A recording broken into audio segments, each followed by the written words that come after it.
Make that money. We don't make any money live on TikTok like that. Just don't play Senate again. Yeah. The people's multi-streamer. Exactly. Exactly. Go live on LinkedIn. I should. Also, Miss Silves, thank you for the 5 months. And Liddy Gator, thank you for the 3 months with Prime. Much appreciated. Live on Discord next. That is great for as long as this tour stuff is going on. I agree. I agree.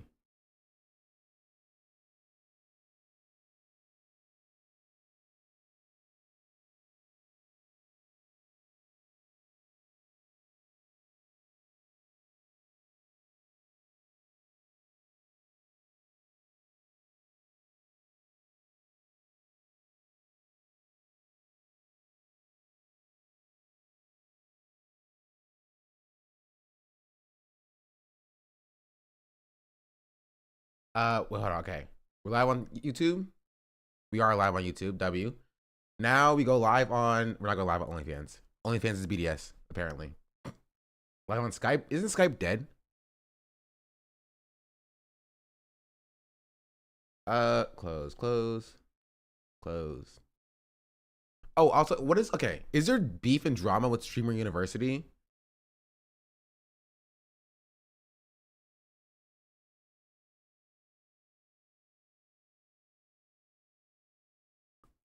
With Kai's thing?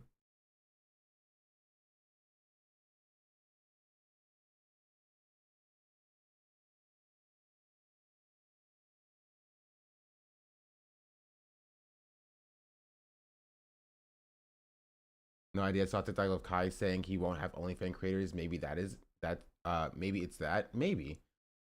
I saw a tweet being like Kai sold his soul or whatever. I mean, this is like, people always say that when somebody's like popping. Kai streamed. Kai's stream this night was not that much drama compared to his normal streams.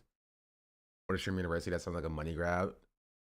I understand why you would get that impression because like Hustle University is a thing, but it's basically it's like what was that thing called with that streamer camp? It's like streamer camp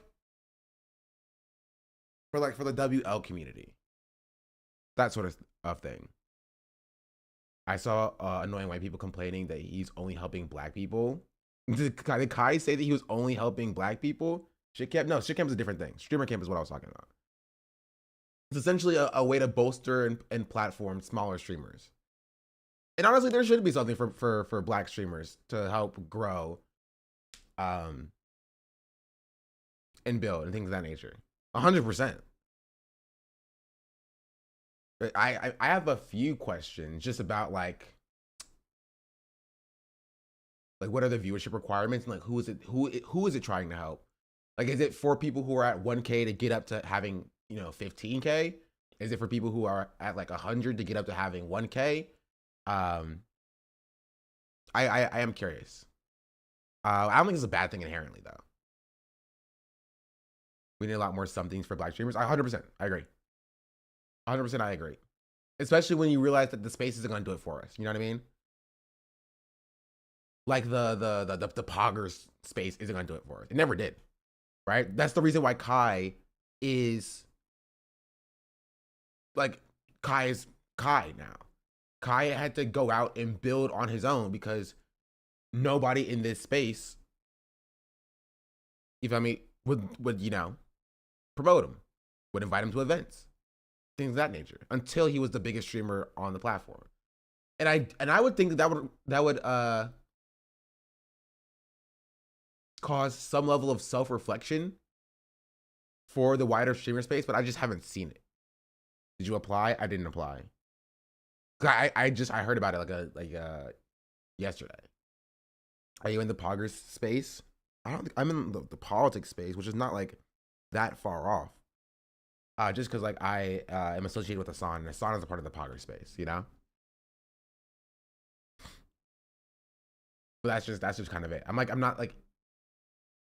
not integrated into like the streaming landscape like that.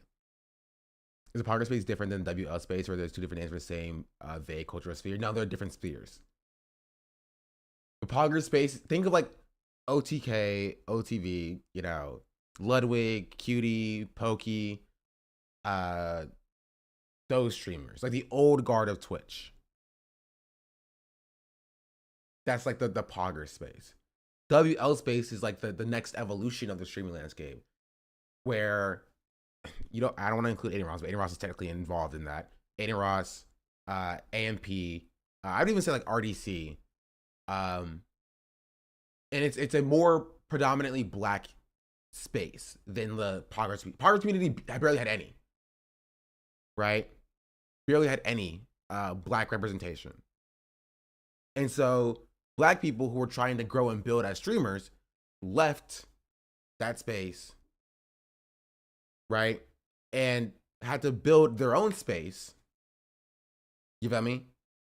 And that's what the WL community kind of evolved from, which is why it has more of an adherence towards black culture, black celebrities, and a larger black viewership than like the Poggers space originally.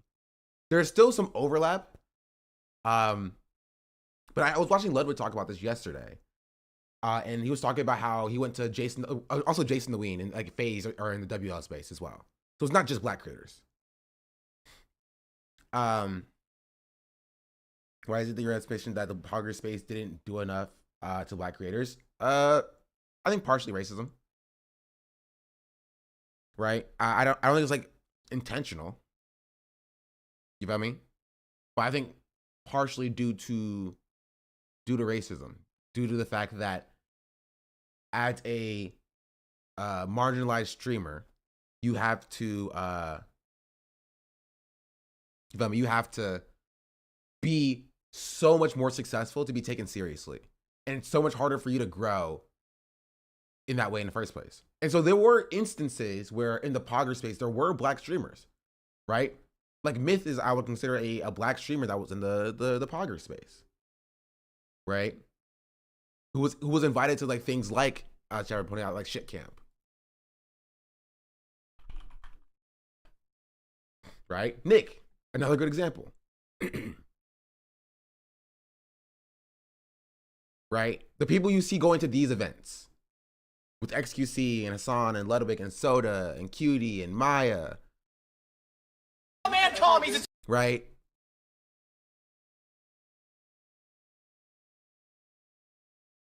Like Nick's here.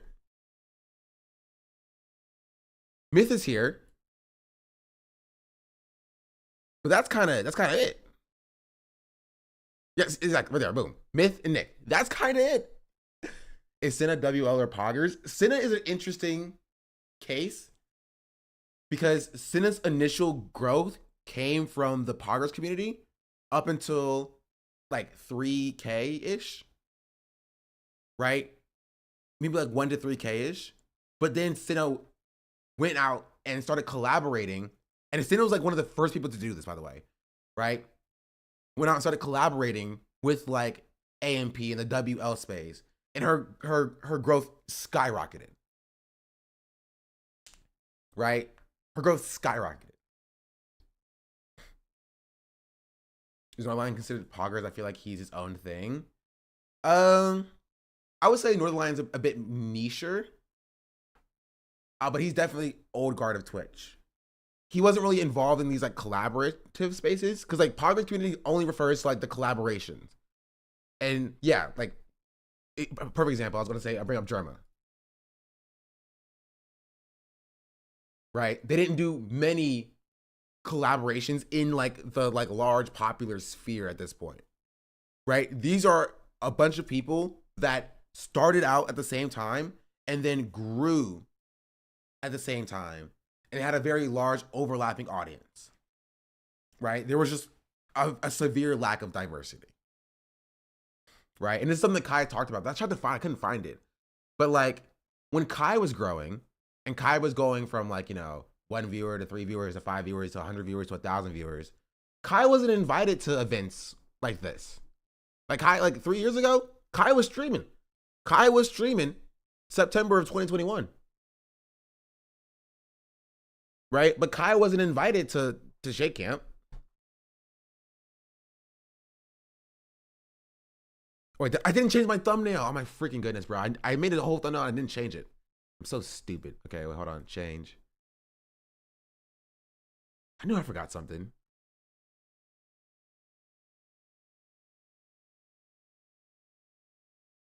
Save. Anyway.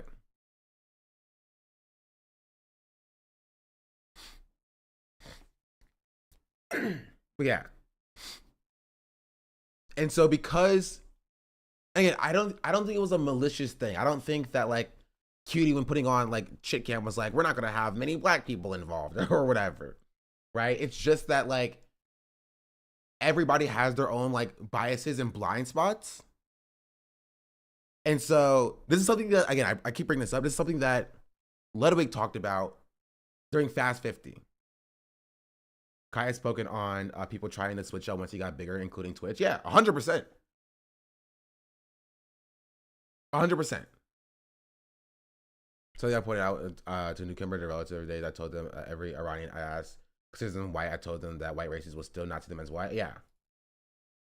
Right? But like Ludwig's Fast 50 thing, where he said, you know, that he put people on the graphic that had the biggest number and he invited his friends and they just happened to be white. Right? Which is why I respect Ludwig for like being honest about that.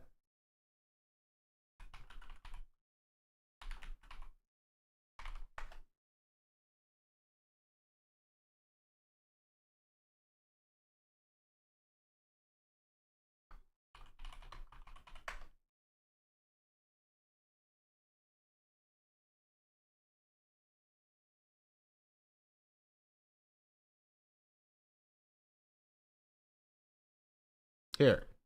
Discord. So I hope that makes sense, but relegated to and more. And the simplest, that is fair. Trailer dropped. I just thought he didn't want me from this graphic, however.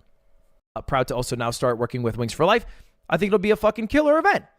And this was the graphic that I attached along with the trailer that shows also, some of that Day Wretch has brought up that I was going to bring up as well, is that this is a deeper conversation that I don't think the streaming space is ready for, about the level of acceptable blackness that they allow before it starts getting a little bit iffy to the audiences. Not even to the streamers, right? But like to the audiences.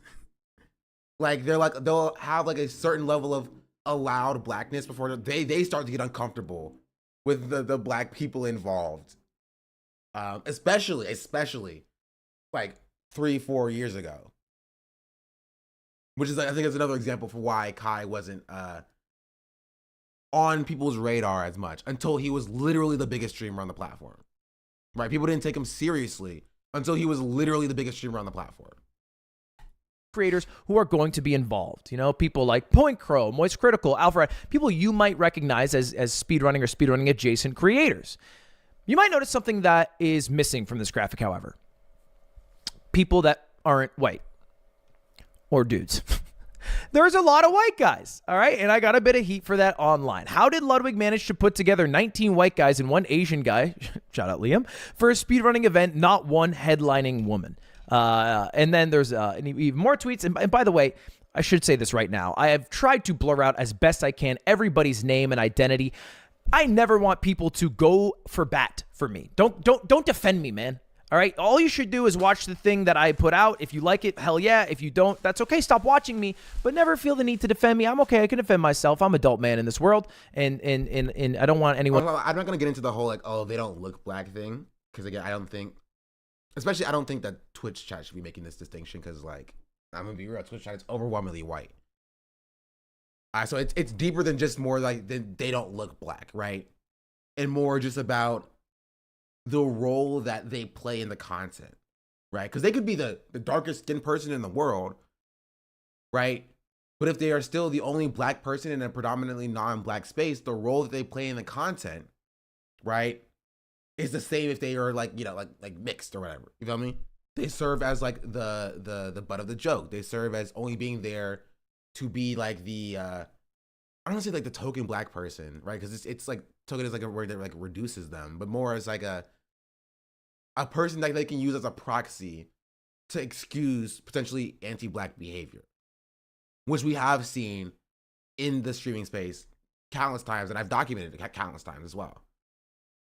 Right, where black streamers who are in these spaces, who occupy these spaces, right, who use their identity to justify the like anti-black rhetoric coming from some people in the space. You know what I mean? Getting in battles on my behalf. Making exceptions for fighting communities on Twitch, right? Places Smash, Xanadu are black dominated spaces. They're not. That's not a large space though, chat. I'm talking about like the highest view count spaces on Twitch, right? There are black spaces on Twitch. There are places that are predominantly black on Twitch. The issue is like that's not where the viewers are, unfortunately. Right? It's just that like talking about like the people who are like the tippy top of the platform. There's just a lack of there was a lack of diversity until like Kai and AMP came up and started to take the space themselves. You know what I mean? So even CDI who's brown skin / dark skin has dealt with racism in her own organization. That was laughed off as a joke in a very public manner. Yeah, I've talked about that.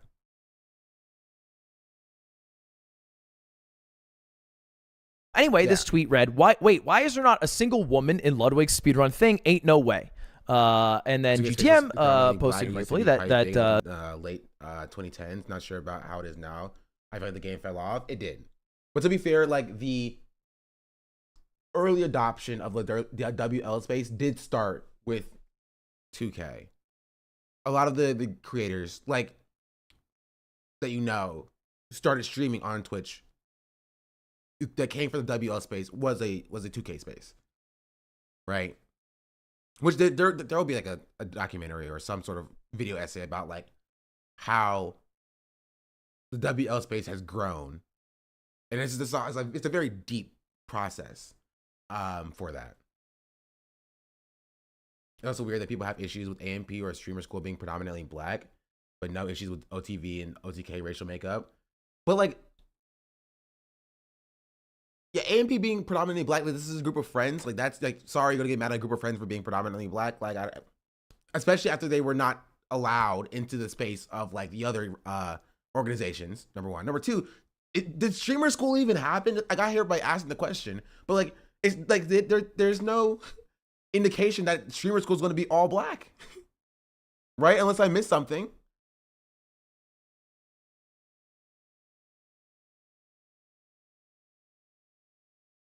Honestly, I have no idea. Honestly, I just saw some people talking about it. I feel like they're kind of projecting, right? I feel like they're kind of projecting because like they just see black people doing stuff and they're just like potentially doing stuff. They're like, oh, this is going to be only a black event because black people are hosting it. But they had no qualms about the racial makeup of like a streamer camp.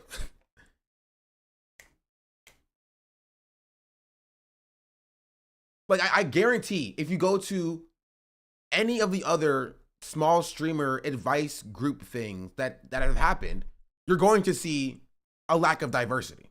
Guarantee it. Right? You do an in-depth makeup of like OTK top streamer. I promise you there's going to be less black people. It's like, what are we talking about here? Guys, I don't think people should have an issue that Ludwig has mostly white friends and kind of mostly black friends. Welcome to America. I think there's a difference in like Ludwig having mostly white friends and Kai having mostly black friends, just because of it's like feeling affirmative action. You know what I mean?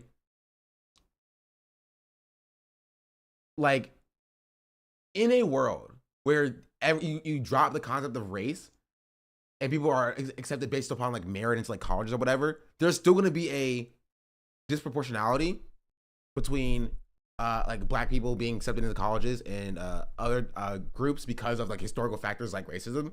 And so that needs to be like addressed. Um, you know what I mean? So I think there's a little bit of a difference there, but I do understand what you're saying. Anyway, let's continue with this, because I have an overarching point I'm going to make with this. Here is just an example of one woman who is participating in it. And then they said, that's good to hear. I am happy that she will have that kind of opportunity to represent women in speedrunning. It does feel last minute as a way to cover up the negligence, but still dope to see. And then Laura, thankfully confirmed, no, he actually contacted me way before the initial trailer dropped. I just thought he didn't want me. No, definitely wanted Laura. Laura's a great speedrunner. So, I'm not trying to sit here and tokenize and be like, yeah, I got this fucking woman and this black dude and also this Asian guy. Like that's cringe. I don't need to tokenize the people who are going to my event. It is not all white dudes, okay? There are a lot of white guys. That is fair. But that's just because I asked people who I knew personally who are like speedrunning creators, and a lot of them happen to be white. And I wasn't going through like I'm a fucking admissions board saying, sorry, man, we hit our white quota. We can't allow you, Point Crow. All right, man, it's just not going to work out for you. I didn't do that. But safe to say, there are many more people than just white dudes attending. And a lot of people were also upset that they weren't included in the graphic and they were relegated to and more. And the simple reason for that is because I'm still working on getting everybody in the schedule and in the event. I will be honest, I was a bit of a size queen, so I put a lot of the larger creators there because that'd be a bigger poll. But I also know a lot of these people, so I was able to reach out to them, as opposed to people I didn't know who I had to reach out to, get contact information with, and it was harder to confirm them, as opposed to like Charlie, who, very cool for me, I can just message on Discord. So I hope that makes sense, but that's why the graphic didn't include people who aren't white dudes. And I feel, honestly, I feel a little bit bad to keep using Ludwig as my example for this, because Ludwig kind of perfectly lays it out. Like, Ludwig is like giving me the alley-oop so I can dunk. You know what I mean? Is I keep going back to this exact video in this exact moment because it perfectly lays it out, right? With Ludwig saying that he didn't, go through as like an admission board and be like, oh, we've hit our white quota, no more white people, we need more other people or whatever, right? Which is not really the issue that people have. Where people don't expect Ludwig to be like, okay, stop inviting your white friends and start inviting more other diverse groups of people, right? Like, the point is, let's interrogate why Ludwig only knew, right, and only had or friendships with and contact with the white speedrunning community, and he had to do the work to go find that information for everybody else. Right, that's kind of the issue. And I'm not even coming at Ludwig for this, because this is a normal, documented phenomena when it comes to people. Right, they have their own innate biases. Right, Ludwig having predominantly white friends is not that surprising. But when you're doing an event, right, you do hold a level of responsibility to make sure that that is rectified. And I will give him credit, after this or before this or while this was going on, he did work to rectify that, right? There were black people who were confirmed. There were black people who were showing up. There were women who were confirmed. There was women who were showing up. He did the work to rectify this, right, for this event. The problem is this happens for pretty much every event that existed, which is why, right, Kai and AMP are their own space over there, right? While Kai was growing, while Kai was streaming and Kai hit, 100, 500, 1,000, 3,000, 5,000 viewers, Kai wasn't being invited to events, right? Because the Poggers community got comfortable. They got their own set of friends. They had their own group that they go to for the events when the events happen and stuff like that. And they left out everybody that wasn't that. And so when Kai went from 5,000 to 10,000, 10,000 to 20,000, 20,000 to 30,000, 30,000 to 50,000, right? And he built his own thing. Now people want Kai to be involved. Now, because Kai has such a higher number than the people they got comfortable with, now they want Kai to be involved. Now they want Kai to come to events. Now they want Kai to be, to feed back into them. And the problem is that they didn't feed into Kai.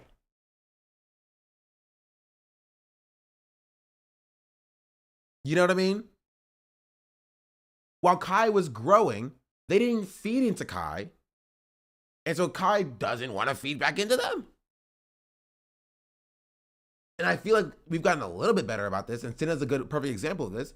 Cinna was a smaller creator, and Cinna grew by collabing with people in the Austin, Texas streamer sphere, right? OTK in surrounding, right? And then she went out and collaborated with the AMP sphere, the WL sphere, and she kind of like goes back and forth,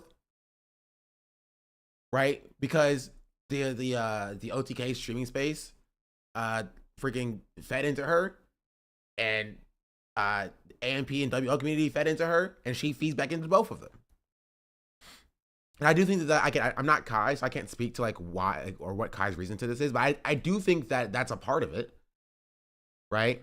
I don't think that Kai finds it a priority to go to the streamer awards because, you know, he just kind of wasn't taken into account when he was growing. It's like the whole thing of like, if you don't want me at my worst, you don't deserve me at my best kind of thing. Right?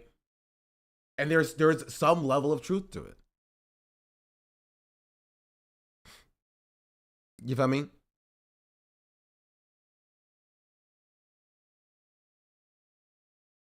Didn't take him seriously until he was breaking records. Yeah.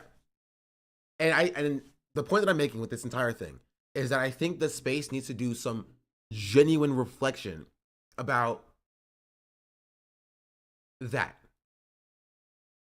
Speed did go to the last streamer awards, right? Yes, Speed did go.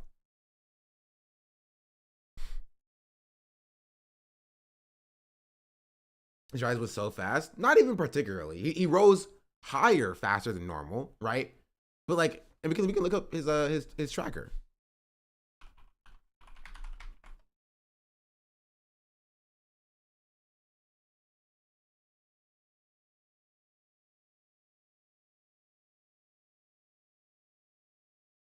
Like, he was getting 3,000 viewers in February of 2021. Like, I'm sorry.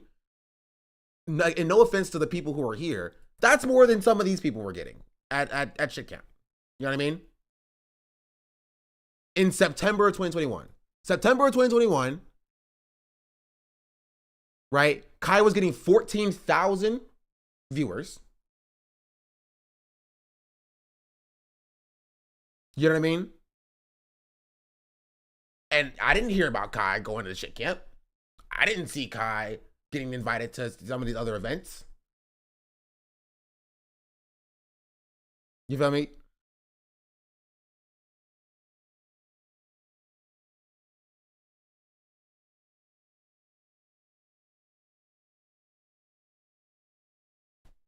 And that's kind of the issue. Is that he grinded. He did. He grinded. He built all of that in his entire space, and basically an industry for himself, separate from the current streaming landscape.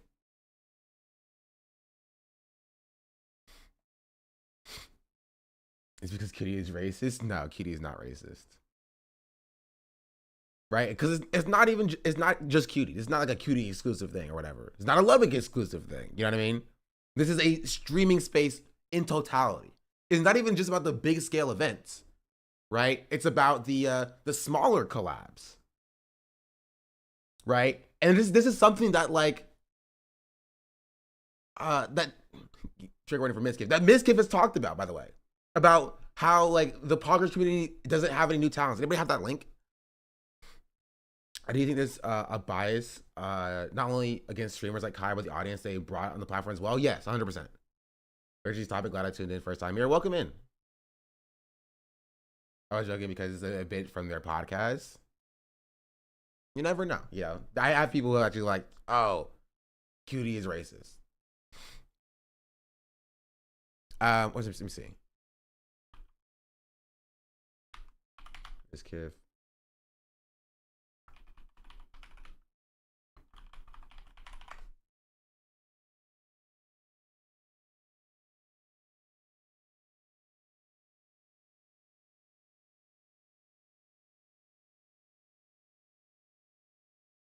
Miskiff explains why Twitch streamers are losing ground to the W community.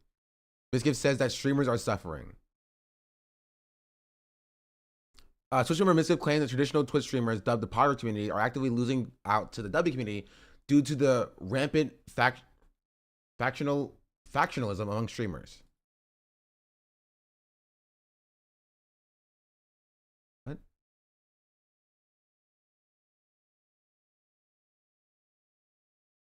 Whoop, doesn't have a link.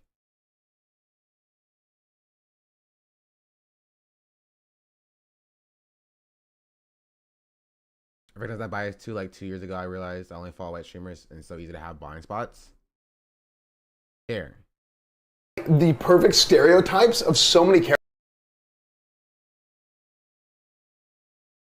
characters, whether it was like Candyland or Canute. Didn't like, Cutie Cinderella come from there? Yeah. That's the problem. I mean, even like me and Miz. This is the problem with the Poggers community. We're not getting any new blood. We got extra money. We've already taken her. I agree, man. That's I always say that. I blame cancel culture because if you guys could host shows like that without being scared of what's happening. To be honest, we can still do it. We can't really do it. No, you because cannot do that nowadays. Yeah, we can. No, not when you're tied to other No, people. she's 100% right. It's cancel culture that stopped us from doing it. No, but people getting afraid that people on streams are going to cancel you, you're going to get banned. That stopped a lot of people doing it. Am I wrong in thinking that like those shows were not like bad? There were an occasional contestant. But think about it, they weren't that bad back then. But now imagine now. Comedy, in 2018, they weren't getting that canceled. But imagine nowadays, it'd be over. I think all that stuff's still funny. Actually, like, Nick was correct here in that like they're not getting any new blood, right? And that is kind of peak issue with the Pogger space is that they're not bringing in new talent to bring in the new viewership, and all the old viewership is aging out essentially. That's basically what it is.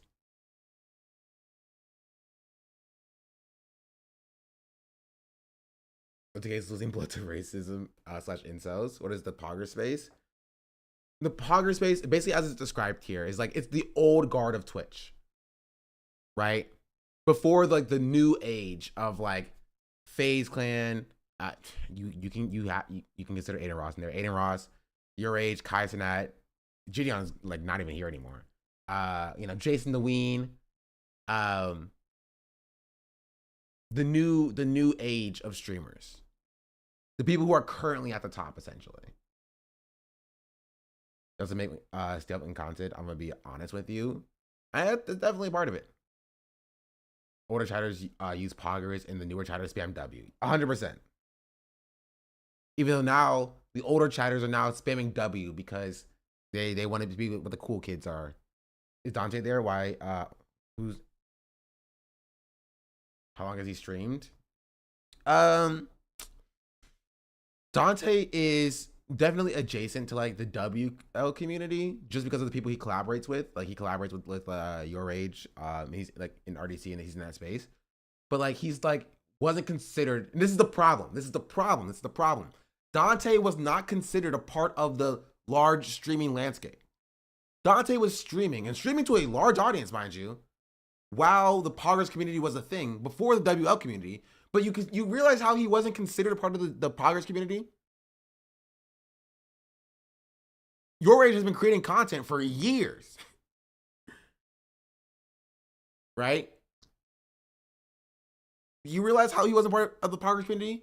Again, as I said, Kai was streaming, right, for years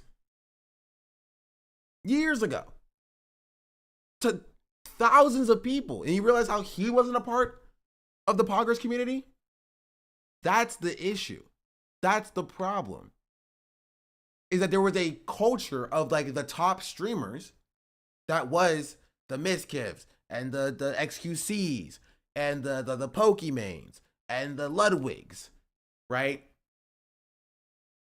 And it was never considered to even be the same space as what Kai was doing or what Speed was doing. maybe I'm wrong, but it seems like Cutie has brought in a lot of new streamers or just popularized them through her events. It depends on what you mean by brought in.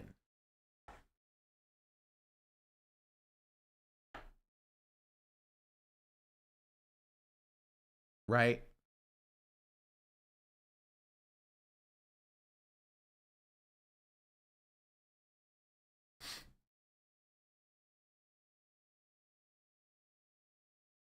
Parks Community should have reached out to the proto WL early on and just helped create one space with many subcultures that have two different spheres that have some rivalry. 100%.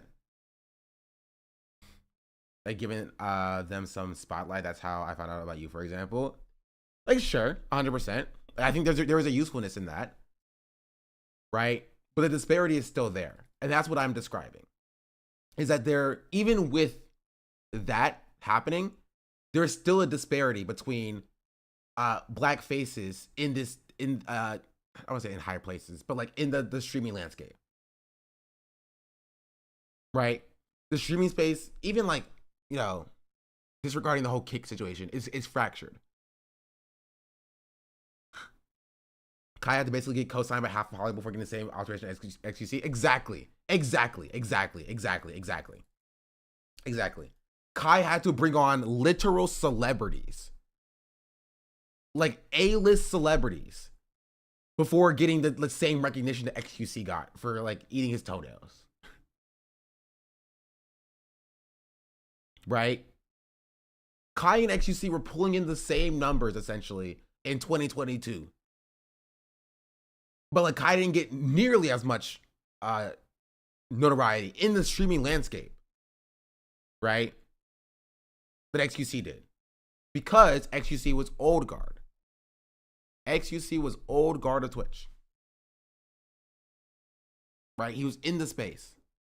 And nobody brought Kai in. Nobody in the Pogger space looked at Kai growing from 3,000 to 6,000 to 18,000 to 15,000 to 20,000. Nobody in the Pogger space saw that and was like, "Yo, let's reach out to that guy. That guy's popping off real quick." It wasn't until he was hitting, 50,000 and 60,000 and 68,000 until people finally started to be like, "Hey, maybe we should get Kai on." But at that point, right? Kai's already too large. Right? Kai has grown it on his own. Once you hit 50,000 viewers, you don't need the Pogger space. You know what I mean?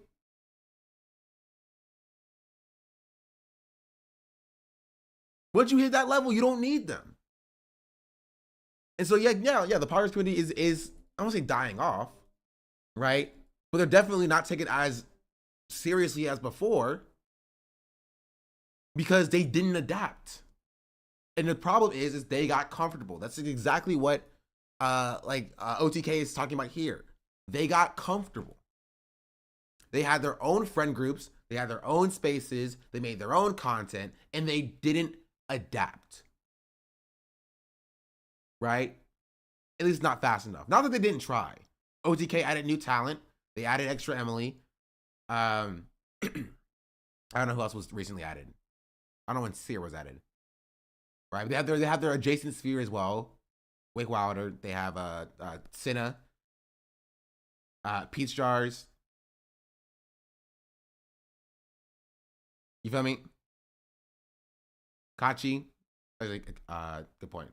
Because I didn't know TK officially. Yeah, but he's still adjacent sphere. John the Leg too. Yeah. Oh yeah, Will.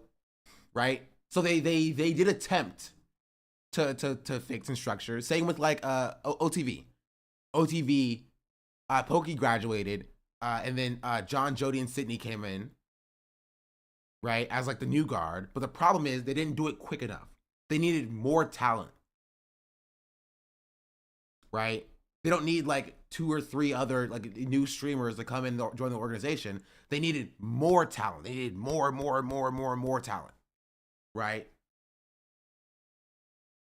They needed people who were younger to pull in and capture a different base. Does Squeeze count as new talent? Not particularly. I think kind of. Kind of. Wilder's always talking about the wildest stuff. Every time I see him, he's talking about Digger Berry's body fluids.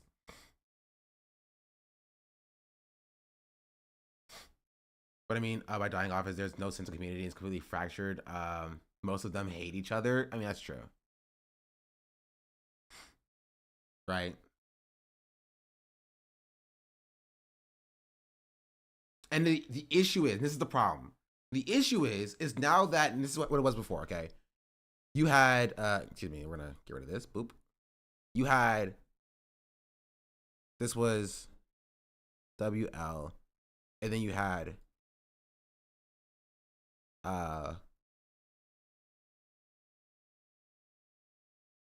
poggers, right? This was in like, we'll say 2020 to 2021. This was the Among Us era. This was that sort of stuff, right? This was 2020 to 2021. And you did not see any outreach, basically, like this. This did not happen. And that's the issue. This did not happen. And so now, what we see is we see this, basically, in 2025, 2024, 2025,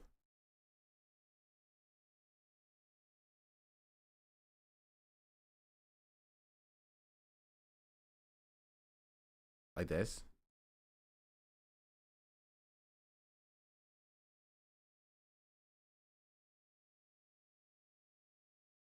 You know what I mean? 2024, 2025. And now, because the Pogger community is so small and the WL community is so large, right? This is FaZe Clan, this is AMP, this is that space, RDC. You feel me? Now, you essentially do see this, right? Because you see the Poggers community trying to, today is probably bigger than the Poggers was back then. 100%. It's way larger. 100%. And so now you see the Poggers community trying to do outreach to the WL community, right? Because they're the people who are popping now. Right? But the issue is that this is not sustainable. Because you're just going to see this number dwindle, right? It's going to get smaller and smaller as this group ages out and as they bring in a new audience. And they're hoping that, like, well, maybe a few of them will come over here and then we can stay relevant. Right? Or they'll just keep doing this until they eventually retire. Right? But it's not going to work. What they should be doing is doing the same thing that the WL community is doing and find new talent.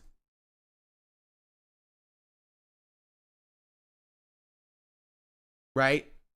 They should be getting new talent to feed into them. The same way that the WL community is getting new talent to feed into them. Right? And they should have been doing this back here. You feel me? In 2022, 2021, they should have been getting new talent to feed into them to keep their space growing. But they did it. Honestly, they said F the new talent. Right? F the new talent. This is definitely the Hassan strategy of reaching out. Not even. There's a difference between like the W or the Pogger space doing collab with the WL space while they're already large. You know what I mean? There's a difference there. It's not the same thing. You need new talent. You can't, like, collabing with Jason is not going to like bolster the Poggers community. It just won't. It's not happening. You feel me? I think you're treating them as they're sentient entities and not a bunch of random people that can't be bothered to cook most of the time. I think you're wrong, right? It is a sentient entity. They are streamers. They are business people, right? No matter what persona they put out, like they're not all Asmongold, right? Which is why they're talking about here at this moment is strategy, business. I didn't get them that. One day I'll get it. Minecraft SMP era had opportunity for this, but it was so restricted to a single game, so it struggled to branch out properly. Like new Minecrafters only worked for so long.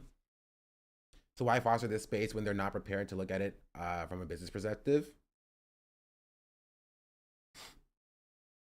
True, like Jason has a small group of friends called OSCS. It's Arky, Yugi, and some others. Even Black Play Max has its own 5 stars. Yeah. And then they grow, right? Like they get their new talent, and then the new talent grows, and their new talent brings in new talent. Their new talent brings in their friends, and their new talent brings in their friends, right? And the problem is the Poggers community should have been doing that 2-3 years ago. They should have did it with Kai. If they did it successfully with Kai, they would be the top space. If they were inviting Kai to events, if they were bringing Kai into the space, into the fold, right? They would be larger,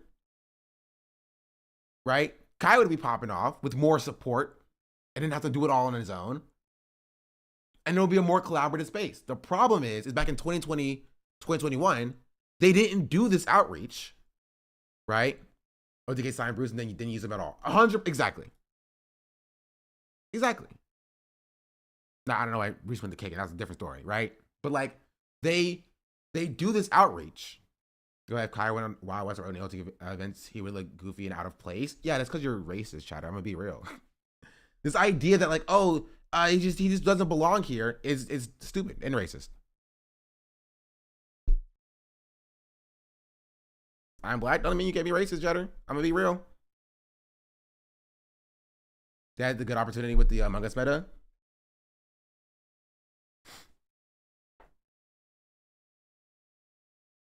And there's also part of it that Twitch has become a more mainstream platform too. So you have more people coming for a specific creator only and not branching out to a lot of other people. I mean, yes, but like that is what collaborations are supposed to rectify. Right? Are supposed to rectify.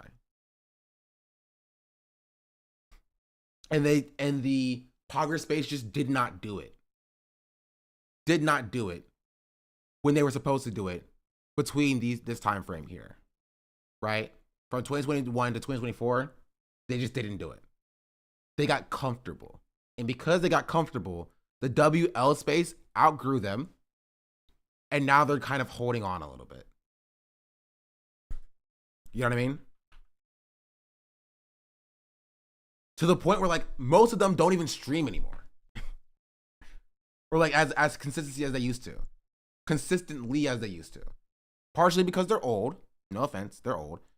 But also because it's just like the space has changed so much and they have failed to adapt. So if they do get new talent centered around being WL audience, is there a new growing talent that is still interested in being elevated in OTK? Or has the WL community start to crystallize and establish a set of streamers like the Power community? Great question. The second one, right? I'm describing a theoretical world of what they could have done, right?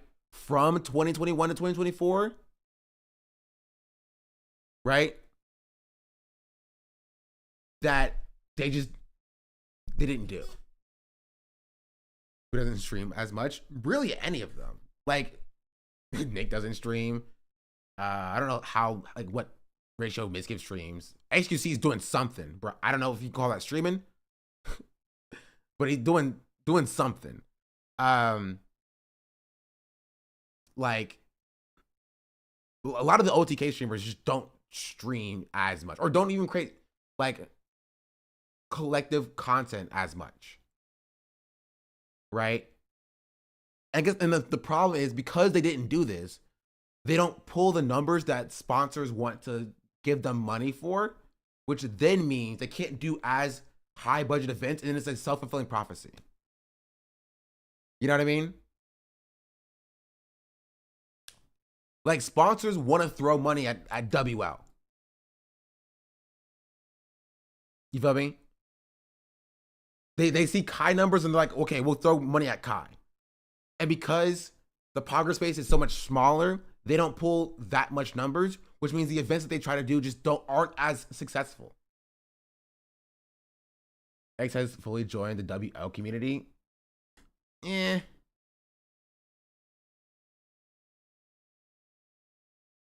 So take away the podcast community is going to end up fizzling out. No hope for growth beyond what it is. I don't have the answer. If I had the answer, I'd be getting paid millions of dollars as a consultant. If I had the answer, I would be getting paid millions of dollars as a consultant. I'm gonna be real.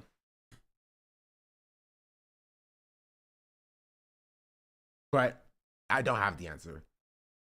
I think in 2025, if I was to give a game plan to the podcast community, this is what I would do. Step number 1. Find new talent.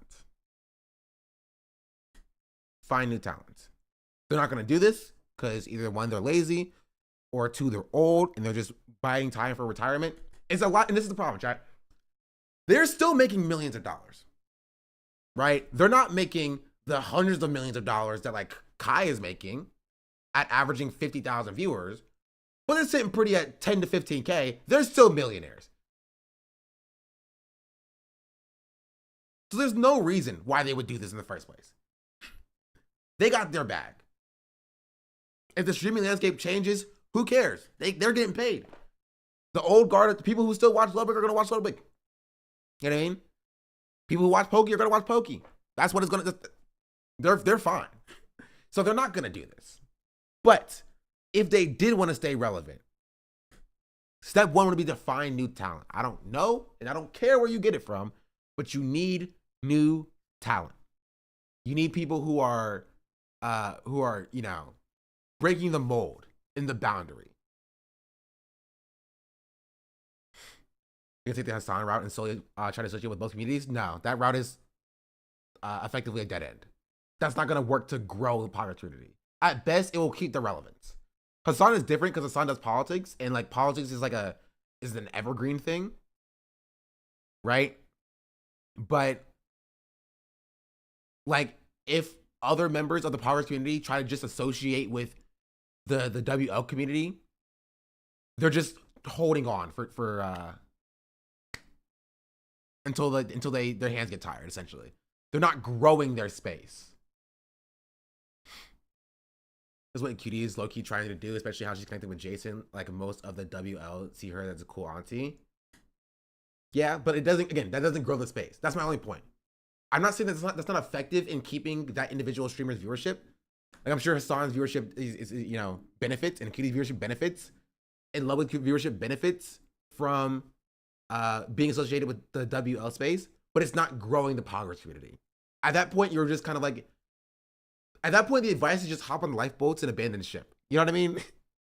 It's, hey, they got a party over on a yacht over there, and we're on the Titanic. Right? So now the conversation has shifted. Instead of saying, okay, how can we steer this ship and get it back, you know, to working condition? Now we're just saying, how do we abandon this ship? You know? So that's the issue.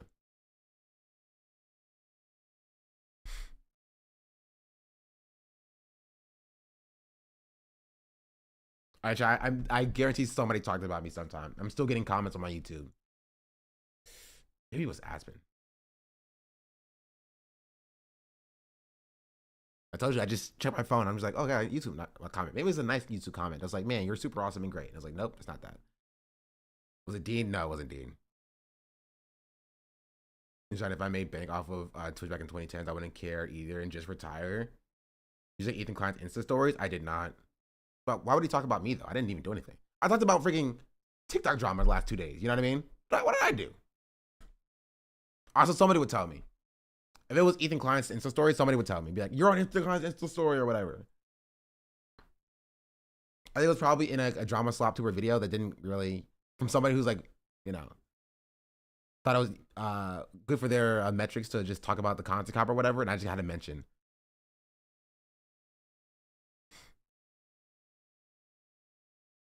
I just tuned in, but I thought this was a non-political stream. What happened? We're not doing politics right now. We're doing Twitch culture, actually.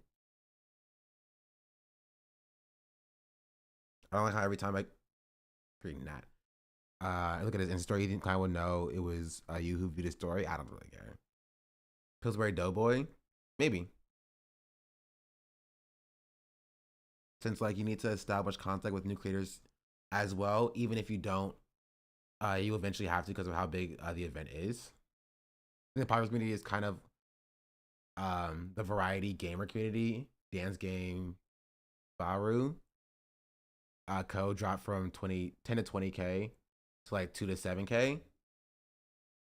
I think that's a part of it. But the part of the Poggers community I'm talking about are the people who just do collaboration. People who play games are gonna be fine, right? They're gonna have a core audience.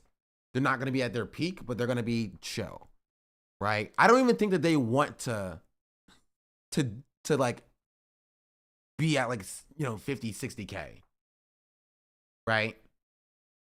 I'm referring to people who used to be at the 30, 40, 50, 60K metric, and they're not doing those numbers as often as they used to, right?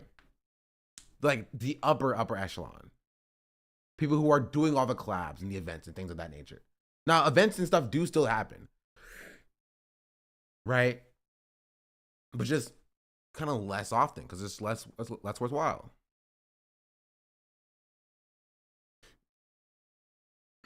It's interesting though when people like Kai also don't want to go to like stream awards after being ignored for so long. Yeah, this is what we're referring to and talking about. You know what I mean? Which I understand, right? You ignore Kai and you don't invite Kai to your events when he's small. Of course, he doesn't want to go when he's large. You know, it makes sense to me. Which means you need to stop that from happening in the future, right? Like, first of all, none of this is gonna happen because they're all gonna retire anyway. But if they were to do this, if they cared enough to do this, 1, find new talent. 2, cultivate that talent, right? 3, step back.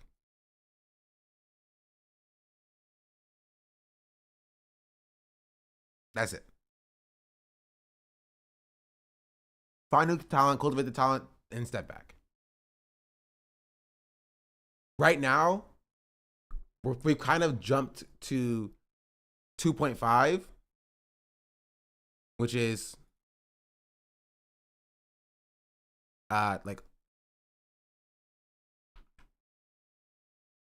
hold on to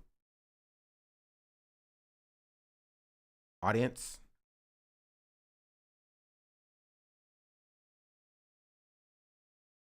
And then like step back and retire afterwards, right? Because right now we're just skipping this part and this isn't happening. And basically the Poggers community are just like, okay, we're just gonna collab with right? We're just gonna collab with Jason. You know what I mean?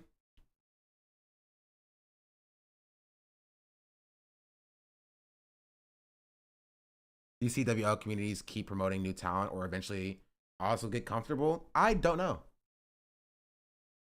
Shouldn't there be a step of cut off talent that is undesirable for obvious reasons? No, that's not a step. That's just a part of cultivating new talent.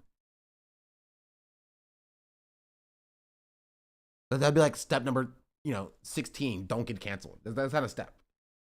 Like obviously, if you're gonna call a streamer, you don't get canceled. So I talked about this on why streaming was more fun.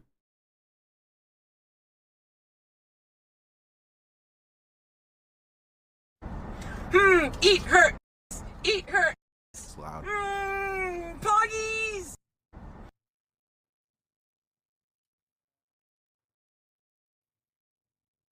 There's probably a stream or a group out there right now that's big. No one's talking about is going to be in Kai's shoes in a few years. Probably. And it's the job of the people who are, if they wanted to like be like org owners and things of that nature, and they want the relevancy like in that. If they don't want that, then it doesn't matter. But if they do want that, then they need to be cultivating and finding that talent. Right? But the problem is, and which is why we go back to this, is that I don't think they want any of this. Right? They are skipping all of this, which I probably want to. Right? They're skipping all of this. And instead, they're like, step number 1, play games with friends. 2, that's it. That's it. That's it. We've arrived at the position where they want to, they want to go live and play games with their friends and do collaborations with their friends instead of trying to grow as creators and as the Pogger space. And that's fine. I'm not even saying that this is a bad thing, right? I'm not even saying this is a bad thing. But I'm more saying that, like, they have, because they are older, no offense, because they're older, these are adults, they have freaking kids, or they're getting to the age where they should have kids, or they're losers. Okay, that was mean. But they're going to the retirement home. That's the answer. They are going to the retirement home. They don't want to do large scale events. They don't want to try to grow and get grandiose, 300,000 viewer numbers or whatever. You know what I mean? They want to go live, play games with their friends, maybe do a sponsorship stream every now and then. Right? Kai has passion. Kai has ambition. Right? When we talk about nobody's doing it like Speed and Kai, yeah, there's a reason for that. They're young. The Pogger space is old. They're old. They don't have Kai level energy. You feel me? Kai and Speed are both bigots. All of these people are bigots, chat. I don't know what to tell you. Don't know what to tell you. Kai and Speed are not more bigoted than your average streamer.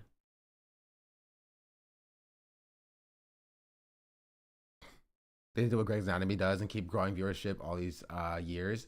This is a problem with traditional TV media already has solution/strategies. What does Grey's Anatomy do? Didn't Speed sort of reform a bit? Heard Hassan say that. Yeah, C was pretty bad in the past. He got a lot better.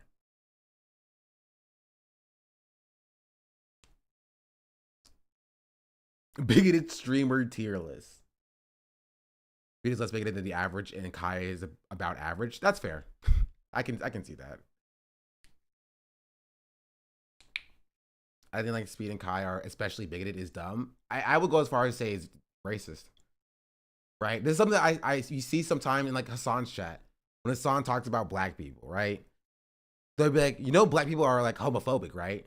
I'm like, black people are not more homophobic than like white people are, by and large. What are we talking about here? What is this idea that like black people are just like significantly more homophobic than like any other community? That's just not the case.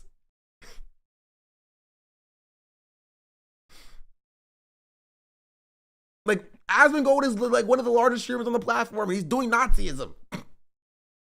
Like, what are we talking? What are we talking about here? If I'm not saying you can't have issues with Kai, right? But like, if you're specifically be like, oh, yeah, Kai is homophobic though, like, I'm gonna be real. The things that some people in the space have been saying and have done puts Kai to shame. There's a comment on white liberal spaces assume black people are more homophobic. Yeah. You say that about Arabs and Muslims nowadays? The collective homophobia of a community? Yeah. Racism and also probably too much social media? Yeah, that's most of it. It's so funny how different LSF used to be back then, because like I'm pretty sure this clip actually made it to LSF and went viral on LSF back then. Streamer Hassan mocks immature Twitch viewers who cringe at everything. Like, can you imagine a clip like that making it to LSF now? Also, I want to point out, there's also an added problem is that there's just a lot more streamers. Right? there is just a lot more streamers now. Just so many more streamers. Like before, if you were a streamer and you were at like, 2,000 to 3,000 viewers, like, it's like, okay, it's also like YouTube, YouTubers with 1 million subscribers, right? There used to be like dozens, if you will, or hundreds. And so at VidCon, YouTubers will always say that I always knew everybody who had 1 million subscribers or whatever, right? Nowadays in 2025, there are YouTubers who are like I go to VidCon and I'm talking to somebody and they're like, oh, what's your channel? And they're like, oh, my name is Robloxy Plays. I play Roblox games. They're like, oh, that's fun. He's like, yeah, I have 30 million subscribers. 30 million subscribers. And he's like, excuse me? Excuse me, you have how many? 30 million subscribers. Because there's just so many more YouTubers and there's just so many more people with like millions of subscribers. You feel me? COVID did good but also harm in the streaming genre. It blew up viewership but also saturated the content creation. Yeah. Like it's crazy. And so there's like now there used to be, I surmise, less than 1,000 people who had an average of 1,000 viewers.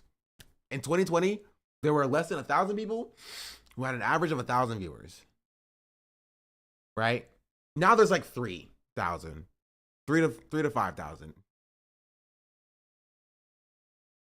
Like internationally, like that's 5 times the size of like the large streaming landscape, which means that the dozens of people in the poggers community is now like 60 people of that size.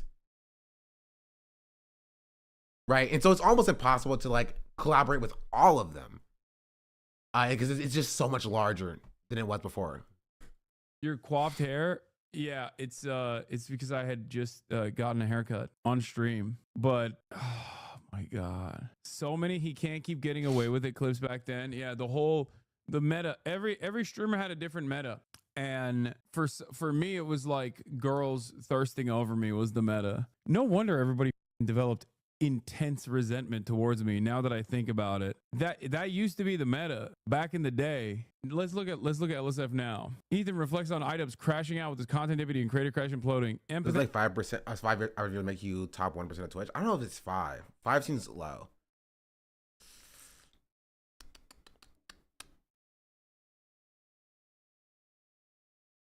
That was 100. I think the stat that I saw was that 94% of streamers have less than 5 average viewers. I think it makes you like top 5%. Right? Or something like that. 50 makes you top 10. Yeah, that makes sense. Pathetic King iDubbbz. Ethan makes fun of Anissa's husband for having such a massive humiliation fetish that Anissa's husband might be a cuck. Ethan. Twitch blocked in all of Spain due to La Liga's attempt to stop piracy. Diego Luna, Cassian Andor reveals VTuber lore. Tectone considers leaving Twitch and only stream on YouTube if propaganda isn't punished. iDubbbz manipulated the timeline of the CPS events. More content with black creators. Do you agree? I mean, yeah, 100%. I agree. In his Ethan Klein content deputy. Mike from PA from Destiny. Mike from PA says Ethan won't stop until he's bleeding from the mouth. I think he's gotten Destiny warns his I think chat he's about gotten better about it. Especially like in over the past few months. Yeah, I think like my general consensus, I think a lot more of the Pogger space could do for making more content with black creators. Just in general. Right? The reason why Kai is so large and AMP is so large is because there was a lack of collaboration with the black space. You feel me?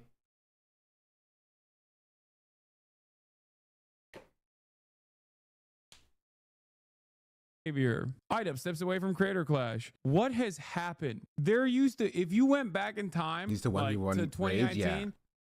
to 2020, True. there was always some shit happening on the platform as a whole, right? That they would post about. Like people would organically go there. Fans would organically go there. Do you think so much content creation comes specific out of LA affects the amount of black creators?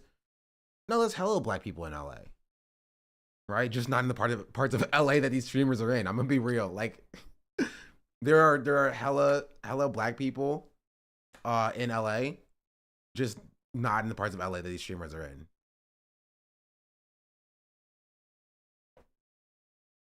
That's kind of it. Sounds kind of weird with other creators even on the left, to be honest. I can see that. I think he's in an interesting space, right? By just having such a large number. Like almost never would there be an expectation for a streamer of Hassan's size to like collaborate with like, you know, like somebody of my size, you feel me? Or like Arun size, or like Brett size, or Gremlo size, or whatever. Because it's like, oh, like, you know, what do we bring to the table? But it's a bit different because Hassan does politics, and on politics, we have an understanding about like, you know, uplifting marginalized voices and things of that nature, and people doing the work. And so it's like it's a bit weird because he's like kind of straddling that line of like having the expectation to do something that no other streamer of his size is expected to do, right? And I do also understand and acknowledge that, right? I think he's genuinely concerned about putting his haters on smaller creators. Maybe that's just me being parasocial, though. I think that's part of it. He's talked about how he acknowledges that, also while acknowledging that fact that he's also just come from like laziness and that he just doesn't think about doing it, right? Because he's still also a content creator. He still also looks at the viewership number like the rest of us. You feel me? And so I think he understands, and I acknowledge that like him collabing with Jason would do more to fulfill his goal of like converting people to the left and like collaborating with like myself. Like I understand that. It makes sense to me. Right? And so like how much of it is a responsibility to like do an uplifted marginalized voices versus like expanding his audience so he can like, you know, keep preaching about leftism or whatever. Tess, you are look sick, wicked. Thank you. It's whack that he'd rather go on right-wing podcasts than boost small leftists, though. That's fair. That's entirely fair. I don't think that's invalid at all. Right? You look wicked, man. Thank you. Another side of the coin is that I never found you or V or Mike or so many other leftist creators without Hassan. That's true as well. I don't think it's necessarily makes the critique invalid, but I do think that's also true. It's not that Hassan does nothing, right? It's that Hassan can do better. But I think we all can do better. And I know Hassan knows this. I know Hassan is aware of this. I think what he would disagree with is like Brett's critique. But like, yeah, I don't agree with Hassan on everything. I think that also serves addressing a different audience and converting right-leaning people, though. There is a conversation about the frustration of, especially if you are trying to do what Hassan does, right? A frustration that like you are just less likely to be listened to than if you were just a right-winger, right? Especially if you are a marginalized creator. You feel me? And that like there's an expectation of like, oh, you know, Hassan talking to or reinforcing people with bad politics over people who are leftists is frustrating when you're trying to grow and like, you know, as a leftist creator and trying to do your own work that you think is impactful, right? It's true though, being part of Jason's community, I have seen the change. They're now really progressive and super aware of stuff now. I agree. I do agree. I don't think that's what Brett's talking about. I think Brett's talking about Steiny, right? And like Bradley Martin and people like that. You know what I mean? Like very overt, or like Theo Vaughn, overt right wingers, like, you know, supported Trump, shouted out at the inauguration, things of that nature. Right? Bradley Martin in particular. Yeah. And I completely understand. I agree with you, actually. Right? I understand Hassan's goal there. I understand. And it makes sense to me to a certain extent. Right? But I also do understand and echo the frustration about how difficult it is to grow in this space as a creator. Right? And wanting somebody who has like that level of responsibility, or that level of influence as like Hassan, wanting Hassan to be better in this regard. Right? And this is not even just a critique of Hassan, and more a critique of the audience. In that, like, there are people who would rather listen to like Hassan talk to right wingers than listen to other progressive or marginalized people speak about their lived experience, speak about their organizing work and things of that nature, right? And so it's partially a critique of Hassan, but also a critique of the audience, right? Because like that's what they want. I also don't even think that there's a think that's a lost cause going on the podcast and be like, bro, you know, the Holocaust did happen, right? You took 8th grade history, it's one thing, but going there and not addressing the right wing, it is cowardly. I do understand. Again, I don't necessarily agree with it, but I do understand Hassan's perspective of being like amenable. So he like gets invited back, and so he can like unwork the audience. I just don't have any evidence on how effective that is, which is kind of the issue, right? I don't have evidence about whether or not that is effective or not. Who knows? I think it is exposed to left streamers just by seeing them in his chat, but it's a small funnel. Yeah. It's funny thing, the only time that Ethan brings up a black content creator was Trill Talks Everything. He doesn't criticize Ethan at all. Just an off-topic thing I thought about. I mean, yeah, that's true. I think Hassan addresses their right-wing talking points. Maybe I'm missing a specific example though. I think Hassan is very nice to those people, for sure. He is charitable, which is something that I've criticized Hassan about for his charitability in the past. He is extraordinarily charitable, where I think he could be, maybe should be more contentious. But again, I do understand that I'm not the person with the responsibility. You know what I mean? I'm not Hassan. I don't have this level of audience, right? I don't have to make these choices. So I do also acknowledge that, but I will give my opinion. I don't think he should be a woke school during podcasts. I think his current strategy is working. I mean, that's your perspective, Chatter. You know what I mean? And you can believe that, and I can just disagree with it. But that is your perspective. Whether people like it or not, normies do not want to be woke scolded, even if you agree on your points. Overall, I think he's guiding people to the right direction. And you can have that take, right? And that's fine. But like, understand that your take is not objectively correct because you have it, right? We like, neither of us have like, you know, hard empirical evidence about the efficacy of Hassan's strategy. And so I think that there is merit in critiquing whether or not the strategy is working or not, instead of just being like, no, but it is working. Shrug, you know? And that's what we're doing. We're interrogating the strategy to see if it is working. I think Hassan's picking his battles, but like not being abrasive to dumb right-wing shit is annoying as a public figure. That's fair. I would only say that the small leftist creators that Hassan collaborated with will be put on a hit list to be targeted and constantly harassed for the drama freaks. Yeah, but again, the alternative is just that you don't do that, you know? The alternative is that there are no other spaces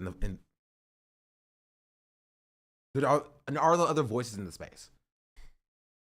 It's fair. It's our perspectives, I guess. What do you think that he should push back more? I mean, I've talked about it pretty consistently in that there are, like, I keep bringing up Ethan. Ethan's the perfect example, right? I think he was too nice and too charitable to Ethan, right? And I think I was proven correct by the way that Ethan turned out, that he didn't deserve that level of charitability in the first place, right? Not saying you can't be charitable to people, right?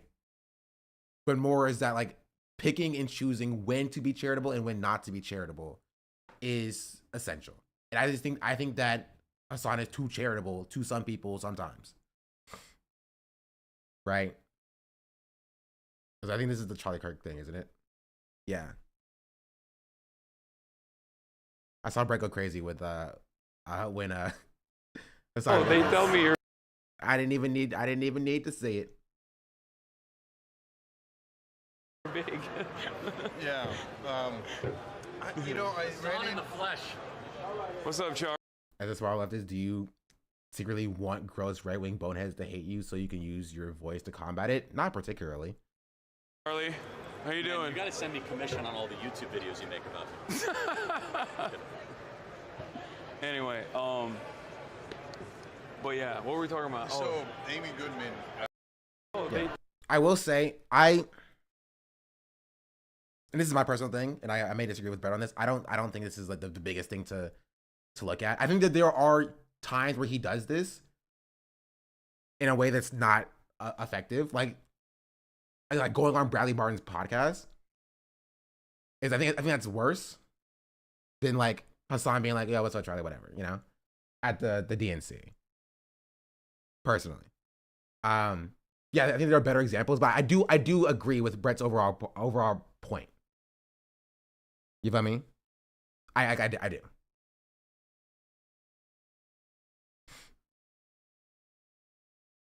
That's my thing.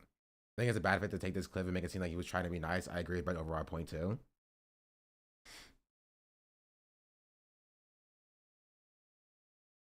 I think his tactic is that if he pushes back too hard, the right-wing commentator makes it personal, and then a little airtime Hassan has thing is drowned out by the drama. I mean, maybe, right? But we're arguing on like a potential, you know, hypothetical framework at this point. We just don't know. We just don't know. Let's be real. If Hassan acted like a jackass, that would not have lived at all. We don't know. We have no idea. Like, like you're acting like we're saying that Hassan just needs to like just start murdering people or whatever. You know what I mean? Like there's a level of contentiousness that you can have, right? And you can have to like, take that like Hassan can be doing more to be more contentious, without it being like all or nothing, right? Without it being like, oh, you're saying that Hassan should need to like to kill freaking Charlie Kirk or whatever, right? I feel like people want Hassan to act like Bana Panada. There are people who do want Hassan to act like Bana Panada, right? That is the case. I don't even know how we got here.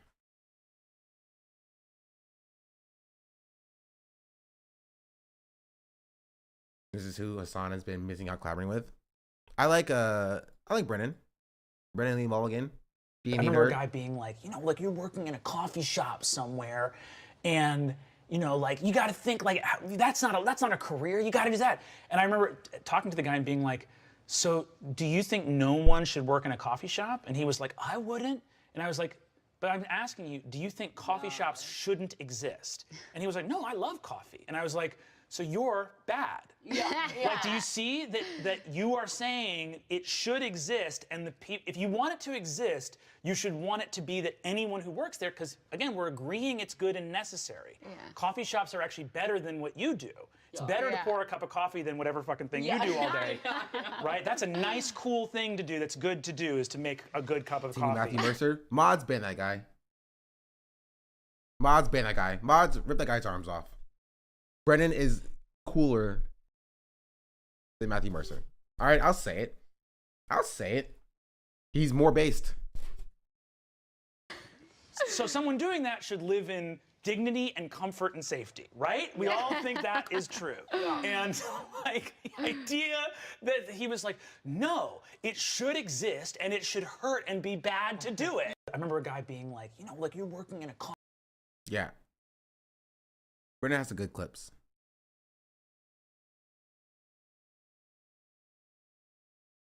Movie Baldur's Gate 3 programming leads to D&D programming. Listen.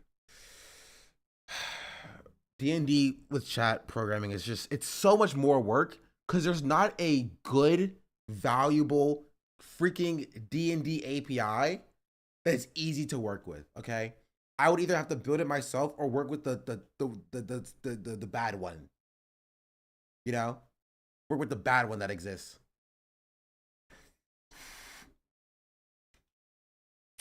Make it yourself? With what time? I got no time to do this. I have a job. This isn't my day job, chat. Well, technically, it is my day job. I have 2 day jobs. I don't have any time. Also, I don't like putting a lot of work into something just to know that chat won't watch it or chat won't be here when I do it. Right? You losers would leave. You losers would leave. Go somewhere else. You'd be like, oh, this cool thing you spent 60 hours working on. I'm gonna go watch some Ethan Klein drama now.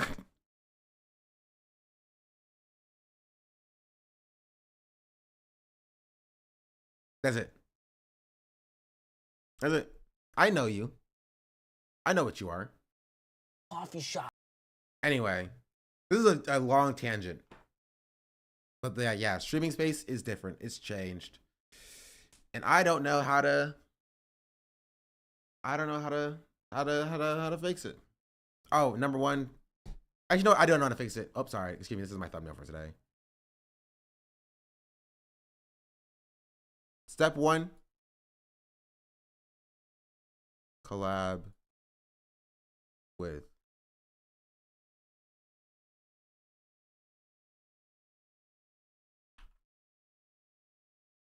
Shot in the Black. That's step number 1. That would fix all your issues. I ended up having finished this song from the other day. I haven't recorded it, but it's done.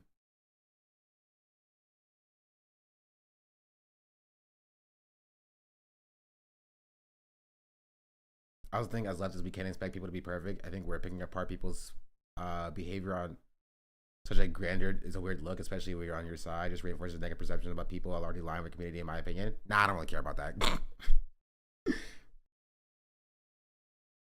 Like, when I say that I don't think the Charlie Kirk clip matters, I mean from both ends. I think some of y'all are too you care too much to defend Hassan in this situation.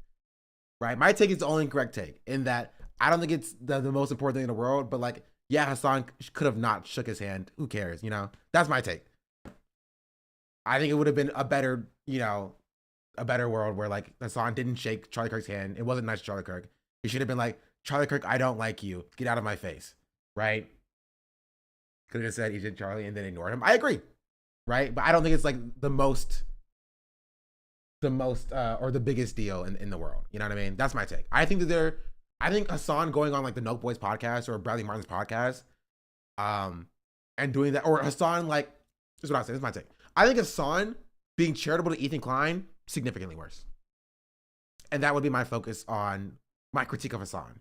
I think it's kind of based in similar things, and Hassan's charitability being extended very far, but I think him platforming Ethan Klein and not collabing with Ethan Klein and extending charitability to Ethan Klein when he did during Leftovers is significantly worse than the Charlie Kirk clip. And I would use that as an example for my critique of Hassan as opposed to the Charlie Kirk clip. In my personal opinion. That's how I view it.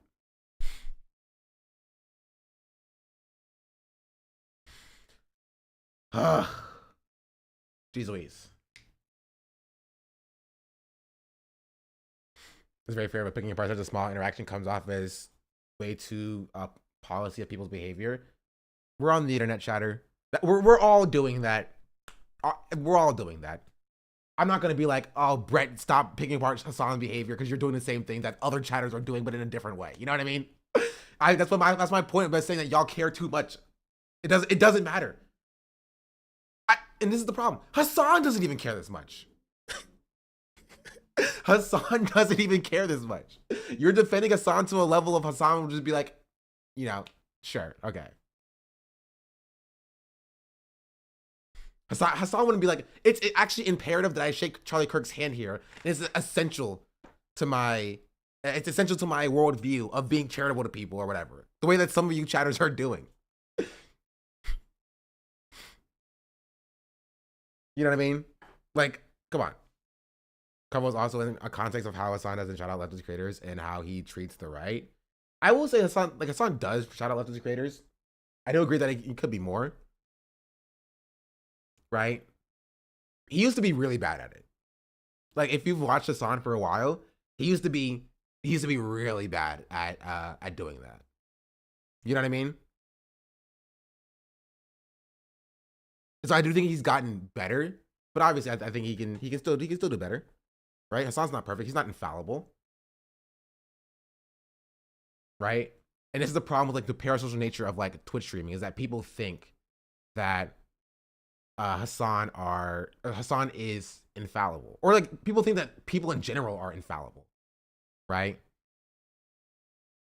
Like, I am not above, right, critiquing really anybody.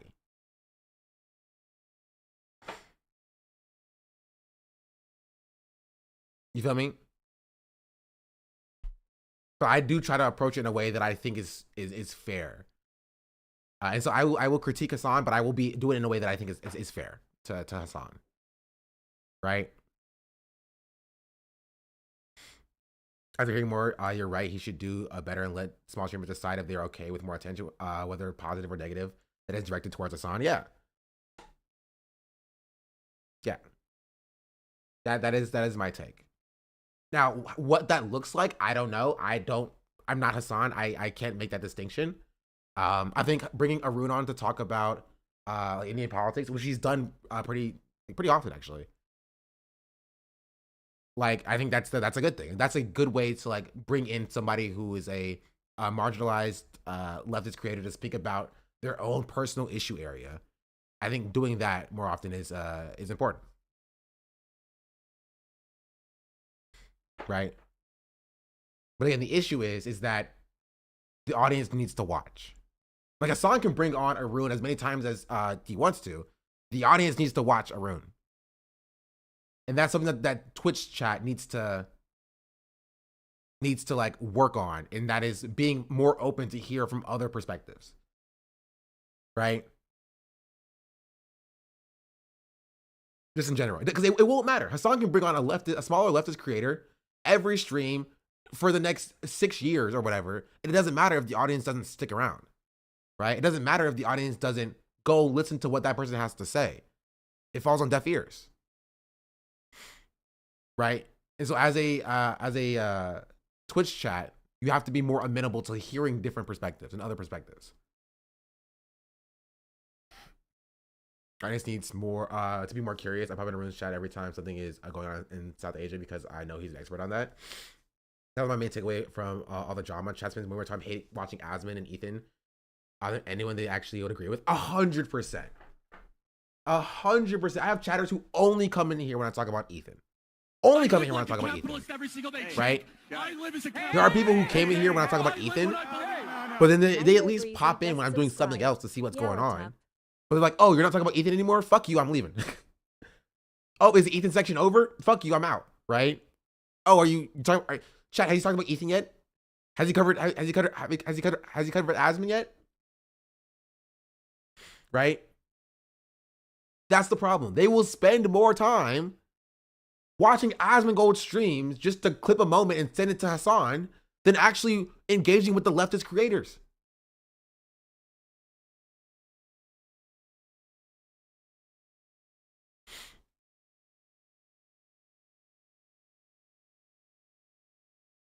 That's it. That's the truth. Like when people were whipping out 10-second clips from a 10-hour Ethan stream, yeah. Like, you can engage with, you can enjoy the drama, but like, that's not praxis. It's not praxis. Right? It has to extend past that. If your only engagement in like politics is just through the lens of like Ethan Klein beef, that's a problem. But that's the issue though, is that like Hassan's audience is very large. It's not all of those people. Right? It's not all of those people. There is just a very large contingent of people who only come to Twitch for Hassan and then leave. And the people that do stay are the people who want the drama. right? The 30,000 people who come to Twitch when Hassan is live and watch Hassan and then leave after Hassan ends, the only people who are staying are people being like, I want to stay for more drama stuff. Who else is dunking on Ethan right now that I can watch? Right? And that's kind of it.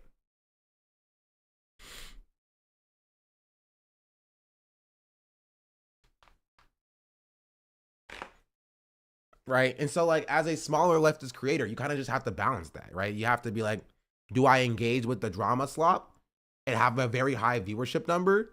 Because that's how you get paid as a small streamer. Like if you do take sponsorships, your viewership number is how people pay you.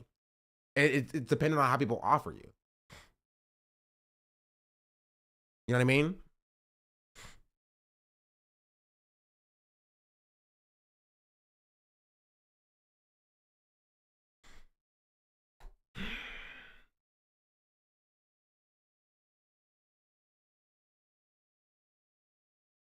So either you engage with it or you don't engage with it and you lose out on the viewers. Asana has like 40-year-old people who only watching for news and don't know much about Twitch. We found you from the H3 Snark page. It's a good point. I mean, I love the snarkers. You know, we are a home for snarkers, and I will engage in Ethan Klein and his crash out or whatever. I'll look at it. Feel me? I'll do the work, right? But it is, you know, there's truth to like what the audience wants. And the unfortunate part is that like, in compared to other people, I don't have the luxury of like just saying F what the audience wants, I do what I want. Because if you have like 10,000 plus viewers, it doesn't matter what you do at that point, right? You can say F the drama perverts, who cares if I get 5,000 more viewers from that? Doesn't matter, we're gonna do what I want to do, right? It's either I do my normal regular content and I'm at like 500 viewers, or I talk about Ethan Klein, I'm at 1,000 viewers. And the difference between 500 and 1,000 viewers, that's double. For people who don't know math. That's double the viewership, which is double the money. Right? And so it's a lot harder of a calculation to be like, I'm not going to talk about Ethan Klein today. Right? For me, than it is for like a larger streamer.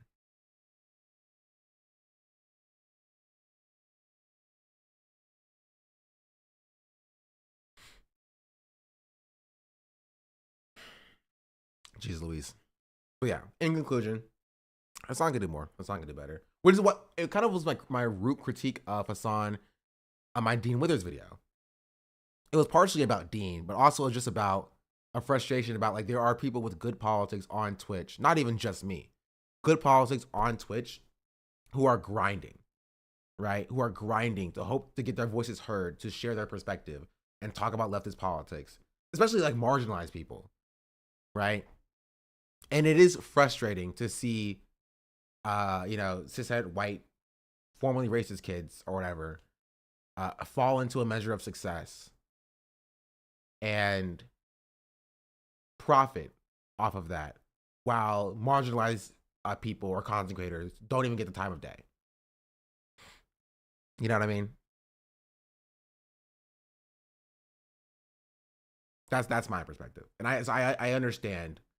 And I feel that frustration, right? And I think Hassan understands this and acknowledges this, and Hassan does try to do better, right? But it doesn't mean he still can't be doing better on top of his what he's doing now. That's my take. Subtweeting Dean on live. You had to stop using the N-word to get that Dean motion.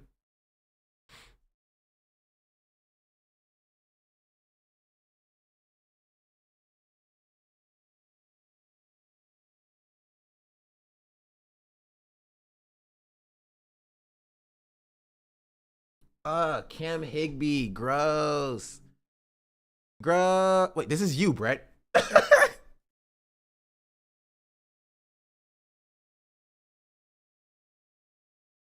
Yeah, someone did it while here.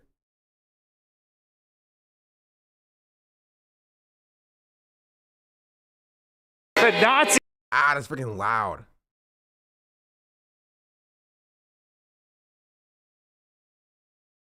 Like you are not safe.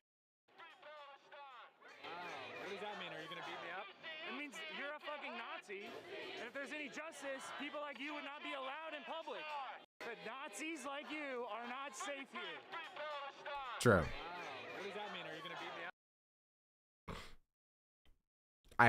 Cam Maybe is so funny. What is he even doing? Undercover journalism, bro. This guy used to be a TikToker, by the way. This guy used to be a TikToker.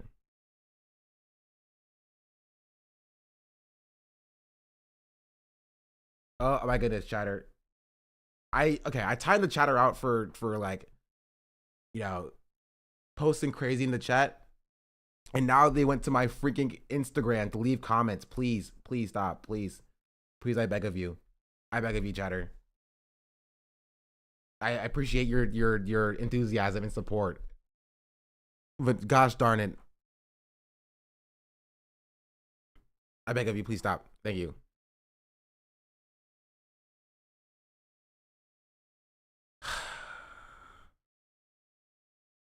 Platform harassment should be platform bannable. Yeah. I literally just tied them out for an hour because they just kept posting just random stuff. I'm just like, okay, I'm gonna time out, give him some time off. And he was just like, I want to go to your Instagram, and like, you have 4 comments in a minute being like, I got blocked off of the YouTube live, or I don't even know what he was saying. Anyway, I don't know. Did we ever finish the? We never even finished this clip.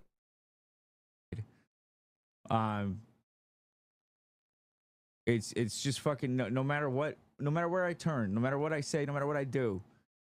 But thank you for saying that.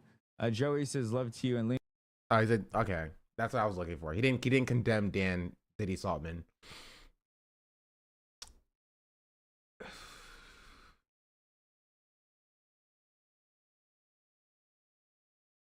Are you sure it wasn't a racist H3 fan? I don't know. And I don't care. Dan said it'd be a message about what? He sent him a dono. And was like, forget those snark losers or whatever. I'm on your side. And AB's like, thanks, Dan. Thanks for the money. Can we see the TikTok drama? We're going to get back to the TikTok drama. I have some new updates.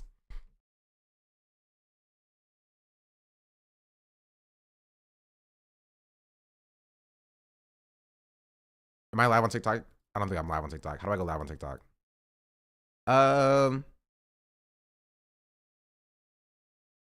Here. Downloads.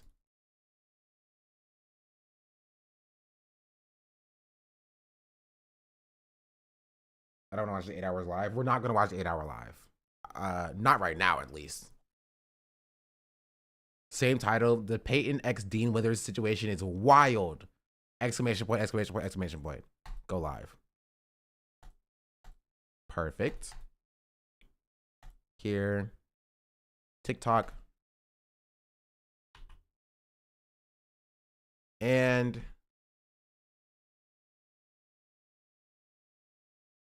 Taytona is doing live spins on his cancellation on stream right now. What does that even mean?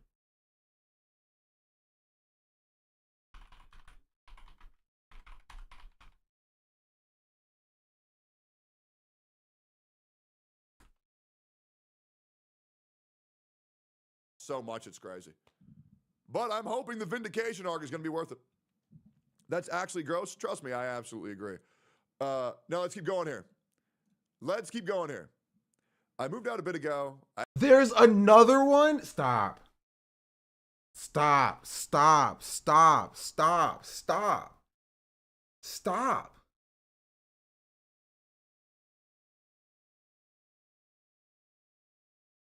And he's just reading it live on stream?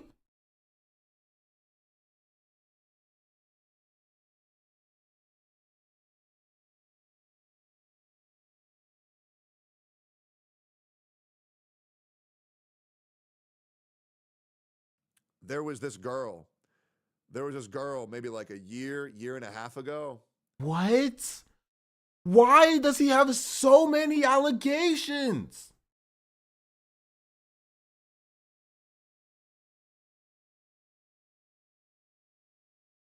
I don't even redirect attention like this, but he's like doing the horrible thing right now. We're like, they don't know anything entertaining to say, so they just got to fucking lie. Right? And so after we didn't fuck with her no more, she went to every motherfucker in Austin and was just saying that we talked hella shit about everybody. Like, I'm telling you, the amount of fake bitches who have been in Austin who saying that me and my group been talking shit about everybody and everybody believed them is insane. I see I has a 20 viewer Andy when it was 5K. Yeah. That I gotta get, and we gotta get punished for shit we never said, never did. Okay, so just a third allegation. I don't even know. I am not keeping track. It's either second or third. That he's just like responding to live. Maybe chat was correct. People said that like he was thinking about moving to Kick because he had an allegation coming. And like just like that the rumors were true.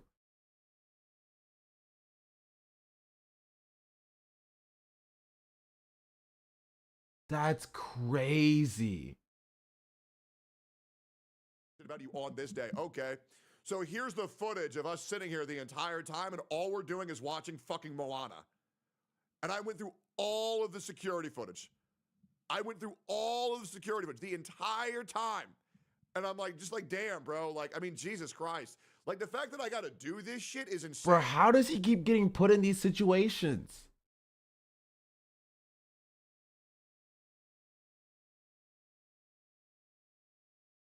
Okay, I'm not. Okay. I'm not gonna cover this right now. What? Like, what the fuck is this shit? Wait. Someone said report Hasanabi for supporting terrorists. This shit is so like this is the shit where I get why people become incels. Straight up. Like for all y'all who have given up on women and people in general, I get you. And same thing to women who give up on men. I'm getting to a point where I'm just like, I just don't want to fuck with nobody no more. Oh, was it YouTube chatter? Straight up. Like, people are retarded. It's straight. Okay, I can't watch this. TikTok will clap me. Okay, we're gonna look at that tomorrow. We're gonna look at that tomorrow when it's like the only thing that comes from this is reading this in live is a massive amount of harassment. And he knows that. Yes, he's hoping to swing his audience around like a freaking club, and hopefully not have to deal with any ramifications for anything that he's saying now. But I can't look at it now. I thank you, Chatter, for sending it to me though. So at least I like, bro. Are you what? Okay, that's.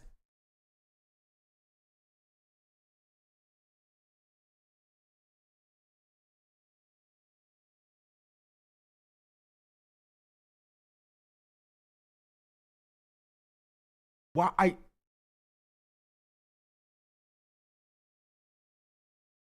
I'm trying to look at this.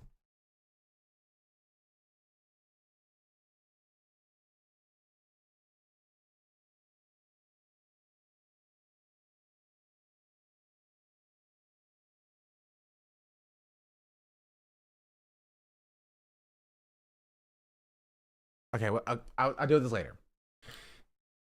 Wasn't he supposed to leave Twitch? Maybe he's on his way out, you know? Let's go. Okay. Let me open up my TikTok. Am I live on TikTok?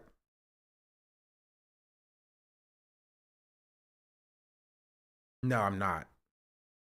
I'm stupid. Okay, I wasn't live. That's good. So the TikTok did not hear the R slur. Let's go live on TikTok. Okay. We're going to do a little bit of TikTok drama.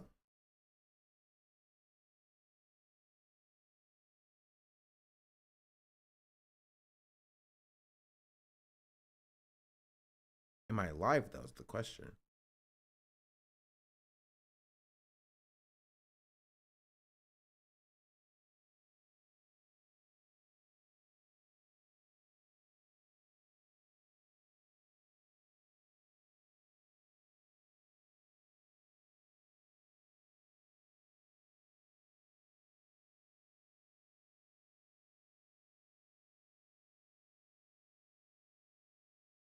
Am I live? I think I am live.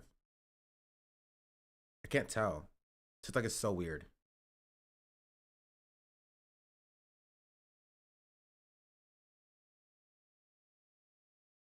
Somebody check my. Oh yes, are you live? Okay, perfect. Thank you. All right. Yeah, there it is. Okay, it shows up now. All right. Let's get started. Let's get started. Oh, let's get started on some more TikTok drama news because I've learned something. I have connections, and my connection told me that there is one account to get the Unfuck America tour information on.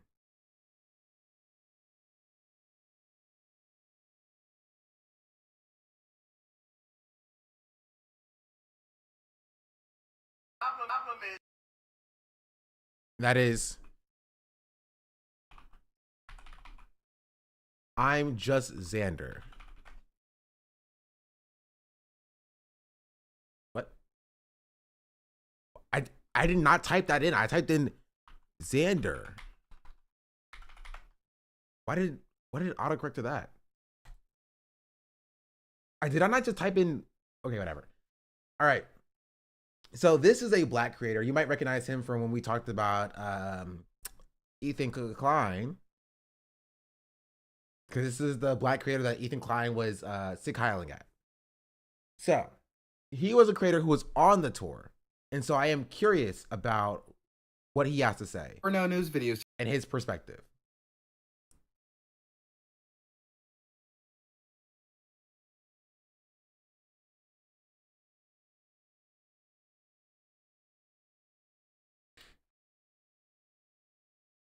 I was hoping for someone who was level-headed to hear from.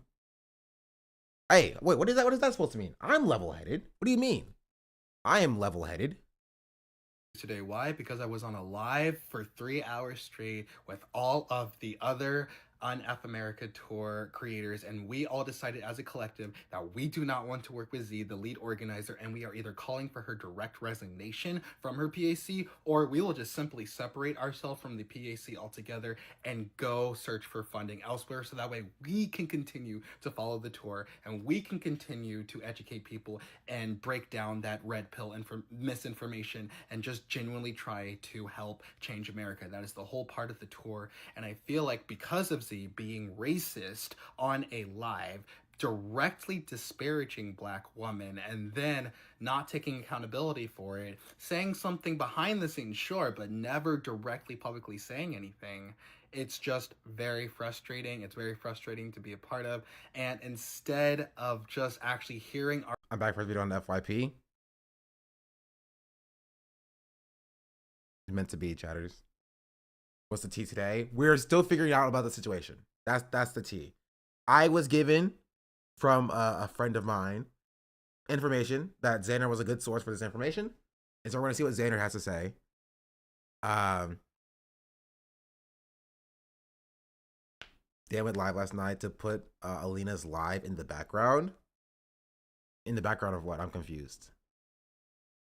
Should I collect in Twitch chat? I'm reading Twitch chat as well. All right, I'm trying to catch up TikTok chat. What's the point of the tour? I never got that answered. I genuinely want to hear everybody's specific thoughts on the point of the tour. So, Xander's thoughts on the tour is that it's like combating red pill misinformation, right? Now, my question for Xander would be, does he think that that's effective? Is a good question. But that's what Xander said.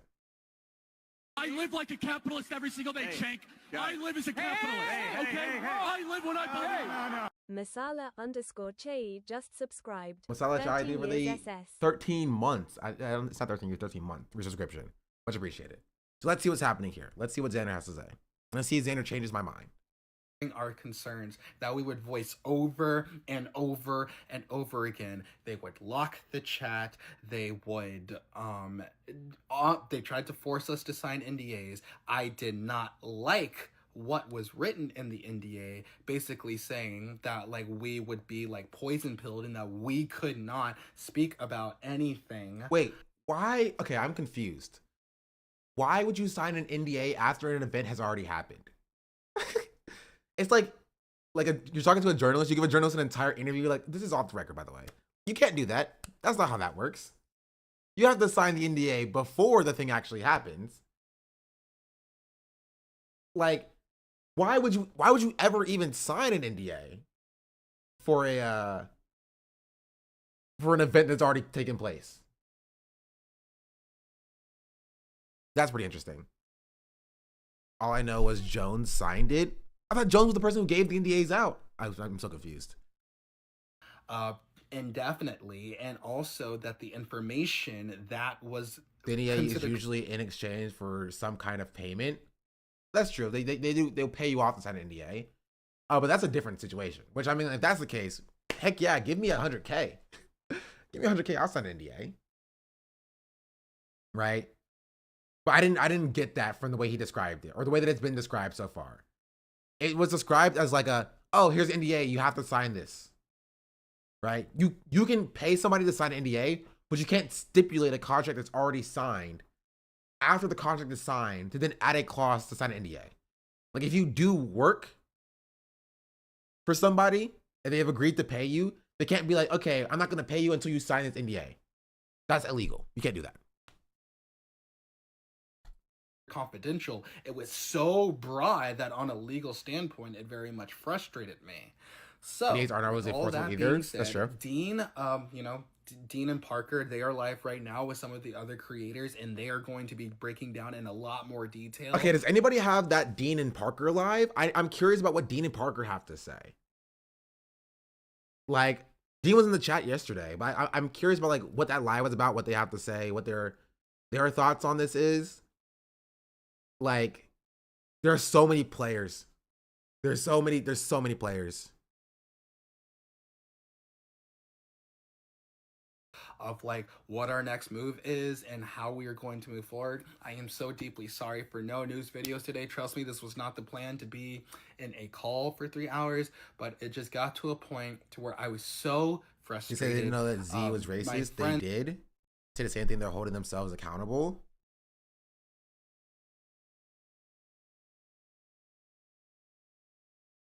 Okay.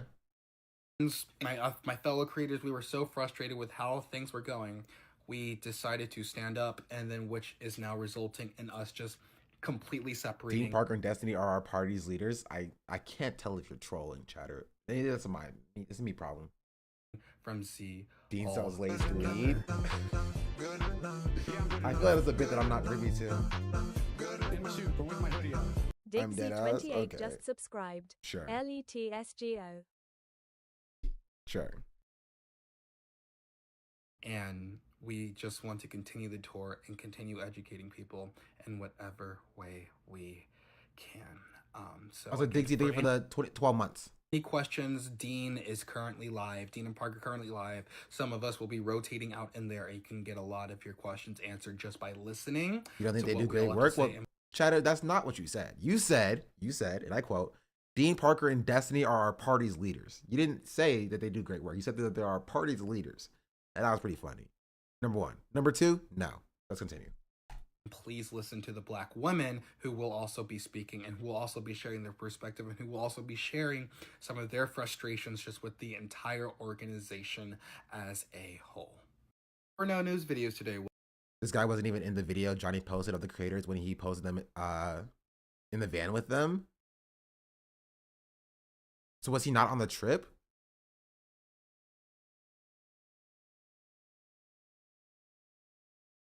They are our best debaters. Okay, chatter. Sure. It took so long because we were directly lied to. We thought it was going to be handled publicly. We have so many accounts of being told that it was going to be handled, that there would be some sort of statement, that there would just be like an acknowledgement. So we were all told to just stand down, repeat. This is such an interesting angle. I'm gonna be entirely real. He was there, but Johnny posted a video with only white creators while this guy was sitting in the van with them. Wait, okay, wait, who's Johnny? Who's Johnny? I'm gonna need an @ or something. Yeah, everyone canceled Johnny too. Who's Johnny?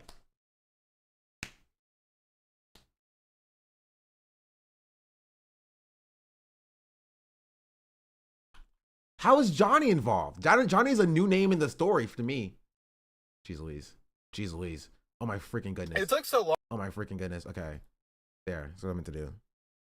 Freedom of speech isn't about giving you the ability to say slurs and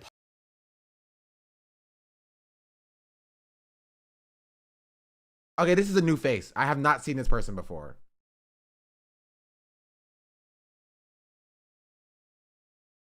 Okay, how is he involved?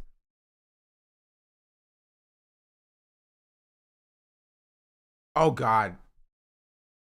Freaking Hey, it's Cory Corey. Booker jump scare. He was one of the first people who was alerted about Z's racism. Watched the video of them in the van. This?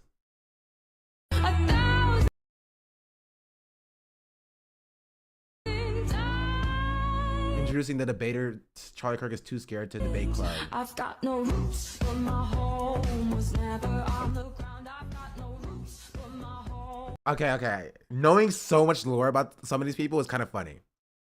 Do you remember the name Tashika? I remember Tashika and Dean have beef.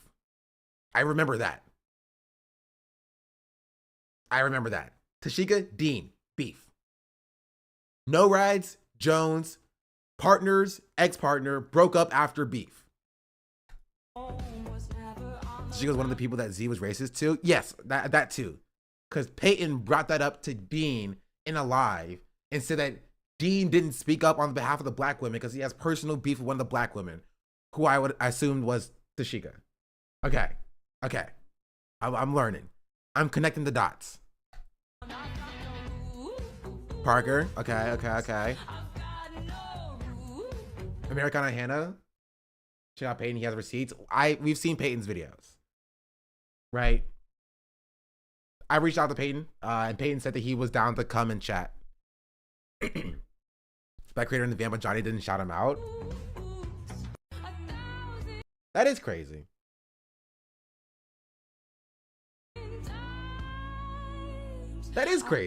Wait, hold on. Maybe the sound was only 19 seconds long, and he just had to leave out the black creator. And Johnny told Sam to stop being negative. Who's Sam? Oh, wait, okay. Sorry, I read your previous message.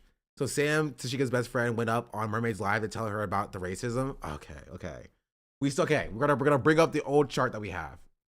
Sam is a new character here. I assume that we have Sam and we have Tashika.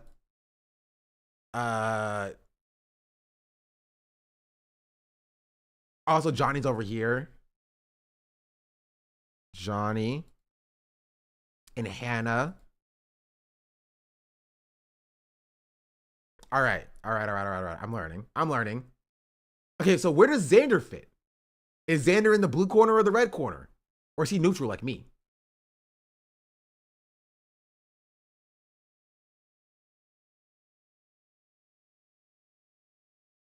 Is this like Naruto? Yes. I never heard of him, to be honest. Xander is green. Xander is in a neutral. Yeah, let's see this video about why it took him so long to speak out. Because we were directly lied to. We thought it was going to be handled publicly. Why does Sean have his own box? Because I am the neutral bystander here. I am the neutral third party bystander I am the judge who makes the decree after getting all the information from the defense and prosecutors. So right now, I'm collecting all the information, and then I will give my decree as the third-party investigator. That's what I'm doing here. We have so many accounts of being told that it was going to be handled, that there would be some sort of statement, that there would just be like an acknowledgement. So we were all told to just stand down repeatedly, and we would keep pressing it. And we were still told to stand down when we would bring it up. And then it just got to a point to where we realized that we were being lied to. We had a 4-hour meeting yesterday just picking through all the lies and the deception, which is why we're finally talking now, and which is why we're trying to completely reorganize. And like, I understand this perspective, but like, my thought process is that this still, like, this doesn't absolve you from criticism.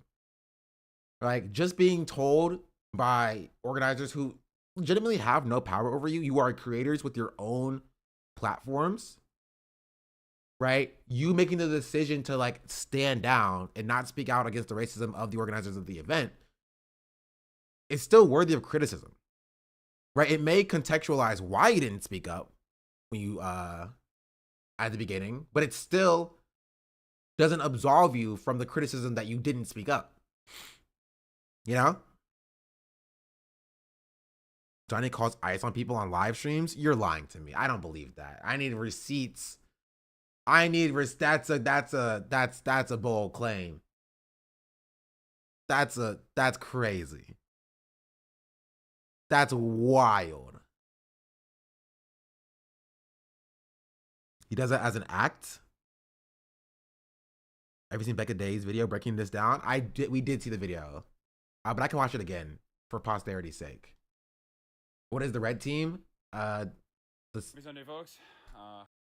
Hassan. Please. What are we doing here? What are we doing here? Gosh freaking darn it. I was looking up.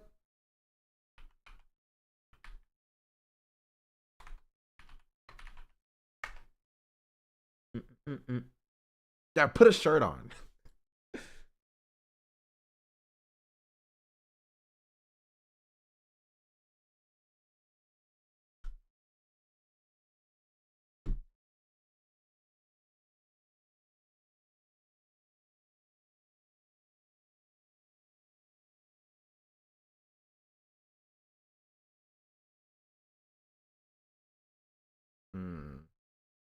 Where's the timeline that we saw? Was it a while ago? Oh, here. Hello, friends. Yeah, this is a 22-minute video.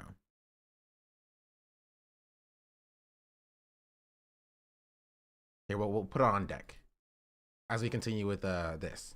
Completely separate ourselves from Z, and honestly, You see what James Charles did? The answer is no. These are the teams again for the chatters. Yeah. These are the teams. We have Andra, who was allegedly a racist according to Peyton. Mr. Jagamuffin is a bad friend according to Peyton. Cotton 4K. Mermaid's around. Z's here, and Z's like the main bad person. Johnny's here. Hannah's here. You have Parker and Dean. They're both here. Mr. Jones. Dan. We talked to Dan yesterday. All in the red corner. And in the blue corner, you have Alina, who's like anti-Dan. Alina and Dan are beefing. All right. Peyton, who called out Z, which then upset like all of these other people who called him a white savior and a performative ally. Tashika, who also has beef with Dean, because Tashika was on the call that Z was being racist towards the black women towards. And I think maybe Sam was also on the call. I don't really know Sam's relation. And yeah.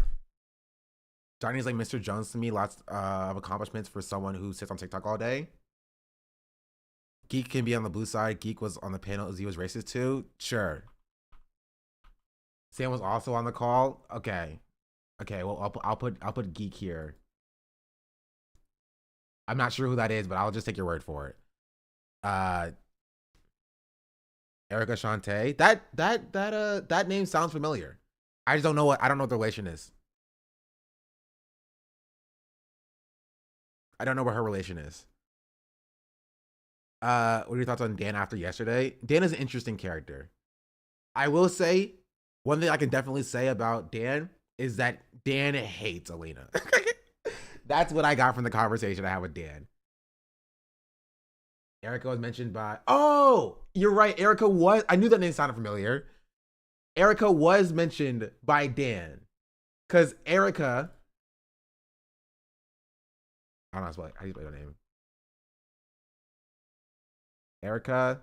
I'll just take your word for it, chat. Okay. Erica and Alina were friends and are no longer friends, but are not friends anymore. And like now Erica is now friends with Dan. I don't know what's going on there. Right? But apparently Erica's involved at some point. She went on the tour and regrets it. Dean and Parker are our best debaters. Okay, chatter. It's cool. That cool story. Jesus, we're talking about something important. Like the intricate beef between Erica and Alina. Okay, this is way more important than whatever you're talking about. If National Ground Game won't get rid of Z, I don't care. Debates are not like the end all be all of leftist activism. Okay, it doesn't matter to me. I don't care. we're just gonna separate from them altogether. Please win the geek part, please. I don't know. I don't know. Chat needs to. If it's sad, do better.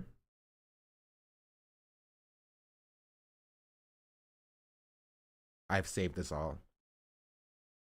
We don't have to hear a Destiny fan speak again.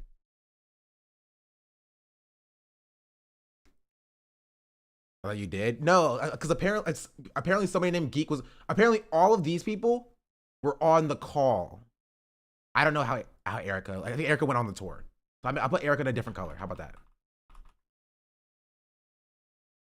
Put Erica here. Erica. And all of these people were on the call that Z was racist to, I believe.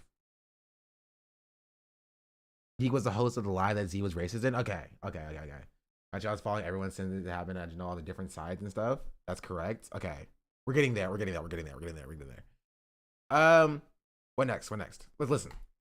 But that is honestly why we were continuously told to stand down, and we would keep pressing, and it's still nothing would happen. So now... I don't think Sam was in the live, but she watched it. Oh my goodness.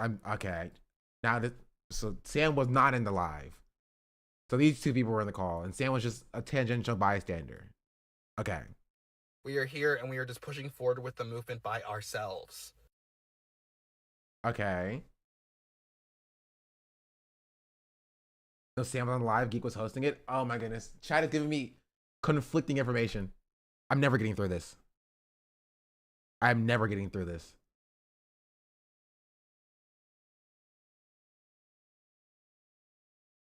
Please go watch Becca Day's video. It is a video that does a very good job deep diving the entire timeline of the tour and what happened in Texas and how honestly unsafe it was for the black creatives. It's just a very good video. Please go give it a watch. And then there's another creator, Santana, who did a deeper deep dive on all of the lies and the manipulation that happened that this one right here, Jones, did. It's just terrible, terrifying. Wait, so why are... Okay. Why are people in the chat saying that Xander is shading Peyton? Was Xander shading Peyton? Are there shots being thrown at Peyton? I'm confused. Please look into it.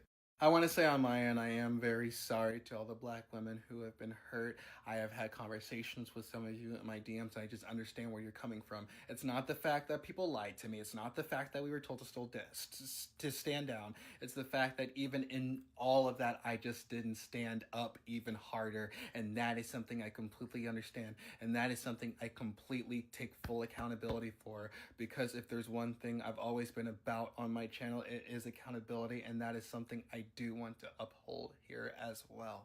I'm so glad that this full timeline is out now so you can see everything that led up to this point, but still, even now, I do want to take that extra step of accountability, and I do want to say personally... Also, question, where's the 10K? Or 100K? Did we ever find out where the 100K went? Dan said the 100K was just spent poorly, he thought. That's kind of what I want to know. I am so sorry for any black woman who has ever been affected by my silence, who has ever been affected by just me not standing sooner, right? When it comes to Peyton, I'm not mad that he stood up for black women. I'm not mad that he called out Z. I think that was a wonderful thing. I think that was a good thing that he called out Z. The only thing that I and other black creators of the tour have ever really been a little bit pressed about is the fact that like he made some claims that just were not true. Biggest example is saying that there were some black creators who had to pay their own way on the tour. That is not true. None of us paid our own way. The one creator that he was mentioning was definitely Mermaid, and Mermaid has said herself that she did not have to pay her way. So it was stuff like that. And there were also... Okay. So now what I'm going to do is I'm going to go to Peyton's video.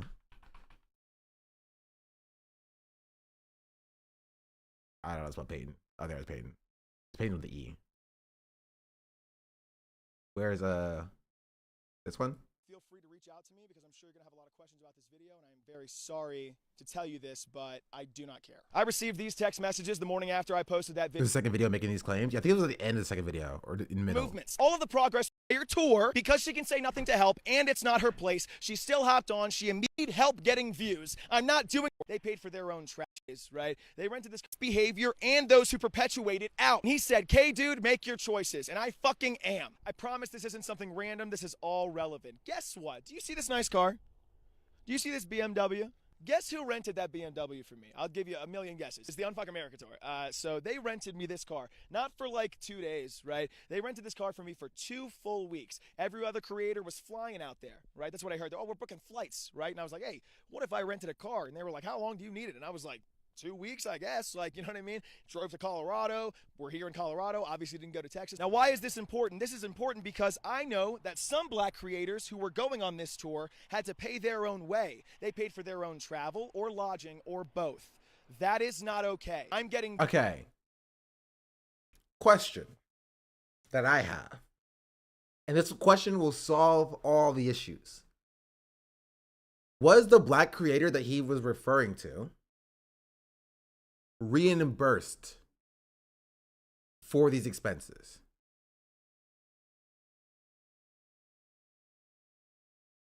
Or was it like actually paid for by the organization? Right? Because that's a very important distinction. Remy was on Johnny's Live raising money for the trip, so of course people thought that. Chet is saying different things. Becca said that her flight and room were paid for, but she was not paid. All the black creators on the tour confirmed that they were paid for. There's a difference in like their flights and things being paid for, or they having to book it and then it being reimbursed, right? Because then the question is who told Peyton that they didn't get paid, right? Jordan said it was him. Who's Jordan? Reimbursement means that they did pay their own way. That's correct.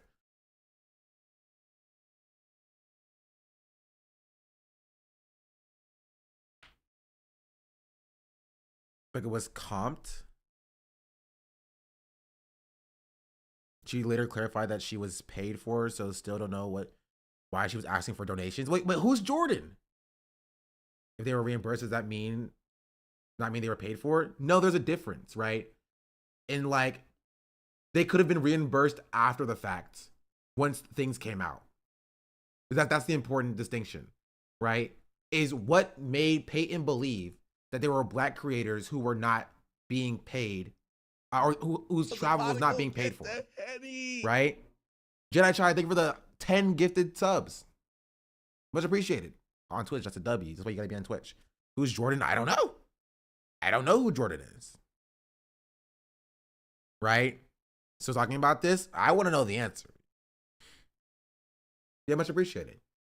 Right? To my understanding, they were reimbursed and paid for before all this stuff came out. Maybe. Right? My question is, again, it still stands, is why did Peyton think that there were black creators on the trip who had to pay their own way? Was he told that? And if so, who told him this? Right? Did he make it up? And if so, why did he make it up? What does he have to gain from making up the fact that there are black creators. The rebirth does not mean being paid. He said pay their own way, right? People wanted to join the tour late, and they were initially told that they would cover their trip themselves. Okay, who are those people?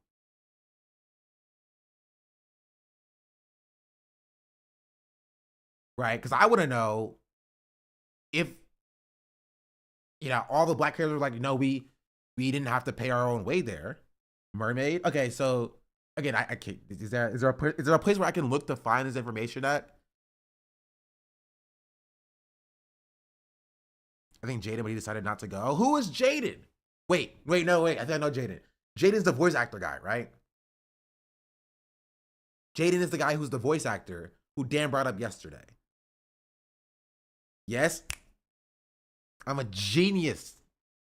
Yeah, I remember this stuff. You love him?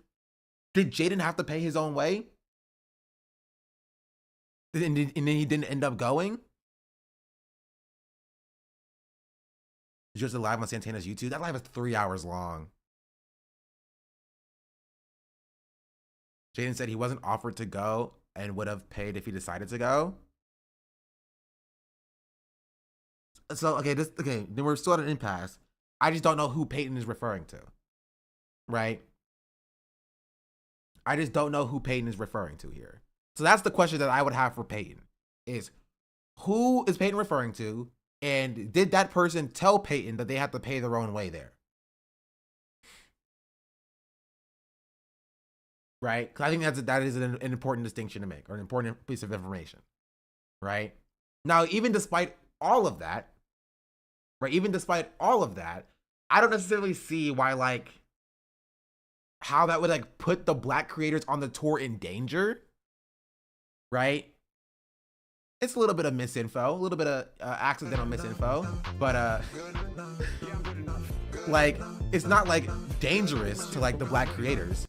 So I don't necessarily understand the smoke that they would have for better support you here because for Peyton. TikTok may steal you away from us. So I am here to keep you on Twitch. LOL. Jedi, thank you for the 2-month free subscription. For the 6 months in advance. I'm not going to TikTok yet.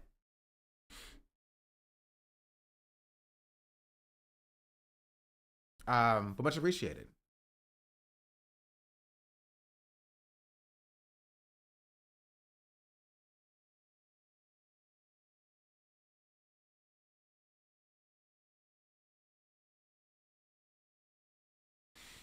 Anyway, let's run this back again.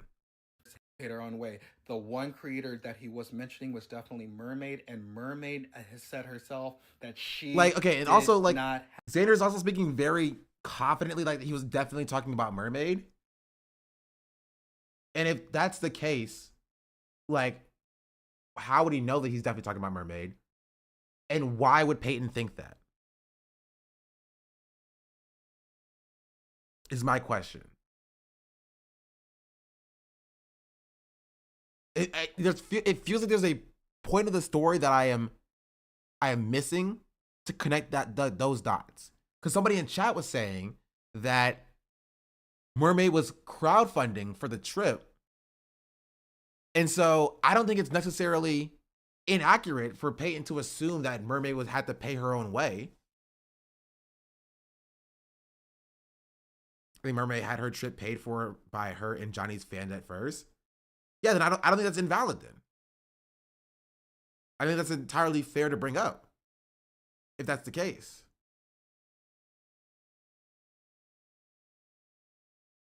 Mermaid said Peyton never spoke to her when she was on Dean's live. Then that's a different conversation.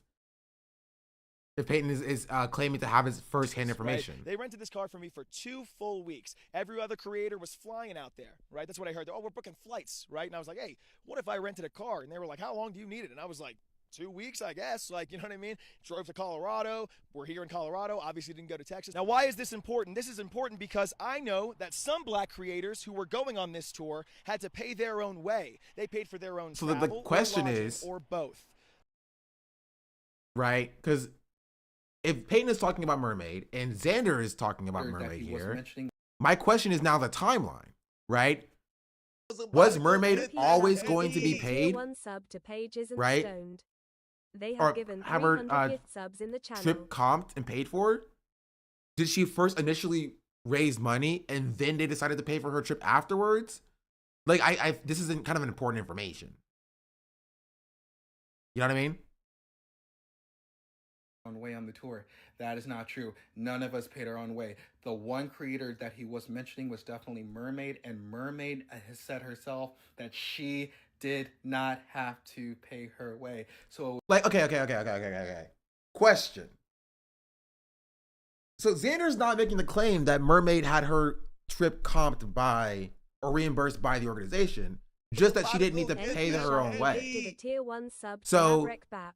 They have given 301 gift subs in the question channel. is, who paid for her trip? That's now the new question that I have. Who paid for her trip? Is it the money that she raised that paid for it? Because I think, in my personal opinion, I would consider that paying her own way. Right? Did a tier 1 sub Or to Born did the City pack They have given 300 pay for her trip? subs in the channel. And if so, when? Right? When did that occur? Because this is all important. Because if that all happened after Peyton made the first video, then it's not Peyton's fault for making that claim, because that claim would have been true at that time. Right? So now I need a timeline about what did Peyton know when he made the first or the second video, when he made this claim, right? And is it possible that he was either told that Mermaid paid her own way and believed it without explanation, which is worthy of criticism? Or was she at that point having to crowdfund and raise money to pay for her own trip there? And after this caught wind, then the organization decided to reimburse her.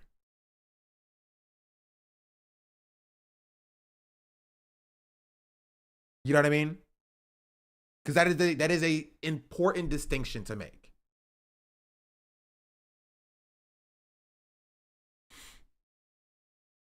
I wonder if Mermaid didn't know the trip would be funded or and crowdfunded. My theory is that his video is what got the creator reimbursed, and all the drama came out. We don't know. That could be the case as well. From my understanding, nobody had an issue with the first video. It was the second video that they had a problem. I understand that, right? I'm interrogating why they had a problem with it. You feel me? Because the claim is they had a problem with it because Peyton made this claim that there were Black creators who were going on the trip who had to pay their own way there. And that there were people on the trip who had an issue with that because it was false. And so my question is it false? That's what I want to know. I want to interrogate if that is a falsehood. If that is a thing that is untrue. Because one, he didn't speak to anybody to say that, and two, said he was going to keep going to Texas. I mean, I don't care that he was going to go to Texas. That's entirely fair. But like, him not speaking to somebody, I think it's worthy of criticism. Like, if somebody told him Mermaid had to pay her own way there, and he was like, oh, that's bad, I think that's misguided to speak about it without talking to them. But I don't think it's malicious, right? I think it's a situation, if that's the case, it's a situation of like, his heart was in the right place, right? And he just made a misstep and a mistake, right? Because he's trying to speak out and protect Black women in this situation. Yeah, but that's why they were uncomfortable. By him going to Texas, I think that's stupid. What, they think he was going to go up and beat them up or whatever? Like, that's dumb.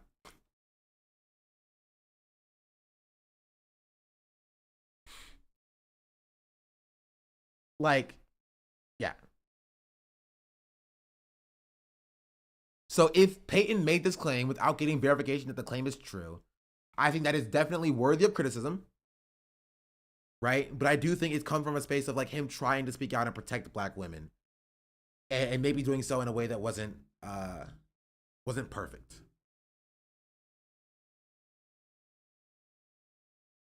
They're mad because Peyton said something and they weren't ready to talk about it. I think that's more accurate.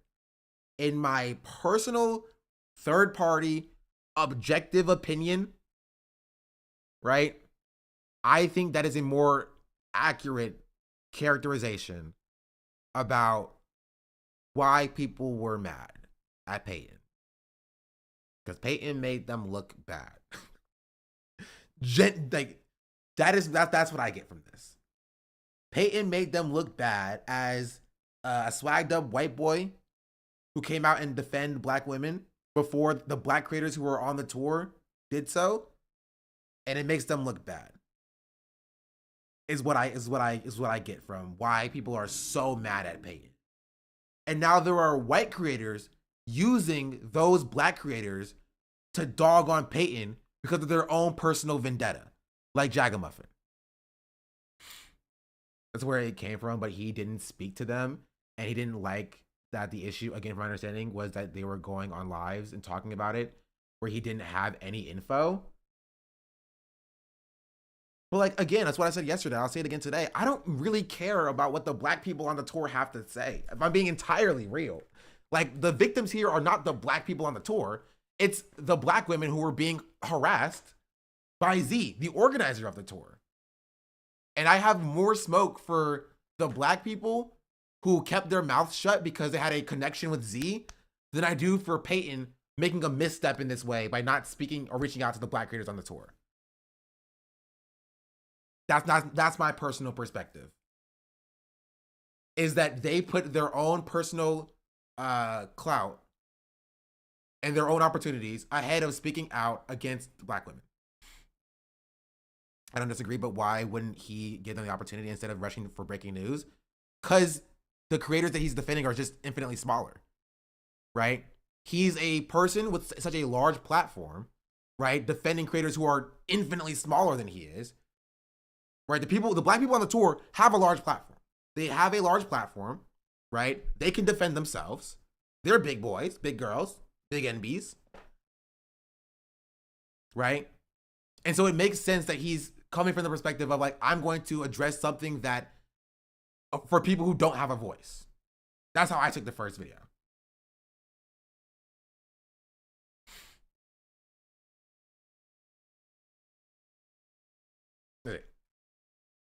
And in the second video, he made a misstep by like not reaching out to the creators on the tour if that was inaccurate, right? I think that is a mistake, and he should have done better on that.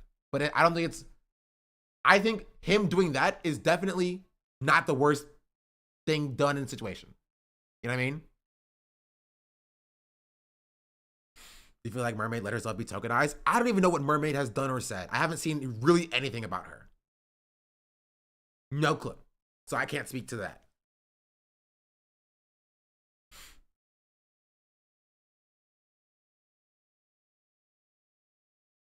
Sent you the video yesterday. Chica has a video on it. I haven't seen it. I don't even know where it is. Right, but I will say I'm fair and magnanimous. I am totally down to hear what black people on the tour have to say and what their issues with Peyton are. I'm totally down about why they feel like that was such a horrifically bad thing. Again, I don't think it's I think it's fine if they have an issue with it or they have a problem with it, right? But if I have to rate Peyton not reaching out to the people on the tour before making this claim and the black people on the tour not speaking out to protect black women, I think that one's worse. Both aren't good. I think that one's worse. As in my personal perspective.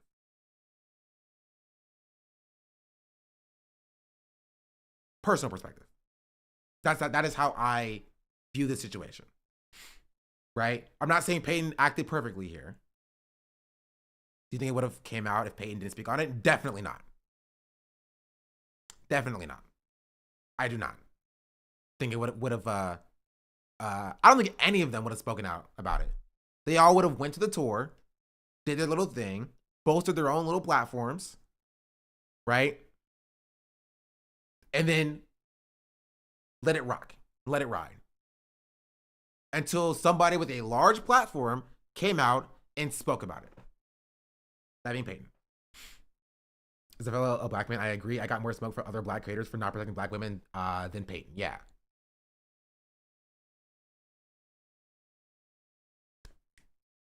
So they're run for their own monetary gain. That's how I read it.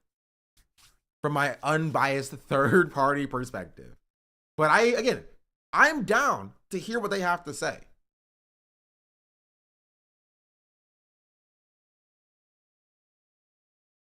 I'm down to hear what they have to say.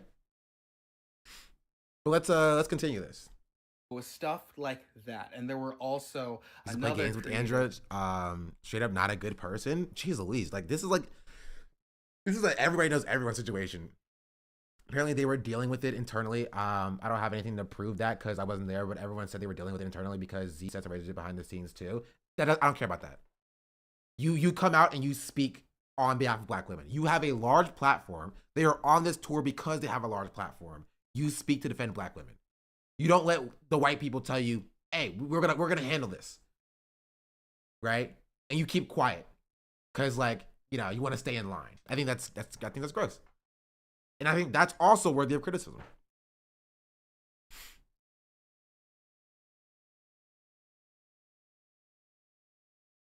Can we stop pretending that you, Mr. I Hate Dean, are unbiased? I am as unbiased as they come. Okay. Who specifically said, who Peyton asked, Also, hey, should I post this? Hate's a strong word. And then he was like, wait, things are a little bit complicated. Another creative who that she did not have to pay her way. So it was stuff like that. And there were also another creative who specifically said, who Peyton asked, hey, should I post this? And then he was like, wait, things are a little bit complicated. We are trying to work it out behind the scenes as black creators, especially since we're being told that things are going to be worked out. Who is that? And this is the problem. Everybody wants to keep their mouth shut. It's always, oh, this person who is a creative said this thing. Who? I'm gonna need, I'm sorry. I got a board to fill out, Xander. I got obligations. I got obligations. I got a board to fill out. I need names. I can't keep doing this, this person said this thing and this person said that. I need names. I need this person said this thing. Here are the receipts.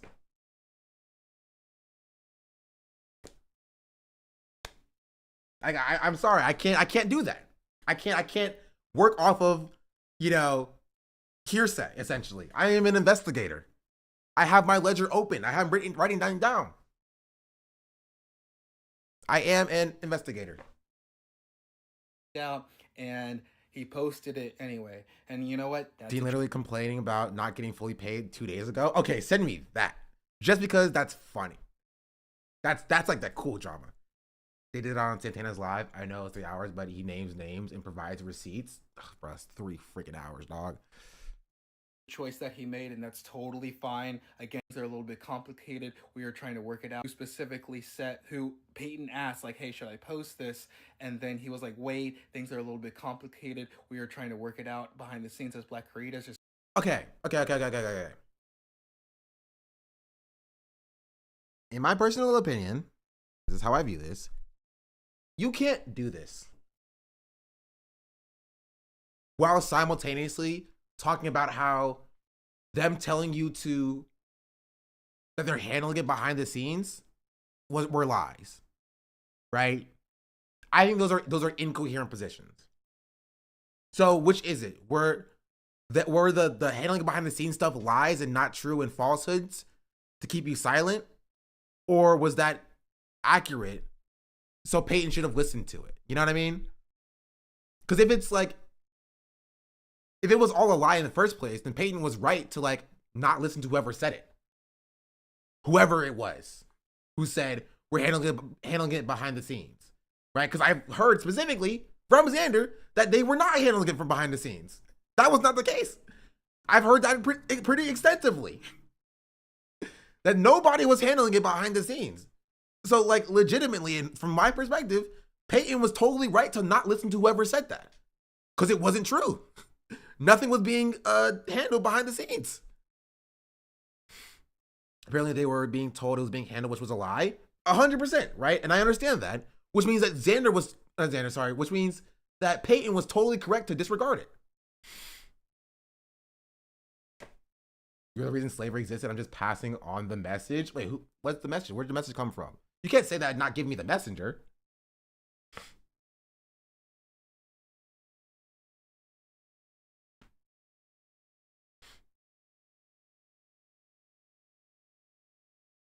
But Peyton didn't know that. Doesn't matter. He was proven correct. Whoever told Peyton that it was being handled behind the scenes was incorrect. They were wrong. Peyton was proven to be correct by not listening to whoever that person was, right? And posting it anyway, because it wasn't being handled behind the scenes, which is why I don't think it would have been handled at all, right? If Peyton just let it rock. It was Mr. Jones' ex? Maybe. I'm gonna need a name. I didn't think Peyton was conversing with Mr. Jones' ex. But I don't know. I have to use the bathroom as well. Jeez Louise. Here, enjoy this. I'll run it back from the beginning so y'all get the full Please thing. go watch Beckaday's video. BRB. It is a video that does a very good job deep diving the entire timeline of the tour and what happened in Texas and how honestly unsafe it was for the black creatives. It's just a very good video. Please go give it a watch. And then there's another creator, Santana, who did a deeper deep dive on all of the lies and the manipulation that happened that this one right here, Jones, did. It's just terrible, terrifying. Please look into it. I want to say on my end, I am very sorry to all the black women who have been hurt. I have had conversations with some of you in my DMs, and I just understand where you're coming from. It's not the fact that people lied to me. It's not the fact that we were told to stand down. It's the fact that even in all of that, I just didn't stand up even harder, and that is something I completely understand, and that is something I completely take full accountability for, because if there's one thing I've always been about on my channel, it is accountability, and that is something I do want to uphold here as well.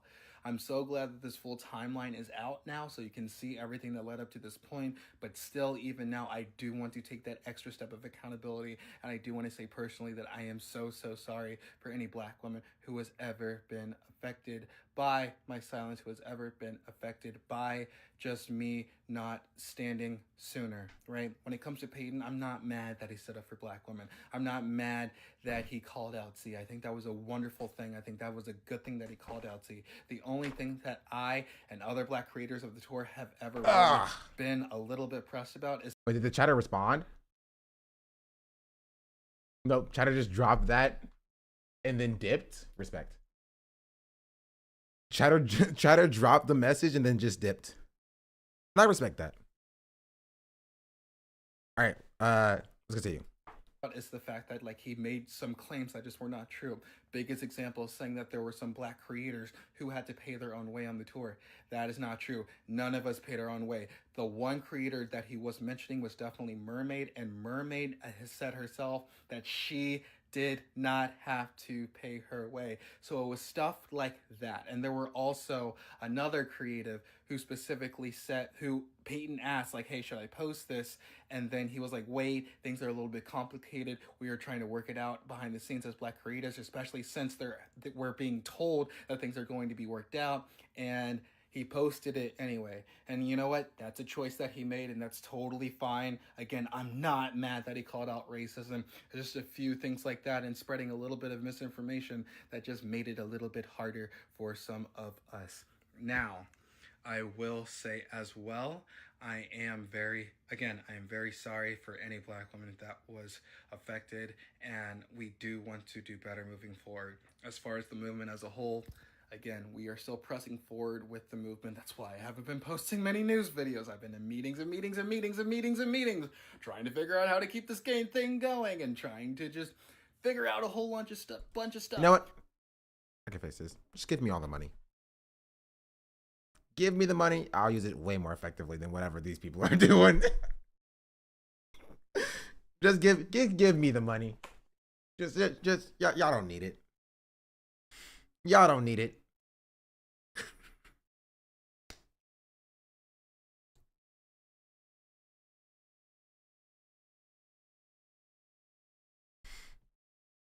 I'm just saying, y'all don't need it.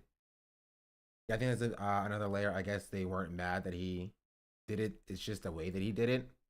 Which, I mean, that's fair. You can be mad at the way Peyton did it, but I feel like if you're, you know, that shouldn't be the focus, and the focus should be like, you know, Z's racism. One thing that Beckett said in her video that I fully agree with is that we, the people, are the movement. So we're going to keep trying to figure out how to make Also, I just hate that like nobody's taking a step back and was like, huh, maybe we shouldn't do this tour thing. Maybe it's not the most effective thing to do. Let's bring some better ideas about doing things. That's not this. They think they're the movement. No, they mean like the people in generality. You know what I mean? Like when people say the workers have power, you know, like that kind of thing. You know, that this tour is beyond curse. I mean, it was dead on arrival. If I'm being entirely real, it started with the hey, we should follow Charlie Kirk around, and it built from there. The foundation was already shaky. You know, it needs to be back from the drawing board about like, all right, Trump's in office. The left has basically zero power.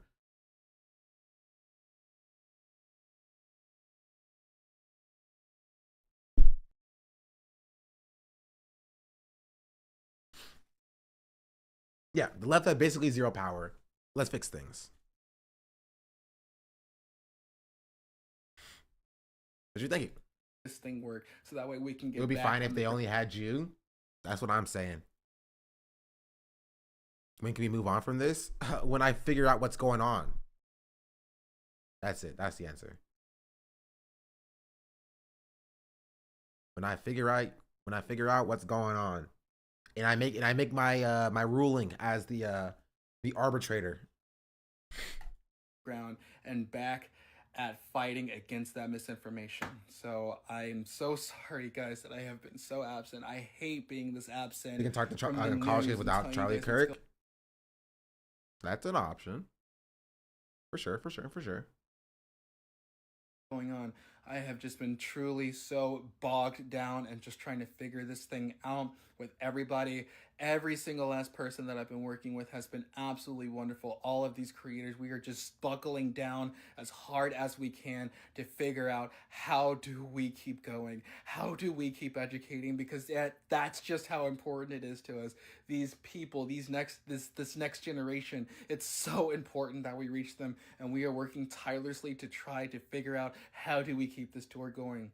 So again, I want to say I apologize. I want to say I take full accountability. And I promise you guys, just hopefully within the next day or two, I can just get back to just telling you guys the news and get out 6-7 news videos a day like I was just doing prior. And with that, I say... I think the overall message should be to end debate bro culture. That makes sense to me. Right, and please go watch Becca Day's video. Please go watch... Okay, and then... Yeah, okay.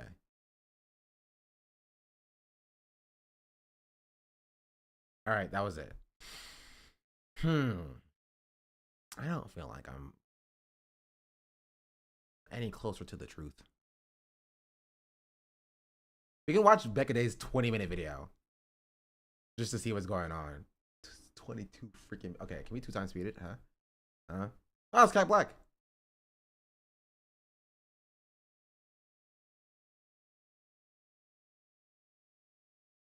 Before I moved on to like any other content, I did want to take a second and like sit and deep. Wait, how do I freaking... Why can't I 2x speed this?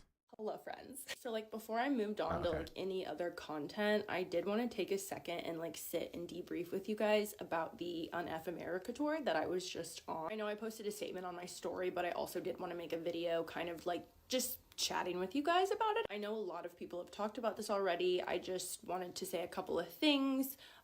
Without being super messy, I just wanted to provide some receipts because as someone who was one of the first Black creators in this tour to start putting things together and working behind the scenes to make sure everyone knew what was going on and that something was amiss, I just want to provide my perspective. But I did first want to say some like personal disclaimers. The first thing I want to say is I am so sorry that I attached myself to this tour even for a week without doing my homework about the organizers. Bro, it didn't even last the first stop.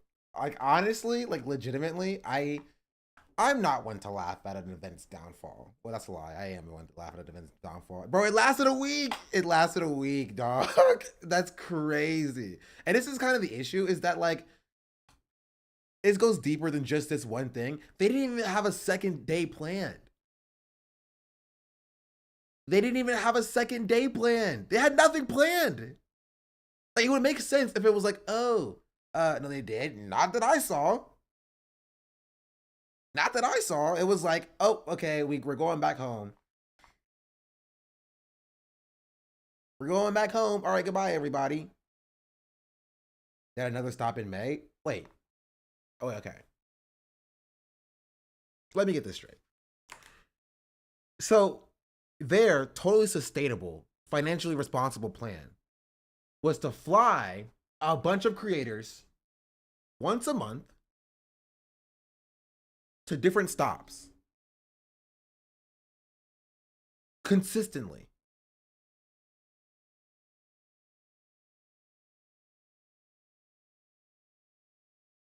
I think it was a good plan. It was just a plan. It was doomed from the start. It was doomed from the start. Like, Tito's Chatters also makes a good point. May is when college students are basically leaving for summer. So were they gonna put it on hold? Were they gonna go to like empty college campuses and like convert the summer students? Why would they do it in April?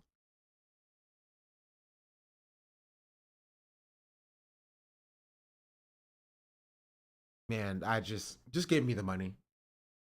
Just give me the money, bro.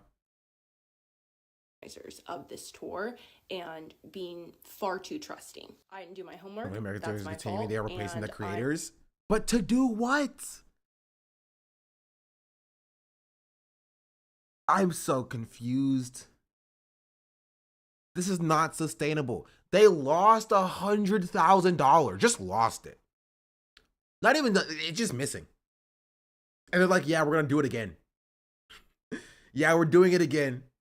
Round 2. Round 2. That's crazy. They didn't lose it. They are hiding it. Okay, you basically said sending us.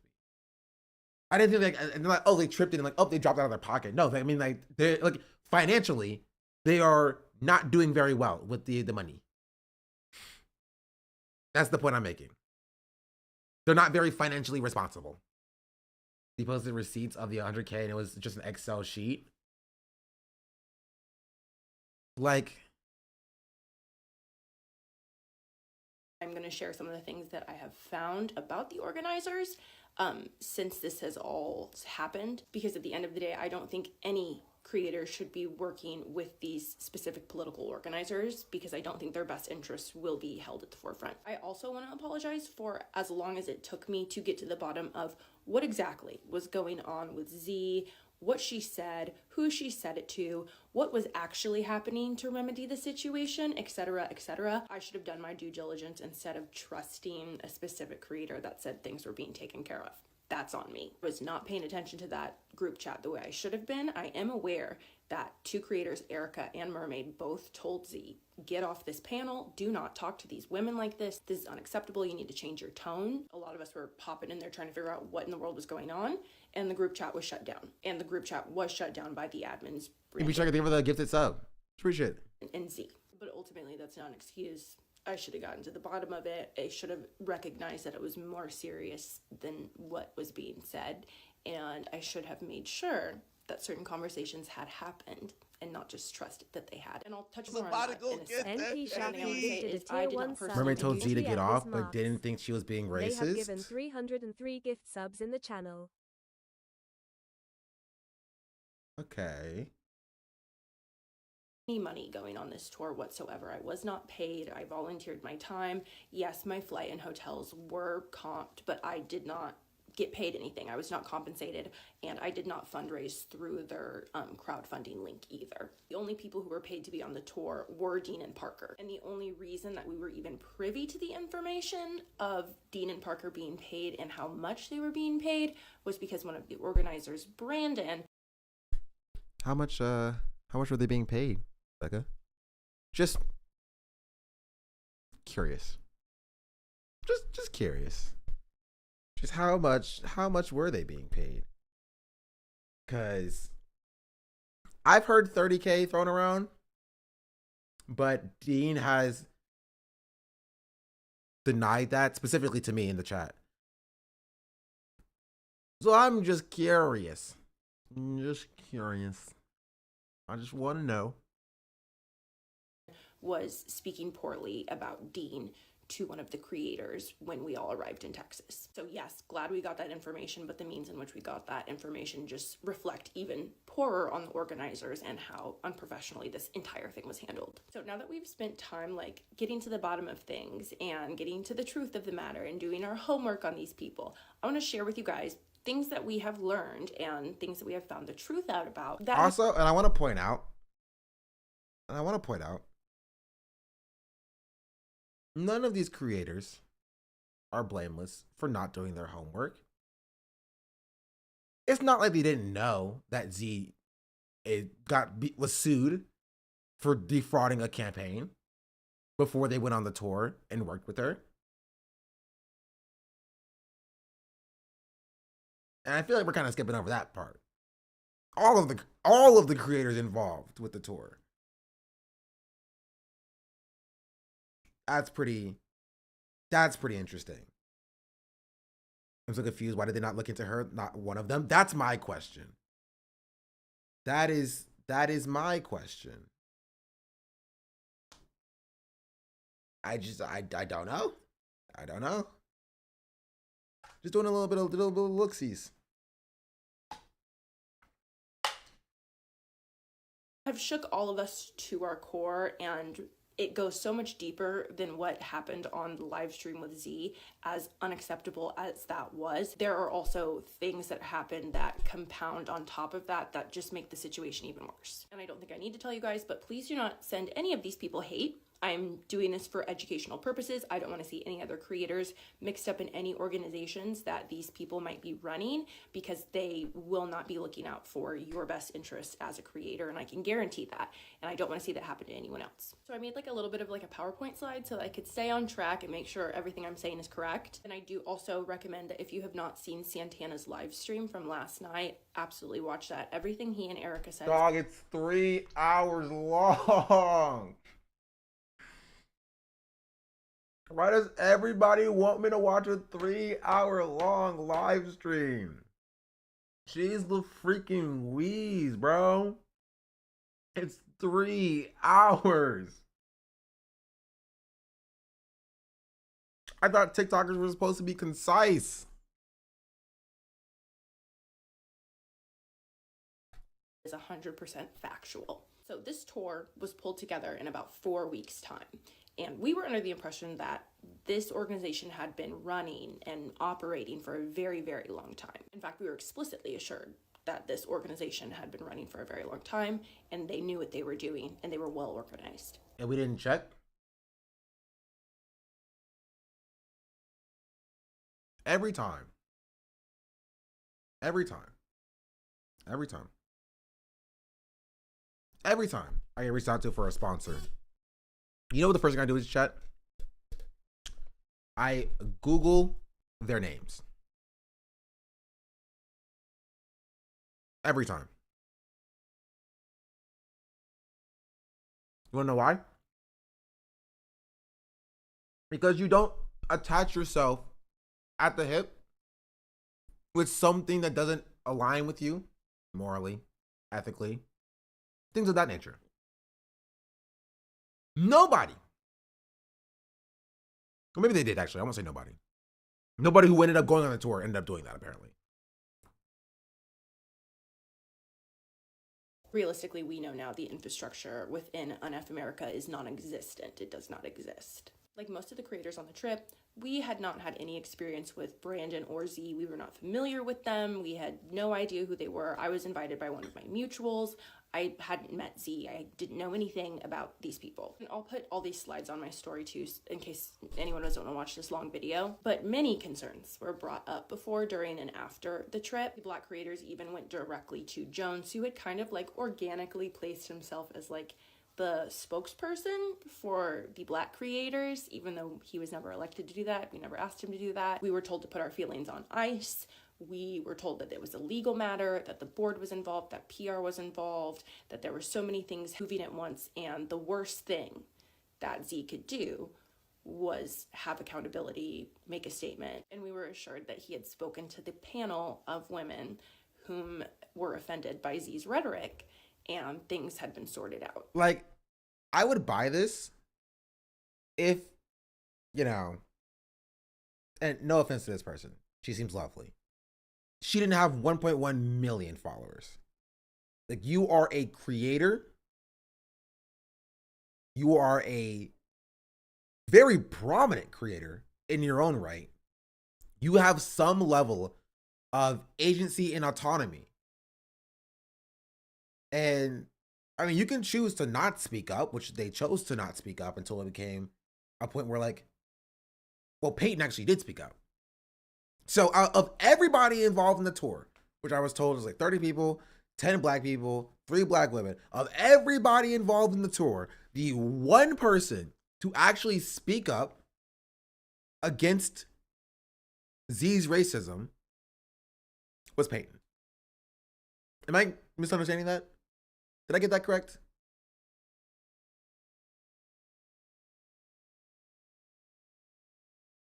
Everybody else, radio silent, said nothing. And now they're trying to come for Peyton for being the only person who said anything? That's crazy to me. He's the only one to name it, but not the only one to perceive it. That's crazy to me.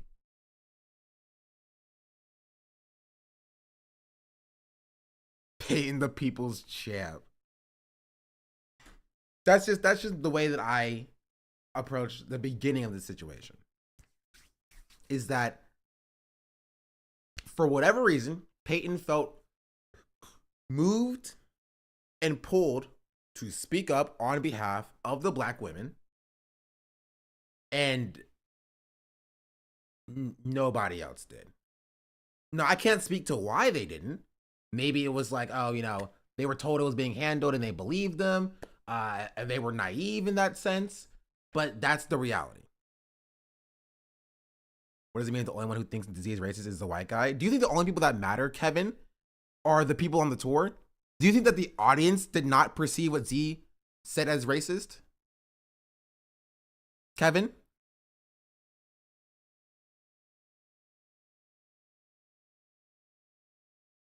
Do you think we would have gotten here in the first place if the audience and the people on the tour, after Peyton spoke out, called out what Z did as racist? Do you know who also did, Kevin? This person did. And Xander did. And everybody involved did. After Peyton called her out. Kevin?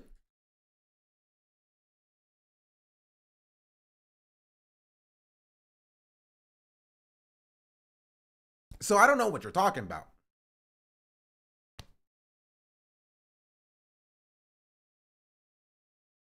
Does that add up? What do you mean it doesn't add up? What are you talking about, Kevin? What are you talking about, Kevin?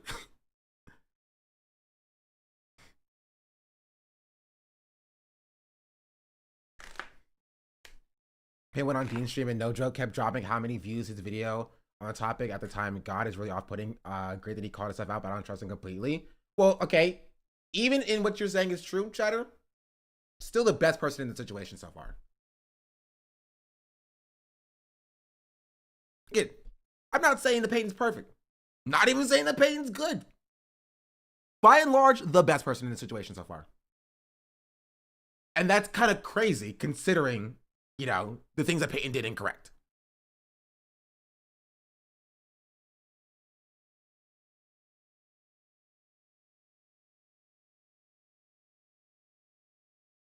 What is happening now is why Black creators are catching heat for a white woman being racist, because they swept for her.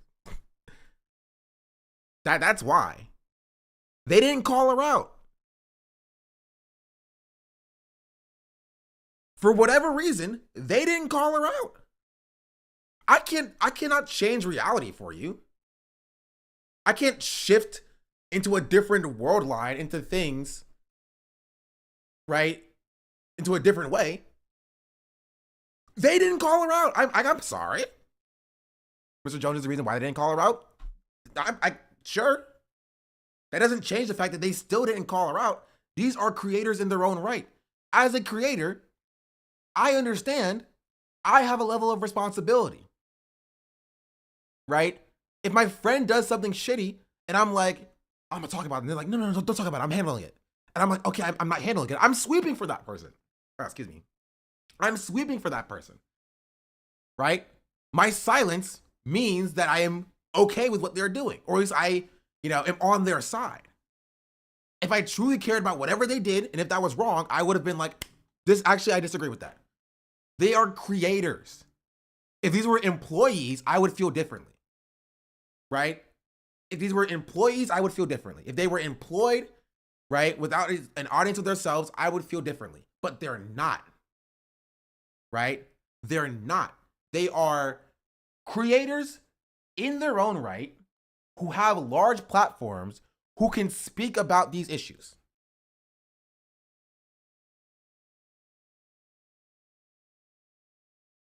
So let's shift the focus to the Black women and excuse Z's racism. Who is excusing Z's racism? Fuck Z. I've been on the fuck Z train since the beginning. Top tier, #1. But that doesn't excuse the fact that they didn't say anything.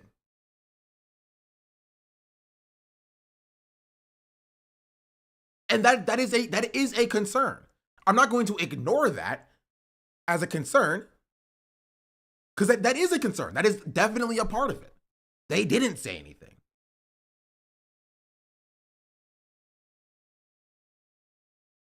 They didn't. And I can understand why they didn't say anything. They trusted Mr. Jones' ex, right? Naively so. They thought Jones was handling it, right? And I understand that, right? I still think that they should have said something. That's my take.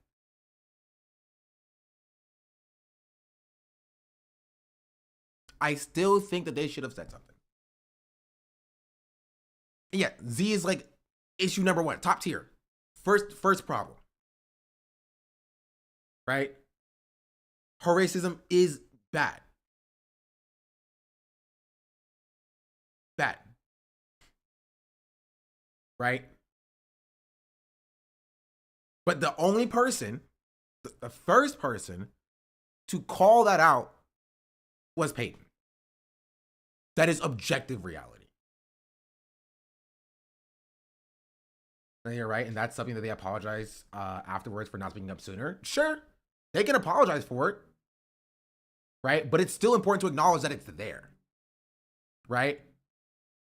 First or the loudest? The first. Of the people on the tour, he was the first. Find me something different, and I'll change my mind. I'll apologize and change my mind. I am fair and magnanimous. Fair and magnanimous. You find me something different, I will change my mind. But from what I saw, the only person on the tour to speak out and defend the Black women publicly was Payton. If they were catching flights, eating with grandparents, and etc., all too busy to be concerned. Yeah. Yep.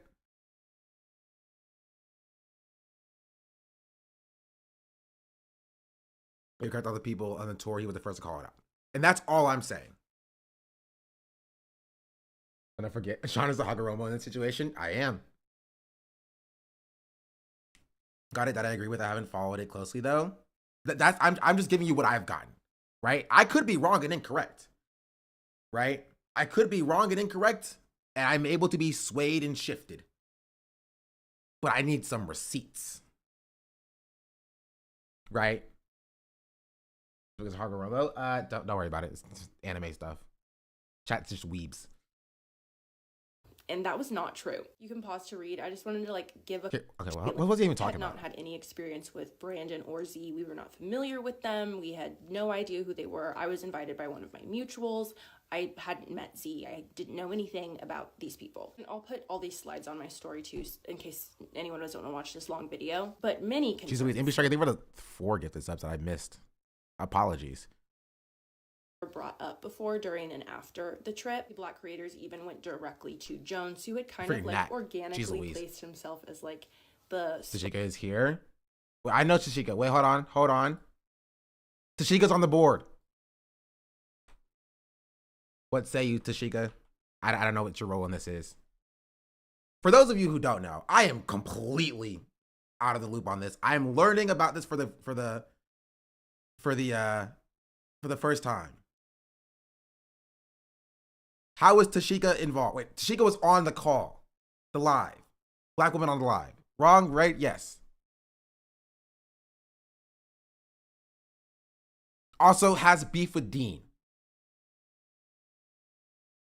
Bring her up. I don't know how to do that on my TikTok live. All I got is a freaking gosh darn Discord. People are too mean to Tashika. She's a woman that Peyton spoke about. In what way?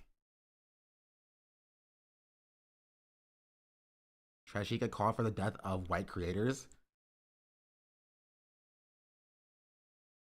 Tashika, we're on the same wavelength, and people saying that about us. I'm gonna be real. They say the exact same thing about me.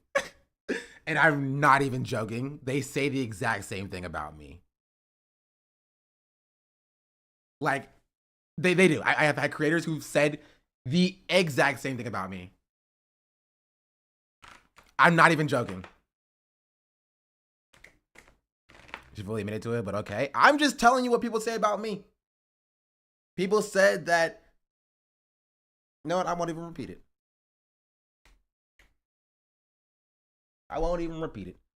But gosh darn it, just know you can't say anything bad about slave owners nowadays. People just are not happy. I think what Dean did to her, I would have done the same thing, period. Sean was never wrong for that take.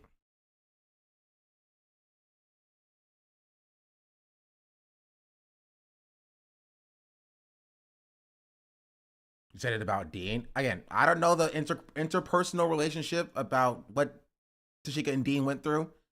Don't know. And honestly, we're not going to get into it right now. Stay on topic. Stay on topic, Shatters. We're talking about the tour. Right? We're talking about the tour. Lock in. We can get into the interpersonal relationship between Tashika and Dean, and why Tashika, allegedly called for the death of Dean at a different later time. How does this relate to LeBron's legacy? Is the question.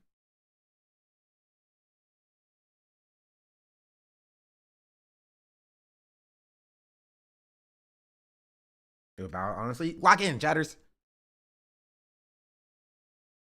Spokesperson. Anyway, wait, can someone just explain how Tashika's involved? And what does this have to do with? Okay, Tashika was on the call. Oh, okay. I have a good question then. If Tashika was on the call, who involved in the situation reached out to the people who were on the call? On the call told Peyton. So Peyton talked to Tashika. Did anybody else talk to Tashika? Did anybody on the tour talk to Tashika? Many people did. Z.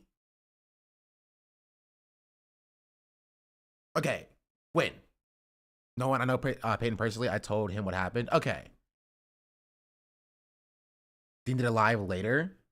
Okay, I'm aware of that. The reason why I ask is because everybody involved claims to have intimate knowledge about or have claimed to have spoken to the black women that Z was racist to. Right? Season chat trying to tell you. I'm old, chat. I'm old for TikTok. I'm 24, okay? I'm too old to read this chat. Not after the fact. Okay. Open your request box in the settings. Can I do that on my computer? All I see is moderator settings.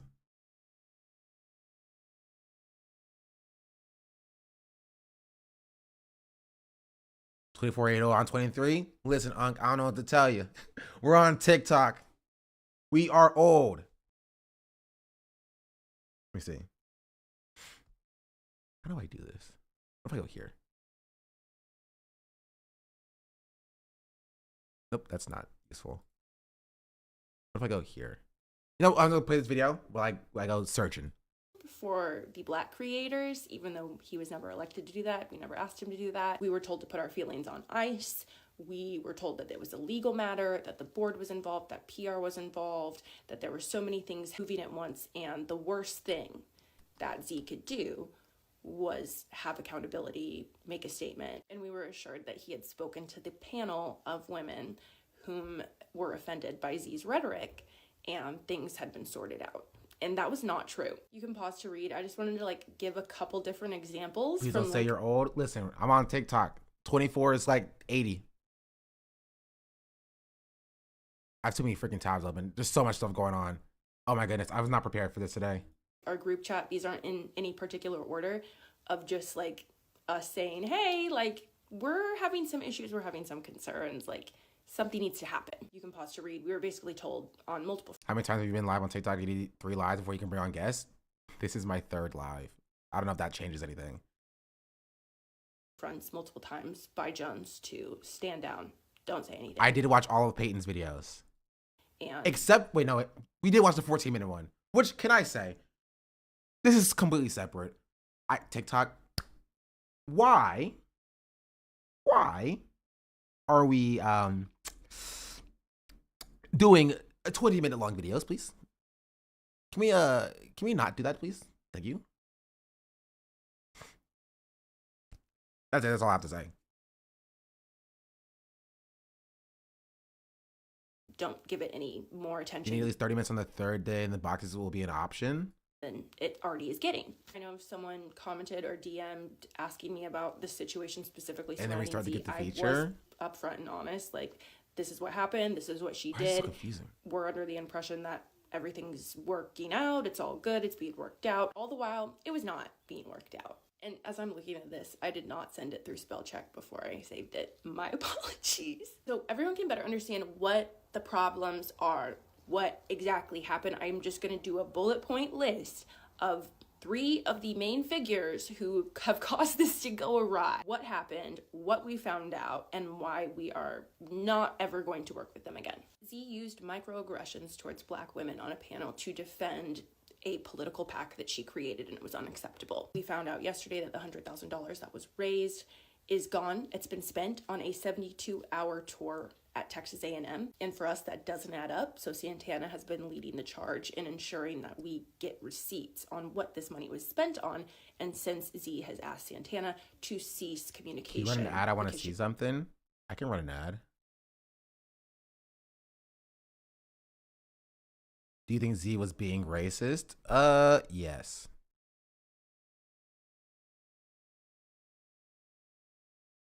If I were to be charitable, just unnecessarily mean for no reason. But in the way she was doing it, and the insinuation that these black women that are criticizing her cannot possibly fathom all the work that she does and what she's going through and how to be real organizers definitely falls into microaggressive territory, 100%. She does not want to talk to him about this, which is very strange to me. And something else I found out while doing my homework into Z is that she's been sued before for misappropriating campaign funds. Testing their ad block feature? Oh, I just ran it though. So if you see an ad, then yeah. Whole situation even slimier. After the trip, things started heating up because we realized that we had been lied to by certain figures like Mr. Jones, I have my chat in. and Brandon, and we were immediately asked to sign an NDA. And this is a ChatGPT summary of said NDA. It's one of the most ridiculous NDAs I have ever. Has there been any clarity on why D is involved? No, actually. Why is Destiny involved? We haven't even gotten to that side of the story. How did Destiny even get involved here? Did Z reach out to Destiny, or was Destiny like, I want to get Z onto the broadcast? Like honestly, that tells me everything that I wanted to know about freaking Z. Like, especially with what Destiny's going through right now. Of like, you know, being credibly accused of, you know, allegations. Read in my whole life. I cannot believe this was ever sent out. And another huge misstep that occurred was that before coming on this trip, I think D reached out to her. Assured that we would have armed security with us on campus. We would have our own booth. Z reached out to D from what I found out. That's so funny.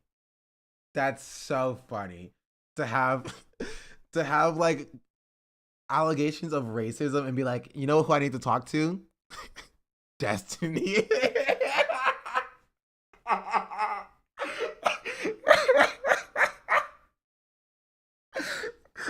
I have allegations of racism. Do you know who I need to talk to? Destiny. Listen, I cannot say the things that I've said previously about Destiny because people will get very mad at me, so I'll just leave it at that. We would have our own area. We would be safe. And up until the hour before we got into the van to leave for campus, we were expecting to have armed security. And it was announced to us decisions, as I've noticed, actually. Just not very good decisions. This moment that we would not have any kind of security, but we're still going. Good luck, have fun. We brought our concerns to the organizers. We brought our concerns to Jones. It was brushed off. It was called an industry norm. For us, it was like the principle of it. If we were guaranteed something that has to do with our safety, we would expect to have that guarantee met. I just wanted to share this. This was my text that I sent to the group chat of like the Black creators when we found out like, hey, like you're not going to get any security anymore. And I was like, hey, I can look past a lot of like chaos, disorganization, not feeding us properly, etc., etc.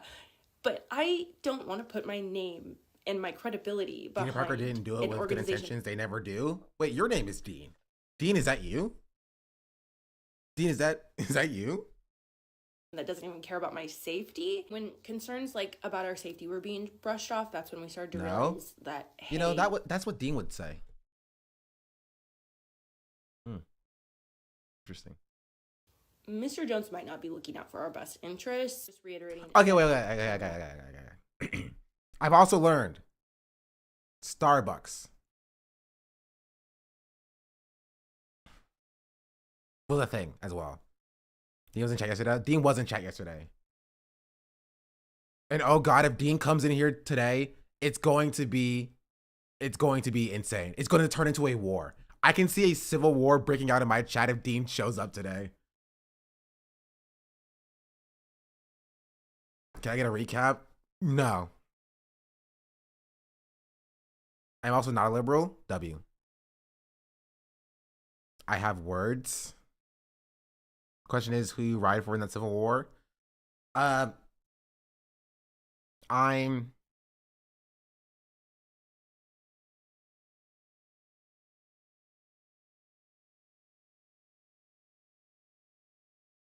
have a good analogy.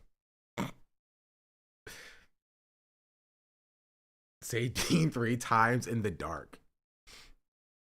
I still want to know how like people involved are like finding my Sean famous for loving Dean. Apparently Dean's a fan of mine. That was a surprise to me. He welcomed me to TikTok and everything. And I was like, Dean, buddy, listen. Listen. You can try to butter me up, but I still got problems and issues.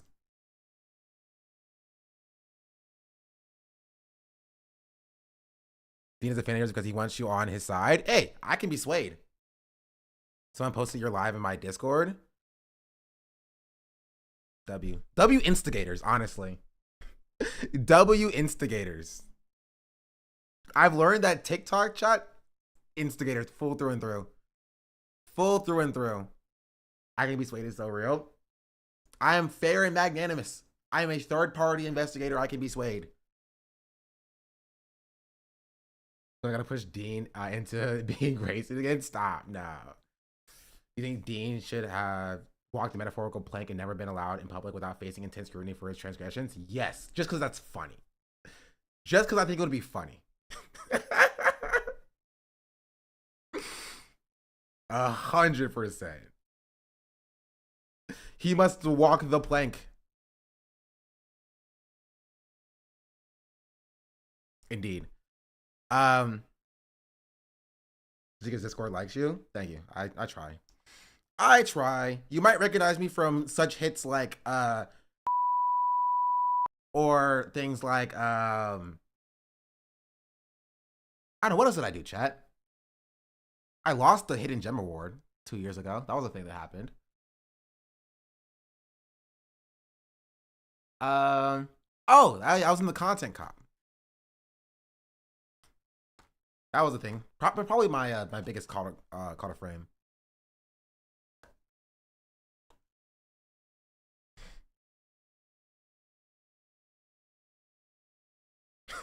Any opinions on Yakubian deviltry? It's kind of crazy. I disagree with a bit of your take here, but you've definitely been fair in your analysis. I try. Which I've always said, you don't have to agree with me. You're incorrect, but that's fine. You don't have to agree with the things that I've said, right? But I do try to be fair and listen to what people are saying. Jeez Louise. Immediately. I told you there's a civil war happening. Man, people don't like people on TikTok. You pick your side and like they will it doesn't even matter if you're in neutral territory.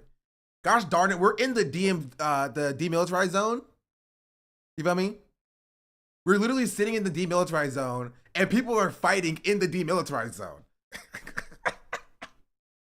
People are fighting in the demilitarized zone. You're being fair. You're being fair. Members from my community don't agree, and I think you're being pretty fair, even if I disagree with your take. The community that I'm in. Kyoji, thank you for the tier 1. Much appreciated. Dean rhymes with Sean. No, it doesn't. Those are different words. Yeah, people can't even chill for a day. Honestly, that's life. And honestly, I think it's funny. Just because I'm not invested. Because talk about how smug and unbothered Z was on Destiny's Live. No, because I didn't watch it. Because that's stupid. Happen on campus. We have a policy of not watching like Destiny content on my stream. Because, you know, I have thoughts. And I have not been persecuted for thought crimes yet. We're there all day long. We kind of all started to feel like we were kind of just there for the help, like as the help to promote Dean and Parker. And let me be so explicitly clear, that is not Peyton raid? But how do I know about that? How do I know if that's true?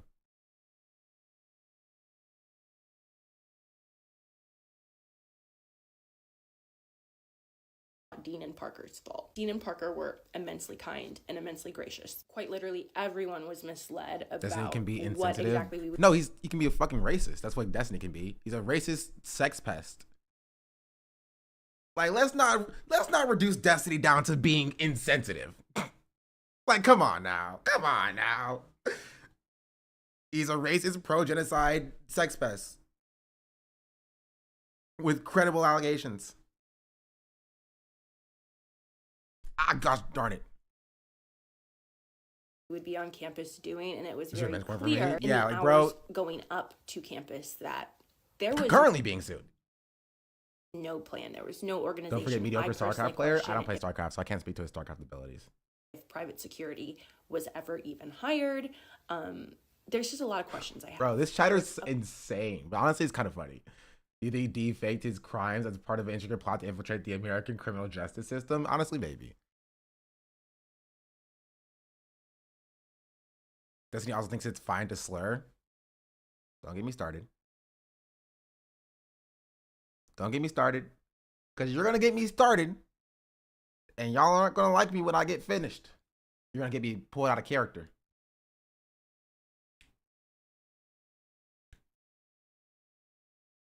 Talk about the part about sharing sexual nature, images of sexual nature of a 15-year-old with his friend and bragging about it on stream.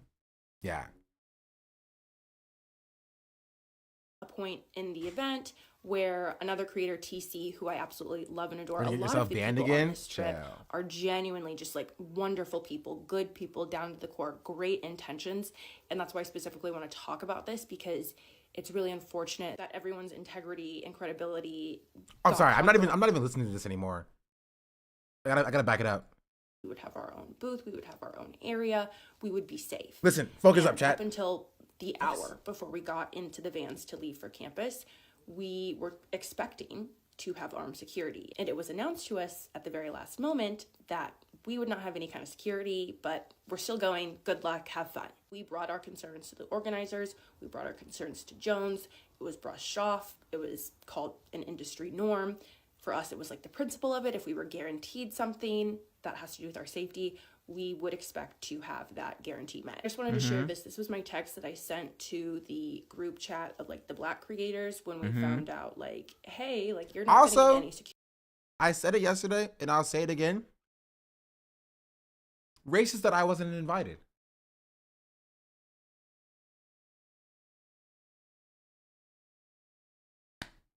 I'll say it. Racist that I wasn't invited. Honestly, I wouldn't have went because it seemed a little bit too lived up for me. But like, I still wanted to be included. Security anymore. And I was like, hey, I can look past a lot of like chaos, disorganization, not feeding us properly, etc., etc. But I don't want to put my name and my credibility behind an organization that doesn't even care about my safety. When concerns like about our safety were being brushed off, that's when we started to realize that, hey, Mr. Jones might not be looking out for our best interests. Reiterating again, like kind of what happened on campus. We were there all day long. We kind of all started to feel like we were kind of just there for the help. That is kind of crazy to be like, yo, Parker needs MAGAs. Can y'all go get the MAGAs? Like, that's kind of crazy. What's your thoughts on Andra? To be fair, me and Andra have a kinship. She plays League. I play League. She streams on Twitch. I stream on Twitch. You know? But like, from what I've seen, and I've only seen Peyton's video, no bueno. This is why on the document I have racist allegedly, because that's what I got from Peyton. Now I want to play League again. Hop on the League train. Hop on the League train. W League. Remember you didn't like her character pick? Oh, right. She played Heimerdinger. Disgusting. Ugh. That's her worst crime. Right? That is her worst crime. We're getting involved in this tour. Who cares? Playing Heimerdinger top? Disgusting. It's gross. It's nasty. Like as the help to promote Dean and Parker. And let me be so explicitly clear. That is not Dean and Parker's fault. Dean and Parker were immense. I think Becca is giving Dean and Parker more charitability than I would give them. They knew. They were there for themselves to bolster their own careers. And they knew that it was an uneven level of power. They knew that they were the headliners. Right? And they were just kind of okay with everybody else being treated like the help. That's how I read it. I'm gonna be real. Maybe this is like a level or into the privilege aspect of what we talk about. But like they didn't they didn't necessarily care enough to like worry about what the other people were doing. They were there for their own platforms and do their own debate thing. And, you know, if Z was the person who was actively making the black people be the help, thought didn't cross their mind.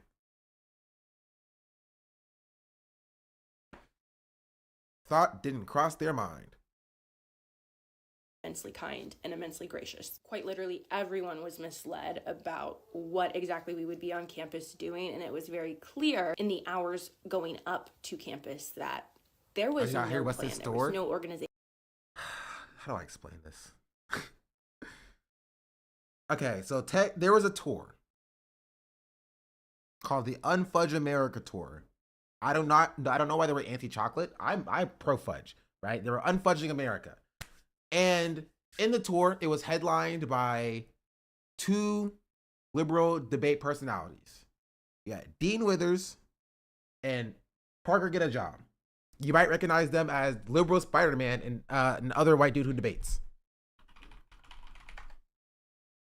This guy, Dean Withers. Hey, wait, hold on. Why does Dean get a knowledge panel and I don't get a knowledge? Does Parker get a knowledge panel? Okay, Parker doesn't get a knowledge panel. I'm about to say if Dean got a knowledge panel and Parker got a knowledge panel and I didn't, disrespectful. Anyway, this is Parker. Right? They were headlining this event called the Unfuck America tour. And before the event happened, a few days before the event happened, there was a live stream where there was a panel of black women who were critiquing the event. The organizer of the event, Z Cohen Sanchez, this person, the organizer of the event, hopped on the panel and started talking crazy.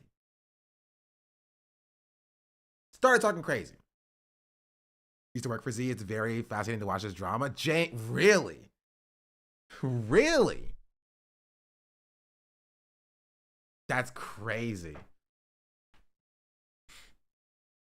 Bring them up, please. Yeah, let's talk later. Yeah, for sure. That's James. That's my mutual. James is cool. James, like, out of everybody here, James got my stamp of approval. Right? I know James got good politics.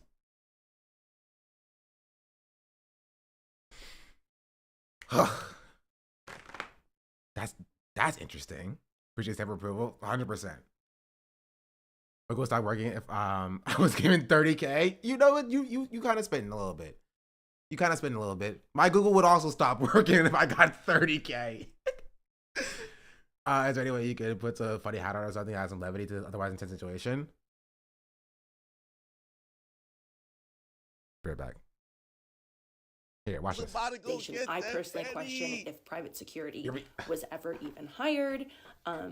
There's just a lot of questions I have. But there was a point in the event where another creator, TC, who I absolutely love and adore, a lot of the people on this trip are genuinely just like wonderful people, good people, down to the core, great intentions. And that's why I specifically want to talk about this, because it's really unfortunate that everyone's integrity and credibility got compromised because not only did we not do our homework, but because we were manipulated, deceived, lied to. But TC and I spent quite some time out in the sun with signs and trying to corral students to go debate Dean and Parker. And after a couple hours, TC and I kind of looked at each other and we were like, what are we doing? Collectively, TC and I have almost 5 million wonderful people who follow us. We can be doing so much more with our platforms, with our time, than trying to get college students to go watch Dean and Parker debate. And that is not to be offensive to Dean and Parker in any way. So that was like the gist of the issues that were happening as far as like Z's leadership. Then one of the other organizers who was kind of like Z's right-hand person was Brandon Russell. And Brandon Russell didn't have a great experience with him, was not really a kind person, I would say. I mean, one of my first impressions was of him trash talking Dean to another creator, explaining how much he got paid, how difficult he was to work with, etc., just massively unprofessional. You don't do that. As an organizer, you don't do that, period. Furthermore, and I've found this out and confirmed this since being off of the trip, Brandon is a Zionist. Brandon is a Zionist. It is my opinion that in 2025, a Zionist cannot be at the forefront of any kind of a progressive political movement in the United States. I understand the trope that the left demands perfection from one another to its own detriment, and I do understand that, but I personally will not work. I will not be associated with, I will not work for, I will not stand behind Zionists. I think it says a lot about someone's humanity, their intentions, their maturity, and their outlook on the world, and that's the kind of ideology that they identify with. Now, I'm going to say allegedly here because I don't trust this person, and I don't trust that they wouldn't try to legally come after me. But these are some like find a hat, so I put a snippets do-rag from on. our group chat, our creator group chat from last night.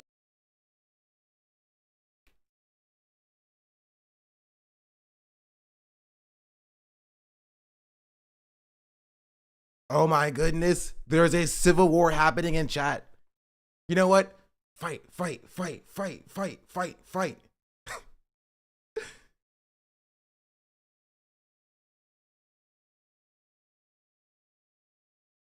Yeah, jump in. No jump in. I want a clean fight, all right? We're doing, hey, get back to your corner. Back to your corner. We're gonna have a clean fight. All right? Touch gloves.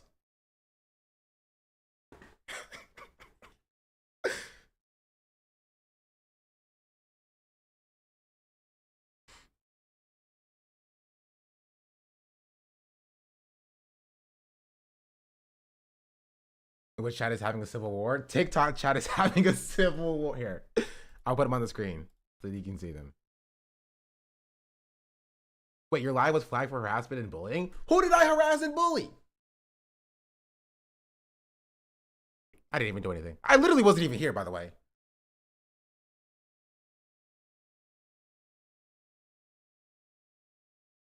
I literally I was gone for like 10 seconds.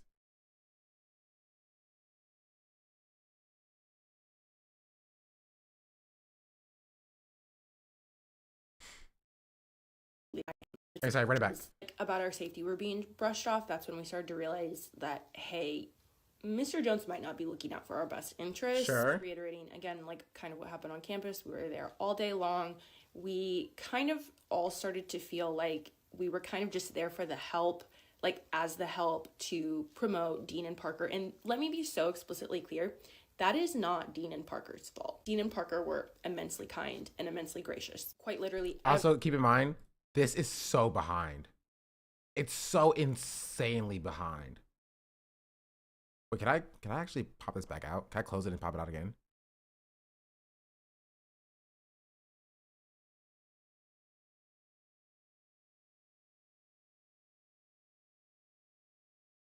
I don't know how to.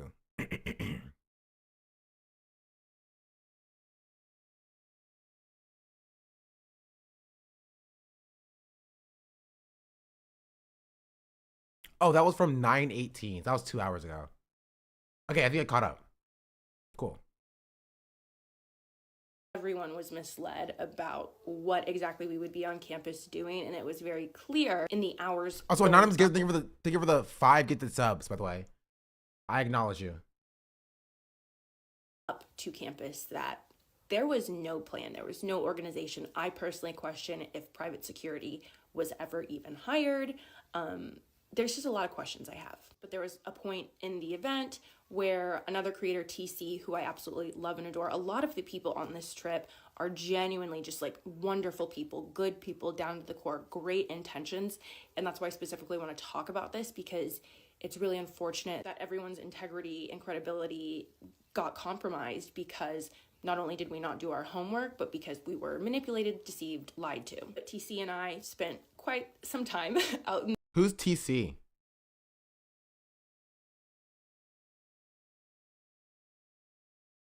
the sun with signs and trying to corral students to go debate Dean and Parker. And after a couple hours, TC and I kind of looked at each TC other on and a we were tour? like, what are we doing? Collectively, What's TC his and I have at? almost 5 million wonderful people who follow us. We can be doing so much more with our platforms, with our time, than trying to get college students to go watch Dean and Parker debate. And that is not True. So my question is if they understand this, why are they trying to continue the tour? Are Dean and Parker still going to be headlining the new tour? Now, if they take what happened here, right? If they take what happened here and they're like, okay, we're going to shift things around, no freaking headliners or whatever, we're going to actually just go out and do the work, then I'd be like, all right, sure, yeah, I'm down with that. Right? I'm down with that. But like,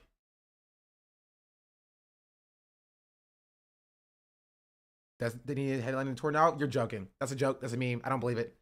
No, don't believe it. You're memeing. You're joking. That's a joke and that's a meme. I'm kidding. Okay, I knew it. I knew it. I knew it. I knew it. It was a joke. That would have, to be fair, that would have been kind of funny. He tweeted about it. Destiny tweeted. Oh no, he tweeted a joke about it, right? He tweeted a meme about it. I have Destiny blocked on Twitter, so I don't see his shit. His stuff. I think Xander said it. They're trying to remove themselves and Z from the other races and continue the tour. But the tour doing what though? Doesn't he have Z on stream? Yeah, we saw that. Which, again, says enough about Z in my opinion. Like, he should be in jail.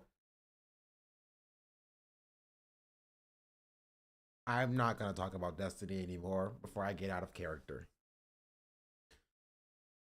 He's using the tour to funnel money into our consulting firm, which I called, by the way. Chat was like, how do you know this? How do you know this? How do you know this? I called that. As soon as someone said soul strategies, I was like, you used to work for consulting firm Soul?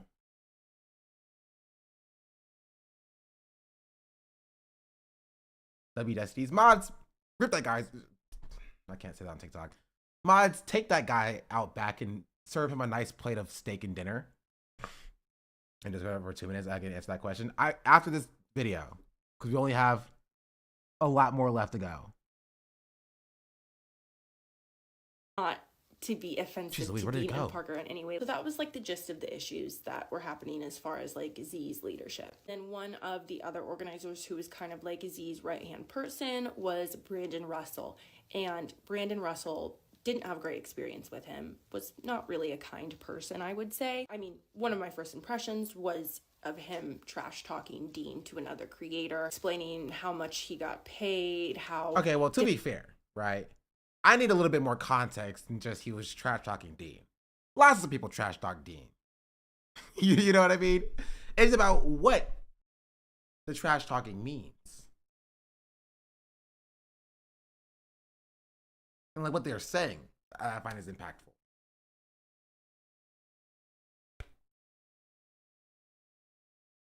Difficult he was to work with, et cetera, just massively unprofessional. You don't do that. As an organizer, you don't do that, period. Furthermore, and I've found this out and confirmed this since being off of the trip, Brandon is a Zionist. Brandon is a Zionist. It is my opinion that in 2025, a Zionist cannot be at the forefront of any kind of a progressive political movement in the United States. I understand the trope that the left demands perfection from one another to its own He's also detriment. Zionist, by the way. And I assumed. But yeah. Which now, again, circle back around. Thank you. Circle back around. Because there are a lot of supposed left-wing, leftist creators on this trip, along with like not left-wing, leftist creators on this trip, right? Nobody took 10 seconds to be like,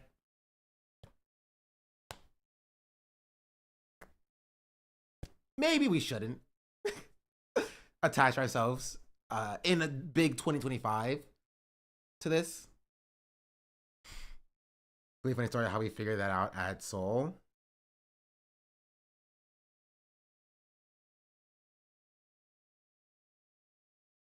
Jeez Louise, this person is always saying like pain is fine. Okay, you know what? Shoot your shot, shoot your shot, Cheddar. Do what you gotta do, you know? Back when I was on TikTok, back in my day, in like 2020, there was this whole thing about just like leaving "Hey LOL" underneath somebody's TikTok comments to slide. Do they still do that on TikTok? Is that still a thing? Or am I dating myself? Am I dating myself?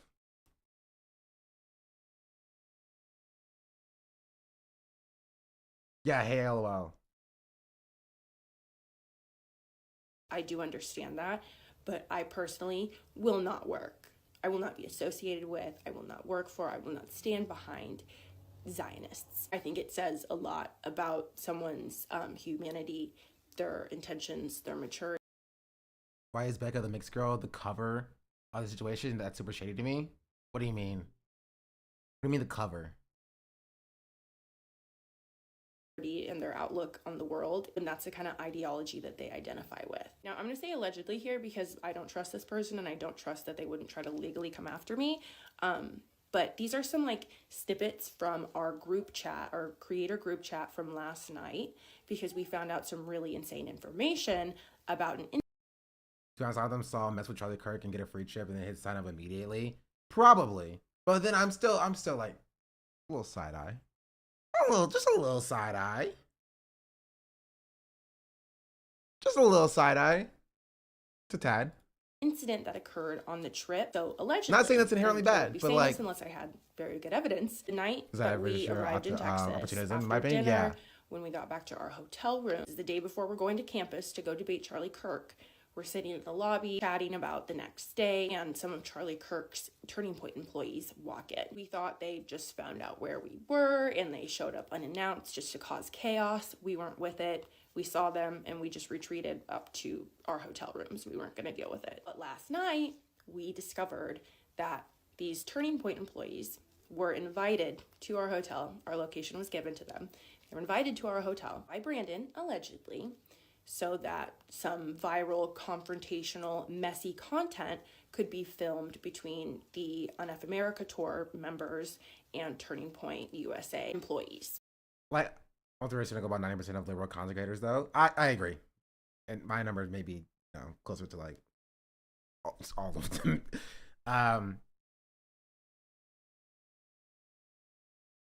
This wouldn't surprise me if this was true. The only problem is I just don't have any like evidence, so I'm gonna kind of skip past this. Just 99. I'm being nice. Yeah. We had no idea that that was happening. We had no idea that that was being set up. We didn't consent to that, and we never would have agreed to it. Like, we're not a social experiment. You're putting us in danger, and of course, like, because these messages are only people like after the fact, and not like how they know that it was Brandon that did it. But I'm gonna start believing people. Those Why not? Employees were there. They all got a really good look at all of our faces, and we wonder why the Charlie Kirk employees, the day of, when we lined up to go debate Charlie Kirk, would not let us debate him. They knew our faces. They knew who we were. And just to put us all in a situation where we thought that we were genuinely unsafe, that we could have been genuinely unsafe, is unacceptable, especially for an organizer. Again, we are not a social experiment. We were there to volunteer our time and talk to college students. Our intentions were pure, and it's really unfortunate that the organizers were not. And pause to read. I'll put these all up on my story so you guys can read them too. But Mr. Jones, basically, this whole situation was so much more confusing than it needed to be, specifically because of Mr. Jones, unfortunately. And I hate to say that, I have respected Mr. Jones for a very long time. I had no reason to believe that. This also confused me because I did a little bit of looking, a little deep dive. Right, maybe checking it for me. But who is this guy? This guy is nobody. Like, he's not like an accomplished like scholar or an accomplished organizer. Apparently he like was just given his TikTok account. So like, this is what everybody says. Everybody's like, oh, we respected Mr. Jones. We respected Mr. Jones. Who is Mr. Jones? Why did you respect him? He claimed he was. I claimed that I'm a billionaire too. You're just gonna believe me? You gotta do a little bit of work. Come on. You gotta do a little bit of work. A little bit of work. He was a great content creator. Was he? Was he really? Should we stroll down memory lane a little bit and see his like deep dive, his hard hitting content that he's put out?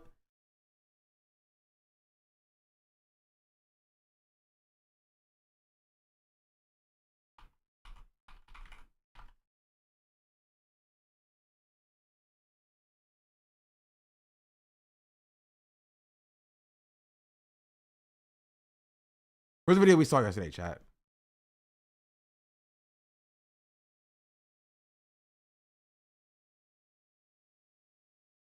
I don't remember.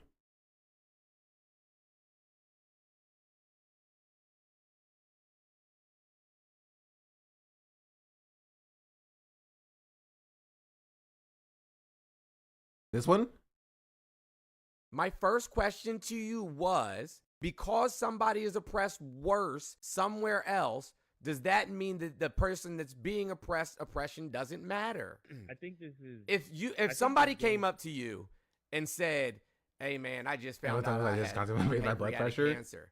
And you're like, I don't give a fuck about your pancreatic cancer. I got brain cancer. Would that be a reasonable thing to say? These aren't even comparable things. Tell me what the symmetry breaker is. Man, cancer... Tell me what the symmetry breaker is. And the idea that black people in this country are... Tell me what the symmetry breaker is. The symmetry breaker is the fact that we are not oppressed in this country. We're not. Based on what? Yeah, you don't know what a symmetry breaker is. Got it. Just say I don't know, bro. Just say I don't know. Okay. Then explain it to me. What's a symmetry breaker? Symmetry breaker. I've never heard that. I know, because you don't read. Oh, okay. Sure. Yeah. Because it'd be crazy to come up here and say, well, I read a lot, and then want to engage. This just feel like nitpicking? Because it is. Right? He's in, and this, I talked about this yesterday, he's in front of somebody who is like, black people are not oppressed in this country. Instead of like explaining, this is why black people are oppressed, or this is what oppression is, this is the definition of oppression, this is what white supremacy is. Instead of doing any of that, he's just like, what's the symmetry breaker? What's the symmetry breaker? And the guy's like, finally, like, I don't know. He's like, of course you don't know, because you don't read. I read, And then by the end of this TikTok, we still don't know the answer to the question that he was asking. Social discourse, and then not know what a symmetry breaker is. It's not social discourse, it's civil discourse. But go ahead. Continue. Hey, Chris, was I wrong? No, absolutely. And why did I say social discourse, Chris? Can you explain your previous what that was? Imagine this child symmetry breaker that they're smarter Please. than I am. I'm not thinking I'm smarter than you, bro. Social discourse. I'm just saying, like, black people aren't oppressed. Is and when I don't we're want to talking be told about I'm oppressed. social. Well, then don't. You can tell people whatever the fuck you want. You'd be wrong. Right, your fantasy is not my reality, dog. Right. It's not. I can't wait to about- post it's clips not of about this. that, though. I really can't wait to post the clips of this. And that's where the video ends. Nothing productive happened. In the entire video, nothing productive happened. Nothing happened. It was, you're wrong.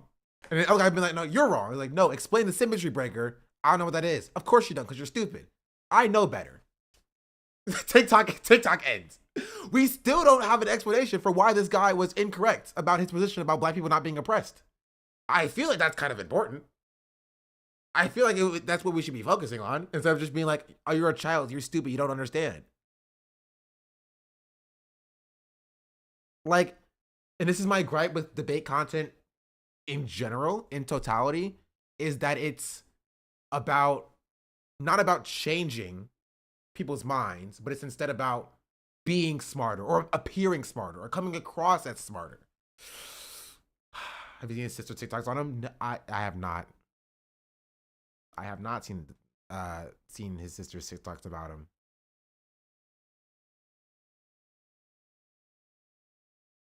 To be fair, again, the clips are not a good representation of his debate style. He posted the clips. He posted it. I would give that to you, chatter, but he posted it on his TikTok. This is what he thinks is representative to him. I never said they were good. Like, jeez, freaking Louise. Jeez Louise. Anyway, I have not, maybe I'm wrong. I have not seen anything from him to think that he's like I don't want to say educated, but like that he's positioned himself as like the spokesperson for like Black organization and liberation. Right? But someone told me to watch a Unfuck America one, so I watched this one. Charlie, you know, I'm not sure if it's the obvious lack of education or that pinched face look that makes you so disingenuous and wildly unliked. My example, you can fly to China and literally just come here as a visitor, show up at a hospital, and they will give you a U.S. passport and your kid becomes a U.S. citizen. You understand we are one of the only countries in the industrialized world that has birthright citizenship. And I'm proud to be that. We are a country of immigrants. See, no, we're not. No. We're a country of settlers, not of immigrants. Okay. That's a big distinction. Let me tell you the difference. Settlers are people that build a new country that was barren. Immigrants come to a country already built. The people who built this country, they went west to an unconquered, barren country and built a... And Charlie Kirk is so stupid, bro. Charlie Kirk is so stupid. He's so dumb. New society. Immigrants helped enrich it. They helped grow it upon that. But the foundation of America... Like, he knows that people were here, right? He knows that, like, this wasn't just, like, nothing there. Like, there were people here, Charlie. Like, does he know the definition of, like, the term barren? Like empty? Like, it wasn't empty. There were people that were here that were then genocided.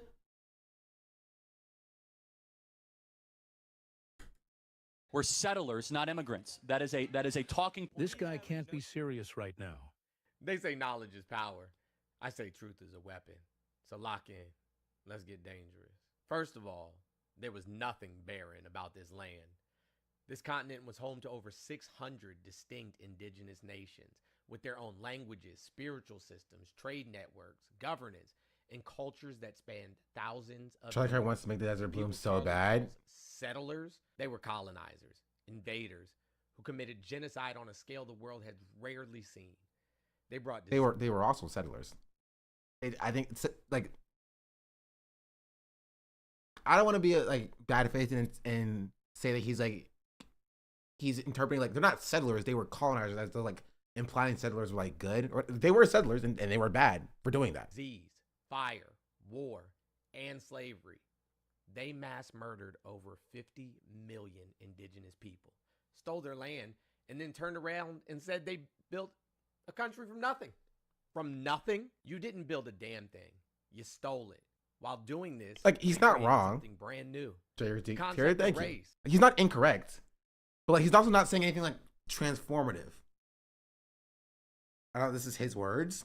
I mean, even if it's not his words, I think it's fair as long as he quotes them from like somebody else who's done the research. But like he doesn't. Like, he's saying exactly what I said before I played the video, right? And we don't have incongruent takes, but it's also not transformative. Am I now the spokesperson for all Black people? Because he just said what I said. It's the lowest hanging fruit. And so again, I want to circle back around to how we got here in the first place. Is people who were on the tour acting as though if like Mr. Jones' ex was somehow a cut above the rest, if you will, right? Well, he's not either, but that's not what is being claimed. They're claiming that like, you know, we looked up to Mr. Jones. We thought he was so enlightened and enriched and super smart and stuff. I'm just like, but like, what has he done to demonstrate that in the first place? That's what I was trying to figure out. Right? Make him seem as influential. Exactly. They make him seem as though he's influential, but I just have not seen anything where they get the conclusion from. Right?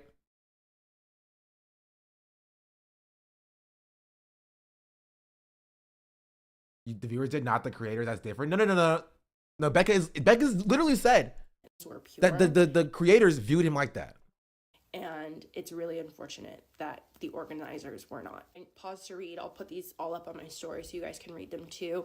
But Mr. Jones, basically, this whole situation was so much more confusing than it needed to be, specifically because of Mr. Jones, unfortunately. And I hate to say that, I have respected Mr. Jones for a very long time. I had no reason to believe that Mr. Jones would not have all of the Black creators' best intentions at heart. But he placed himself as the spokesperson for all of us. My issue is just that, why? What has he demonstrated to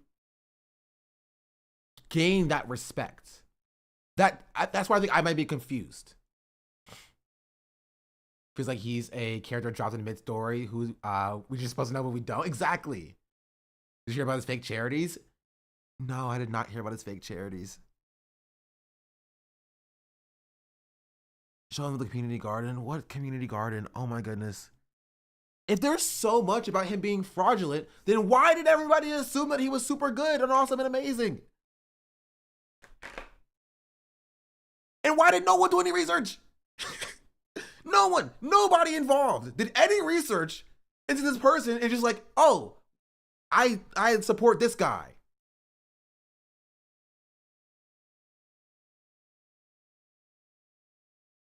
All the other creators were close to him, then they must have known. You can't play that both story or both sides game. You can't simultaneously be so close to him so you trust him, but also not close enough to him so you don't know that he's a complete fraud. You know? Very persuasive, well spoken. You know, I won't speak too deep into that. Trinity raid? Who's Trinity? Thank you for the raid. I don't know who that is. I'm sorry. I followed him for a long time.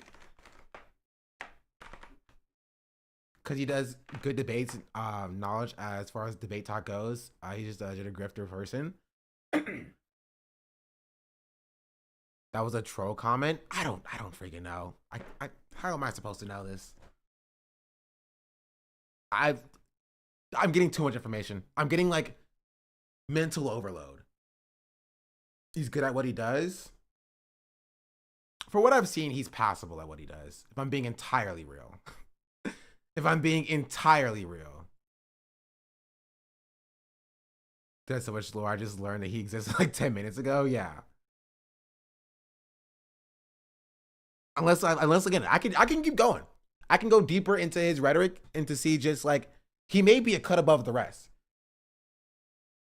Right? But from what I've seen, he's passable at what he does. It's crazy that we even need to have this conversation. Harris, progressive leader, crafted the Back on Track program to make sure that 18 to 24-year-olds could avoid jail time by getting into job programs and stable housing and not have a record. 1,900 cases tried. Only 43 people saw jail time, and they weren't all Black. Kamala Harris has a history of serving our community, and she has a plan. Not a concept of a plan, but a plan to deliver for Black men and our families. 1 million forgivable loans, up to $20,000.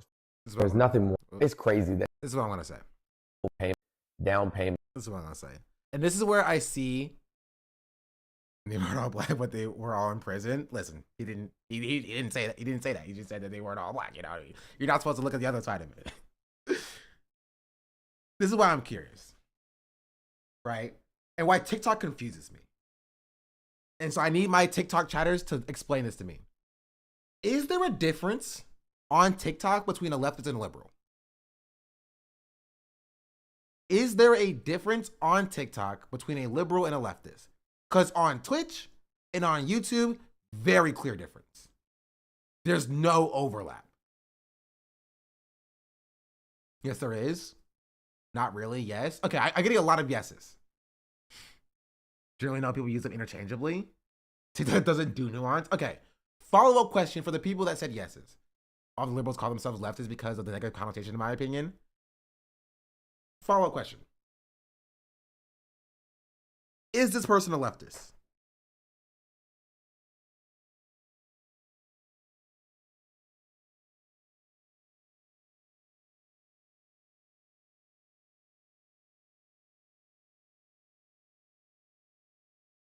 claims to be a communist. He claims to be a communist.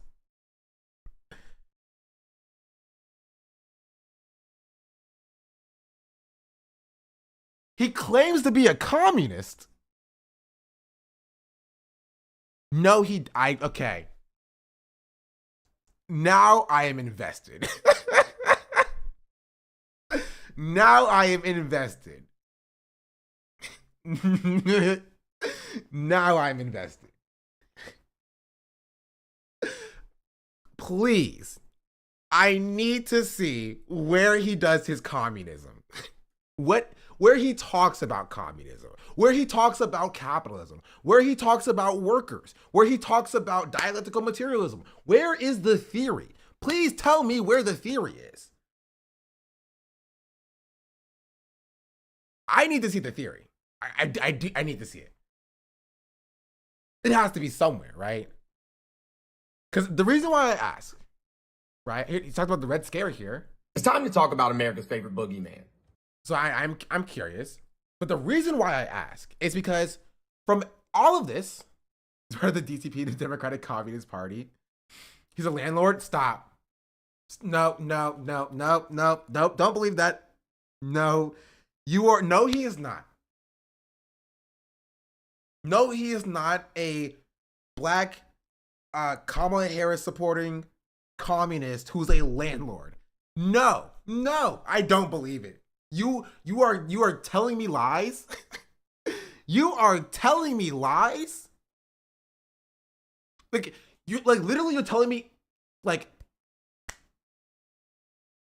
you are literally telling me completely paradoxical things here. Completely paradoxical things.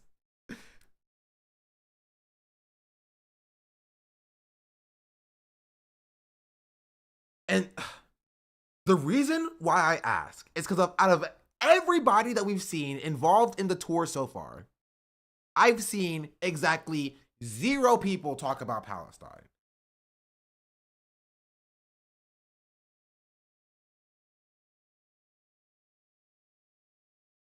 That's why I ask, right? Where I come from on Twitch, that's the thing. You know what I mean? You talk politics on Twitch as a leftist, you talk about Palestine. And talks about Palestine a lot. I'm aware of Americana Hannah, to be fair. I've knew about her from before the tour. But Hannah is very interesting, right? We'll talk about Hannah in a little bit, right? But I just think it's very weird as, like, why nobody seemed to have clocked that, like, you had, like, Zionists running this tour to save America, essentially, and nobody cared. Nobody was just like, maybe this is quite interesting. Maybe we should have a conversation about, should I be involved in this in the first place? Right? Because they seem to be very tailored to be one thing and not about, actual progressive organization or leftism. You feel me? But that's something that I would think about whenever I, like, as somebody who was in the youth nonprofit creator ecosystem, that's, like, top of mind. And now, you know what I mean? Like, we don't make any decision without filtering it through, hey, does this align with us morally? And, like, top of the list is, like, Palestinian liberation kind of thing. You started here talking about Palestine? Who, Jones? This guy?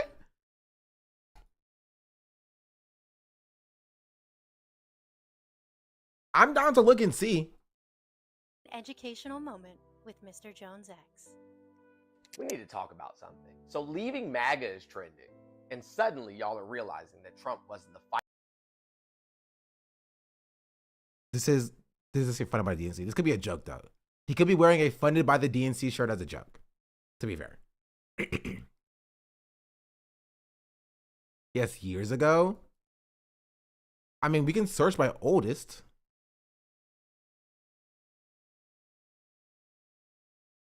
Never mind, it doesn't work, I guess. TikTok is just broken.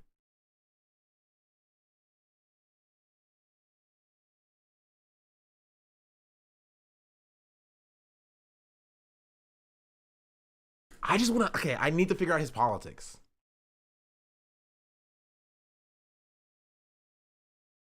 I need to figure out his politics. Wait.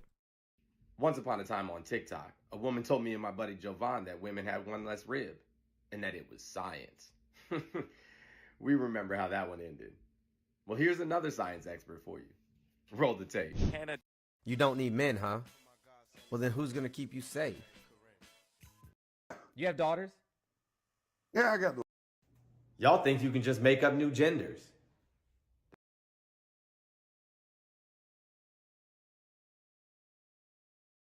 Why are we not angry? Trump said he'd end the war in Ukraine before he took office. He didn't. He said he'd end the conflict in Gaza on day one. Not only has he failed, but he's now floating the most harebrained, imperialist, and illegal idea yet. Deporting Palestinians from their homeland and turning Gaza into some dystopian Middle East Riviera. Let's be clear. This is not... Okay. This is something that I see liberals do a lot. And that is just like, I don't take anybody who only starts talking about Palestine once Trump is in office seriously. Because, like, this was very clearly happening under Biden. So, like, now you can talk about, you know, the stuff that Trump is doing now, as you should. But, like, you got to talk about what Biden was doing. Like, that's kind of important. They was, like, brutalizing protesters. You claim he spoke about it before, but I've never seen that. I'd love to see it. I will change my mind if I do see it. Right? Ugh, freaking that. I'll change my mind. I just haven't seen it.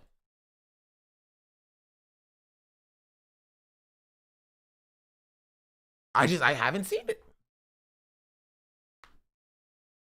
Yes, 2020 and 2023 time frame. If you have it, I'll take a look at it.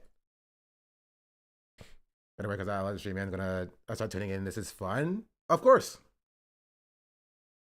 Let me know if you want to talk about the soul strategy stuff, because that would be interesting. Like, and this is the interesting part. It's just like, I just don't know the political makeup of TikTok. That's my overarching point. We don't have to interrogate this person's politics too deeply, because honestly, it is a little bit funny. And it's like, he doesn't seem like to be like completely incorrect. He's just a funny person. He's a scammer apparently though, so.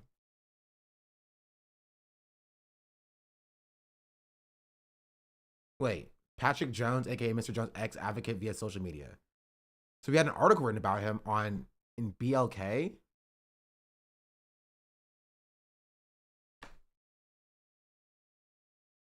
Patrick Jones. Nope, that's a football player.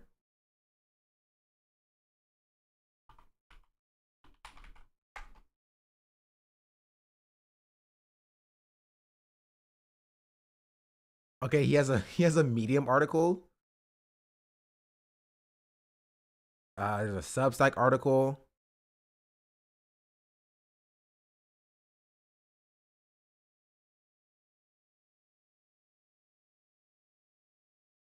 Yeah, no, there's really nothing about this person that leads me to believe that he's like actually a legitimate force.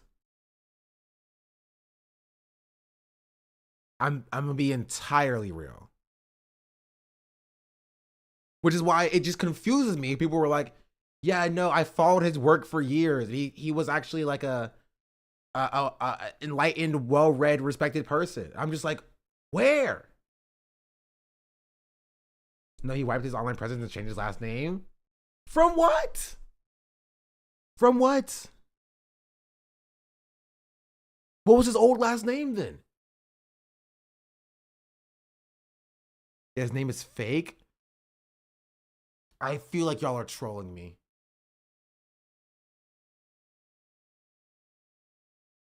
I feel like I'm being trolled here.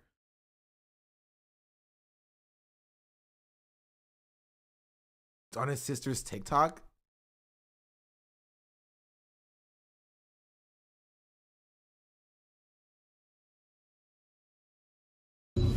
Is this the TikTok people are so, I don't know why it's so freaking loud.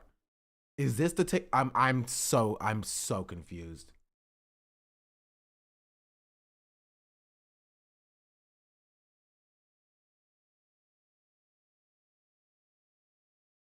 Is this the someone sent this to me? Look at your Discord because so he's talking to me. I was like, what? Well, the fact that I graduated high school at 16, college at 19 with multiple degrees, and then my master's degree by the time that I was 24, and I'm a member of Mensa. Delusional? Are you delusional? But I went to school originally for biology and business management, so I could be a pharmacist. And then working in the pharmacy, I realized that it wasn't for me after all that schooling. And so I went to go work in the financial industry, mostly in the car business. In my mid-30s, I studied sociology. That's suspicious. That's weird. Honestly, that's kind of a funny thing because, like, what is that? Like, it's just a funny thing to lie about. He dropped out of high school, his sister says. Having mastered 24 is impressive. Literally about to get mine right now. Okay, relax, chill. I think having a bachelor's degree at 24 is very impressive and it's super awesome, sick and cool and amazing. Never like how he spoke over the women panelists. I mean, y'all are like super caught up to this drama.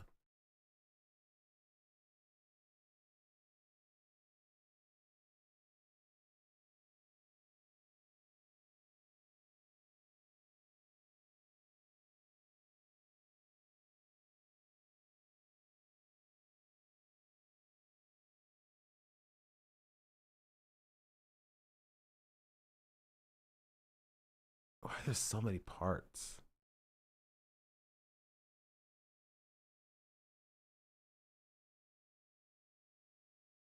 Also, is there any verification that this is his sister? Because I don't want to spread misinformation unless it's funny. Then I'll consider it. Yes, it is. Why is there so many parts, bro?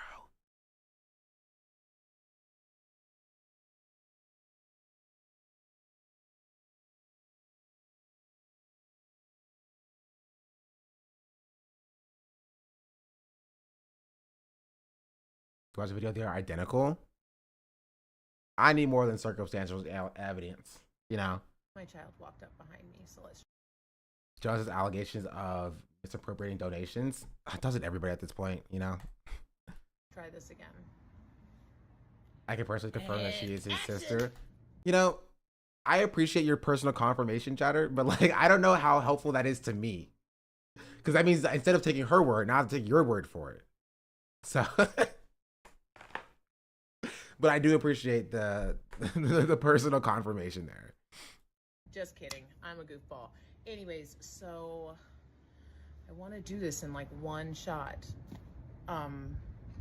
Because I want it's my hope that when I'm speaking here that you are able to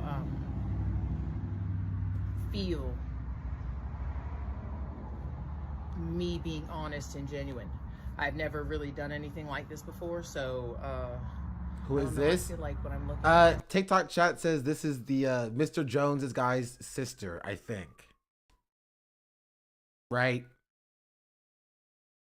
My eyes get shifty. I digress. I am the sister of Mr. Jones' ex, the influencer. He's an actor. I did everything and right, I am and coming they forward indicted not me. because he's now going viral on TikTok. Is that what it is? I have an account. Gon's noggin. Thank you for the, what was that? 1, 2, 3, 4, 5. I can't count. 500 bits. Much appreciated. Thank you very much. But I'm not on there much at all. But I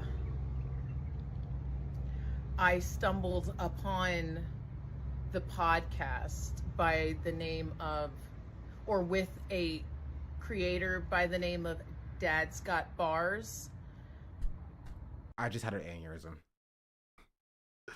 This is not her fault at all. I just got a complete aneurysm. Just thinking of the fact, like, I am so many layers deep into TikTok drama that, like, what are we even talking about half the time, you know? And it was like I don't even know who Dad's Got Bars is. I'm gonna be real. Page, and I'm like, hold on, double take. That's Ricky. So wait, his name is Ricky, and it's clips of a podcast, and he's speaking about our childhood, our parents, my mother specifically, very negatively, and it bothered me because I hadn't realized that my brother actually had a platform on TikTok, had amassed a platform that he had on TikTok. Okay. And the influencer Dad's Got Bars has quite a, what do you call it? A following. And he's an Emmy nominated actor, I believe. So when I saw this, I was shocked. And it was sort of like a tipping point because I can't remember if I had seen it being shared somewhere, or if I had heard from, you know, another family member or someone who knew somebody, can't remember. But he had gotten my eldest nephew involved. And being that I know my brother, it was particularly upsetting. I'm very proud of my nephew. I love him very much. But I know that he wants a relationship with his father. So I sometimes think my brother might use that desire and need to manipulate people. I'm going to be uploading, I guess, receipts. I've never done anything like this before. So, yeah, I'm at 3 minutes. I don't think I'll make it, huh? Anyways, yeah, I got to be faster next time. Stay tuned.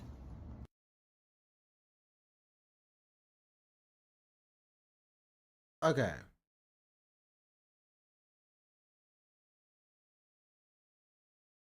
I am confused. It's 3 parts. All I want to know is who was this person beforehand? That's all I want to know. Like, if he's using a different name, cool. Why? Watch the other videos. That's like so much time, though. That's like so much time, and we haven't even gotten through this 20-minute video. Wherever it is, we're 13 minutes out of this 22-minute video. We're on the first frame of Mr. Jones X, bro. TikTok drama is so draining. It's so draining, bro. How do y'all do this? How do y'all do this? Can I go back to Twitch and like deal with like XQC doing the worm in his debate against I don't know, Trainwrecks, or who did he debate? I don't know who debated. Like that's a lot more fun. You know what I mean? Like whatever is happening here. And keep calling it drama. What do you want me to call it? What do you want me to do? Really caused a lot of harm. Well, I'm sorry about that. What do you want me to do about that? Like, do you like? I'm only here for the tour, okay? I'm here for the tour. I am here for the tour. And you're like get into the intricate nature about why this specific person is a bad person. Like, if I was logic of women and femme presenting people are being dramatic, I'll be nice. This is TikTok. You're doing TikTok shit.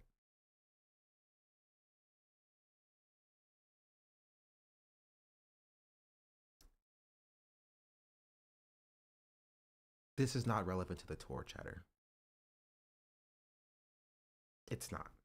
I'm here to learn about why Dean Withers is a bad guy and what happened to this tour. That's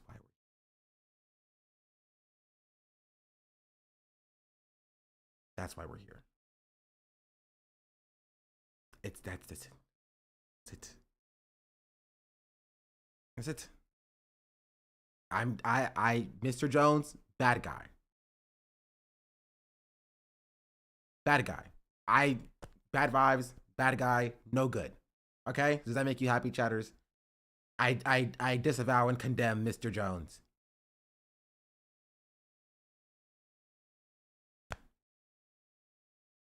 Is that what you want to hear? I don't know this person. I don't know him. He sucks. He's bad. No bueno.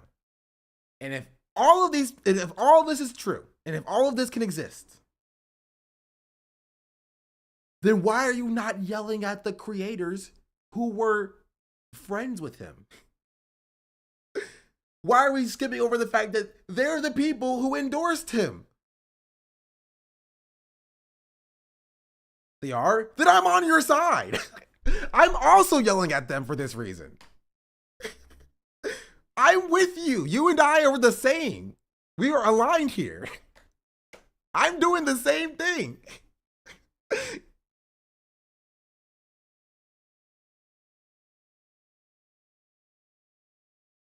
Like,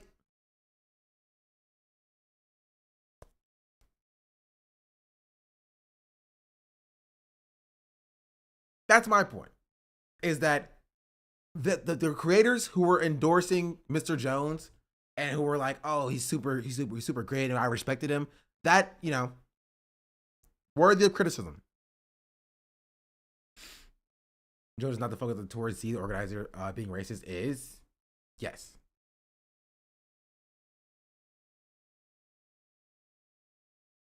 Mr. Jones sexually harassed someone, and that's bad. Let's cancel him, chat. I'm with you. Let's go cancel him. I'm with you. I'm with you. Take him down. So let's continue.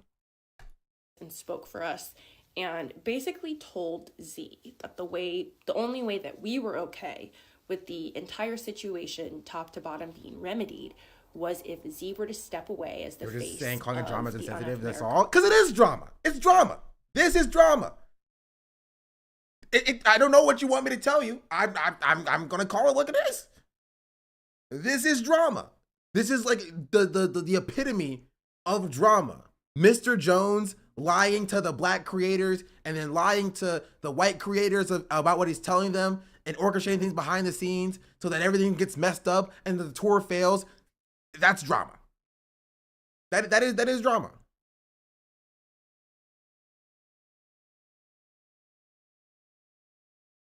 I know I lost my space. Friends. So like before I moved on to like danger, this whole situation was so much more confusing than it needed to be. It's not drama. Do you think I'm talking about that, chatter? I'm talking about the tour. I don't care about Mr. Jones. Fuck him. Fuck him. Throw him in jail and throw away the key. I'm talking about the tour. Are we not watching a video about the tour? And his role in doing the tour? And the role he played in the tour? Like, Mr. Jones is the bad guy. Do we not want to know why he was involved in the first place? Mr. Jones, no bueno. Do you not want to know why he was invited in the first place? I feel like this is important. I feel like this is kind of important to talk about.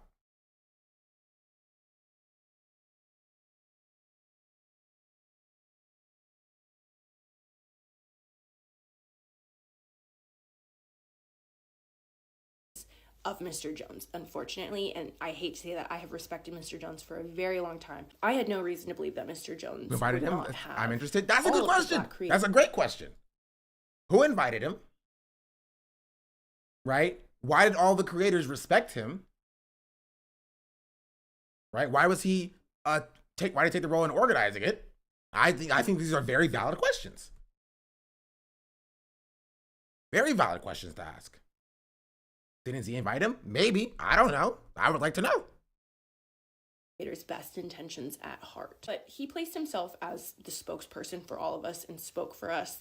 And Santana invited him. He was on told Z that the only way that we were okay. That's a great question. Why did Santana invite him? What did Santana know?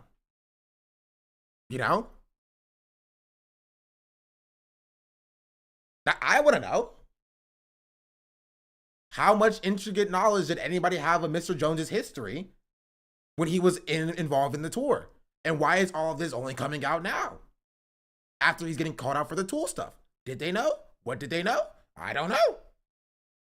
I would like to find out. Can we continue? Let us continue. The entire situation, top to bottom, being remedied was if Z were to step away as the face of the Unfuck America tour, and Jones's now ex-partner would become the face of the tour, and Jones would step in and do operations. That's just not true. None of us agreed to that. Why would we agree to that after we have had multiple incidences of Mr. Jones not taking our concerns seriously and brushing us off? Yeah, I'm going to stop engaging with the chat after this message. I think we are more concerned about the bigger issue, sexual assault. Okay, Mr. Jones committed sexual assault. He gets deplatformed. Is it not important the fact that he was still brought into this space and promoted by large content creators in this space as well?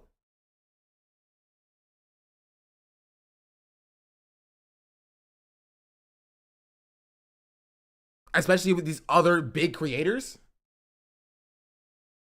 He's in deplatformed. Imagine if he was. He's not clouded. You feel me? There are people with bigger audiences than Mr. Jones, right? Who potentially might have known about his behavior and aligned themselves with him regardless.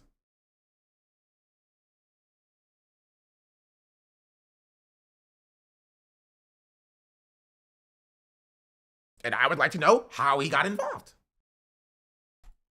Him being an advocate for us and being the spokesperson for us didn't make any sense because he wasn't listening to us. So many things were happening behind the scenes. There's so many, I can't even address all of the things that we were lied to about. There were so many lies. There was just so much manipulation. All our concerns were being throttled because, in my opinion, Jones wanted to ensure that the Unfuck America tour was not damaged because he wanted this to be his thing that he drove off into the sunset. So very long story short, we were hearing different stories from Mr. Jones, and he was telling to Z, and he was telling to some of the other women on that panel who had initially been offended.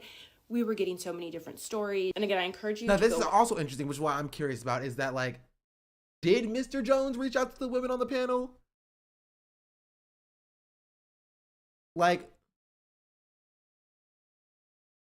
And him stepping into this role as the liaison for the black creators, did Z okay that? There's so many questions. There's so many questions. He didn't, but said he did. Okay, so he claimed that he did, but didn't actually reach out.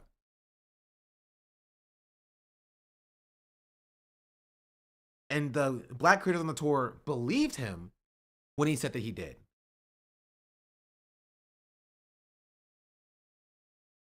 To stream all questions, no answers. I mean, yeah. Reach out to one person on the panel. He posted a TikTok live with the women. Just one, but claimed he reached out to more. Okay. Watch Santana's live stream that's probably uploaded to YouTube at this point, because he breaks down so many more of the specific lies that were told that caused us to be so confused and be unsure of where things even stood. Ultimately, from the jump, the tour was doomed to fail. Not only was it built on unsteady ground, there were players who did not have their peers' intentions in the forefront and were only thinking about themselves, which ultimately harmed everyone, and it's just unacceptable. And while, of course, I'm fully separated from this tour completely, and I know I was only attached to it for a week, but still I'm loudly distancing myself, separating myself from them. I do want to say the movement's here. The movement's we the people. The movement is not dead, but this movement cannot be ran by the figures whom I just mentioned political movements cannot be ran at this moment, or any moment in my opinion, by the three figures whom I just mentioned. But what happened needs to happen more. Going to the college campuses, talking to the students. It's incredibly important work, and I know that all of us Also, are okay. We need to have a conversation about how the tour has been framed and how that has shifted. We need to have a conversation about that too. Because the tour was about debating Charlie Kirk. Let's be real. The tour was not about doing outreach on college campuses. It was about, we're going to go debate Charlie Kirk. And it wasn't until all this press that happened afterwards that it just kind of like, kind of just shifted into being like, oh, now we're doing outreach to college students. Everyone on the tour had a different goal. Well, the people who organize the tour is kind of like the other people with the money, people who make the plan. Like, I think it's important to call out and notice the way that this is like slightly been shifted. You feel me? To continue the work, and especially locally in our own communities. But of course, we right now really want to focus on like the loose ends of this situation, finding out where that $100,000 went is going to be the forefront of our focus surrounding this. As truly, it was so wonderful being able to meet. It was a white boy tour. Someone complained, threw black people under the bus, and that's how it started. Yeah. Some of my favorite mutuals, being able to meet some of you guys out on campus, being able to talk to you guys, amazing interactions, but the circumstances should have been better. And there was just one last thing I do want to clarify before I wrap this up. The creators on this trip, and I can only speak for the creators on this trip who I was spending time with, who I've been talking to nonstop, we were not mad at Peyton for making videos about whatever he wants to make videos about. We were simply upset with the misinformation and the intention. We were just trying to get to the bottom of so many lies this past week that we did not want to add any information that was not factual that could confuse the situation more. None of the... That seems like a cop-out to me. I'm gonna be real. Seems like a cop-out to me.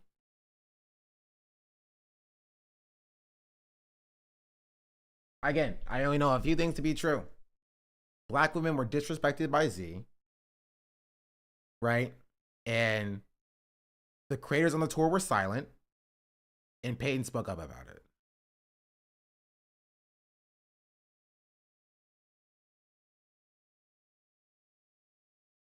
That's what I got. Right? Mr. Jones could be a big reason as to why they didn't speak up, but that's functionally the truth. They did not speak up about it when they should have spoken up about it. That's the underlying kind of root issue, and everything else is like added layers on top of that foundation.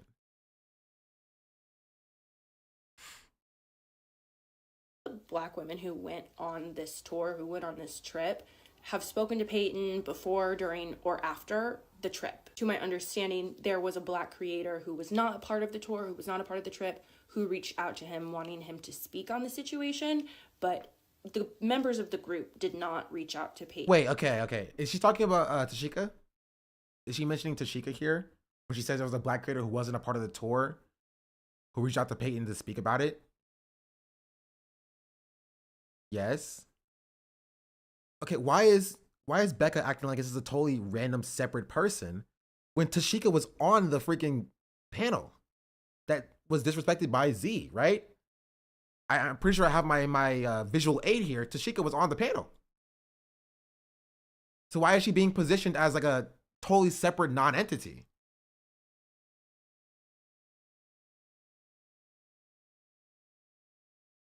That's strange to me. Because she was on the panel. So I think it's entirely fair for her to go and try to get what happened to her talked about by a larger creator who's on the tour. Right? Because from the people who was on the panel's perspective, they were disrespected by the organizers of this tour. And so they go to somebody who's on the tour to speak up about it. And then he spoke up about it. And so I don't think that that's invalid. Unless I'm missing something crazy.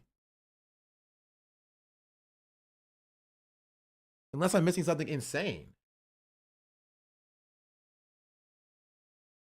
So why is everybody who was on the tour position it as though like, oh, Peyton was out of line because Peyton didn't talk to us specifically when Peyton made a video calling us out for not speaking about the issue that we should have spoken up about.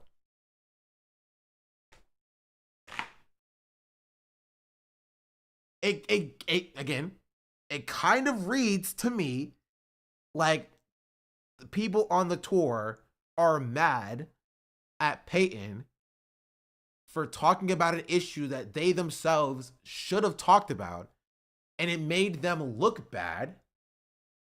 And now they're taking their anger out on Peyton because it makes them look bad, because as Black creators, they didn't come out to defend the Black women who were disrespected by the person that paid for them to go on the tour in the first place. That's what I got from this situation.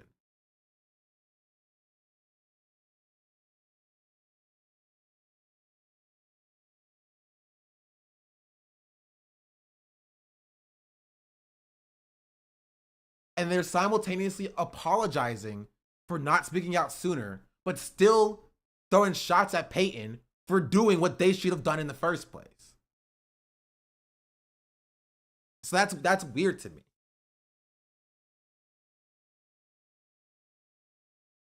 That's weird to me. I don't understand.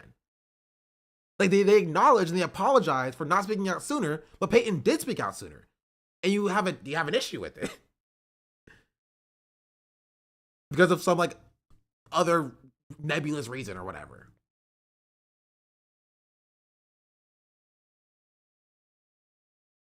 In to ask him to speak for us at any point. We were really working internally, trying to get to the bottom of a lot of different things at once. In Peyton's video, it was alluded to that he had spoken with some of the Black content creators who had come on this trip, and he had proof that the Black creators had to pay their own way and the white creators did not have to. If I'm incorrect on that sentiment, correct me, but I think that's a slight mischaracterization, but not far enough off for it to be an issue. He didn't claim that like, or he didn't even insinuate that like all the Black creators weren't paid and all, or weren't paid to be there, or like paid their trip to be there, and all the Black creators were. He insinuated that there was a specific instance where a Black creator had to pay their own way to the trip, and the white creators didn't, in general, like in generality. Right? So again, I don't have any evidence that like Peyton talked to somebody on the trip and was like, yeah, I had to pay my own way, or I don't know why Peyton thought that. I'd have to ask Peyton that question, and Peyton would have to answer that question, but I don't think he was incorrect from the information that he claimed that he had to respond in the way that he did. Right?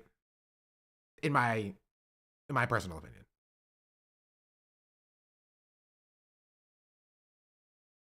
I believe that's what was being alluded to. And that's just a lie on its face. That didn't happen. A lot did happen, but that is just factually incorrect. The Black creators did not pay for their flights and their hotels while the white creators were paid for it. That just didn't happen. And ultimately, it was just causing more confusion and muddying what the truth of the situation was. I am aware that one of the creators on the trip who was aware of things that were going on did reach out to Peyton and was like, hey, can you hang on for a second? Like, we have a lot happening. Okay, why does nobody ever say names? Why does nobody ever say names? Why is it always, I'm aware of a creator that reached out and talked to Peyton and said, hey, can you hold on because it's a bit far or whatever? Because they all still hang out, and that's the problem. That's the problem. I can't take you seriously if you're just like, you know, somebody said something at some point, I think, maybe, I don't know. I can't craft an accurate depiction of my board of truth if I don't get the truth. Happening behind the scenes, but I guess Peyton wanted to keep making them work, but that is just factually incorrect. The Black creators did not pay for their flights and their hotels while the white creators were paid for. That just didn't happen. I think that's a slight straw man of the claim that Peyton made. Again, my question is, before Peyton made his first video, was there an instance of a Black creator who had to purchase their own flights, hotels, and things of that nature? That's what I need to know. What is the reason that led Peyton to believe that? I don't think Peyton made it up out of nowhere. I don't think Peyton just conjured that up out of nowhere.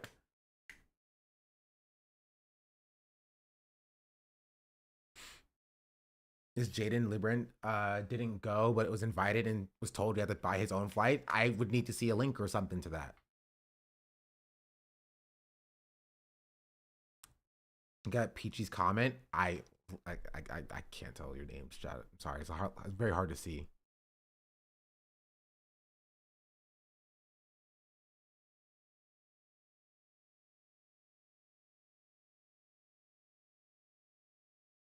Jaden's in the chat. Jaden is here. Where's Jaden? Am I blind? That is correct. Okay. Just to confirm.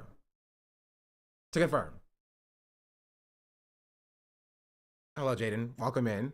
I'm sorry this is your first experience of seeing me. I was told there was a likelihood that I'd have to pay my own way.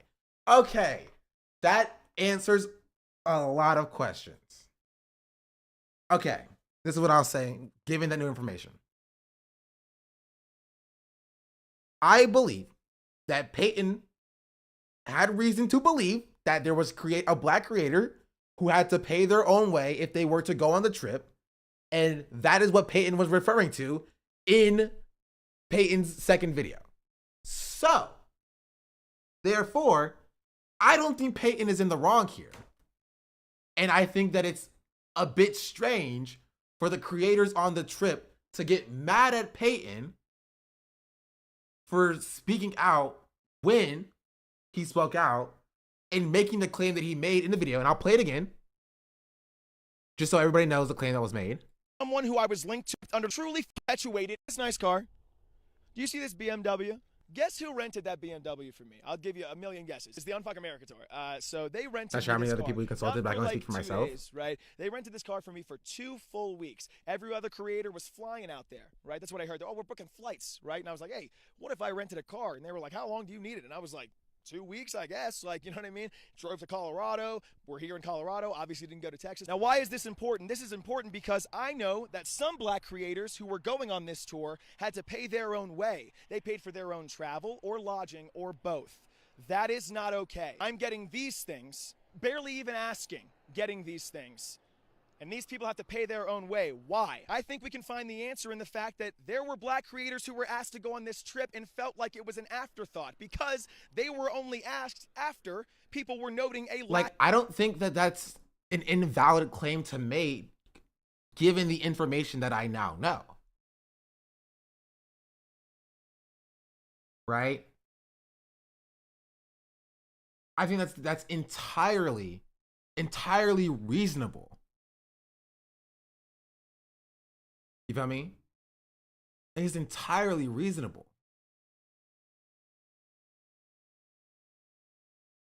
to call out. That's correct. I was asked 2 days after I expressed my concerns with the lack of diversity. Yeah, so okay. And I don't want to dog too hard on like the Black creators on the trip. But if you couldn't tell, am also Black, so I could give my perspective on this issue. It feels weird in my opinion, it feels weird to get mad at this insinuation, right, that Peyton is making, because what it feels like to me is that the black creators who were on the trip felt as though Peyton was getting in the way of their bag, right? You know what I mean? They wanted to get their bag. They wanted to, go on this tour, promote their own platform, and it be all fine, cool, and dandy. And Peyton calling out the people that paid for them to be there did put them in a weird position, because now they have to choose between shutting up and getting their bag and standing up for their morals and what's right. And a lot of people are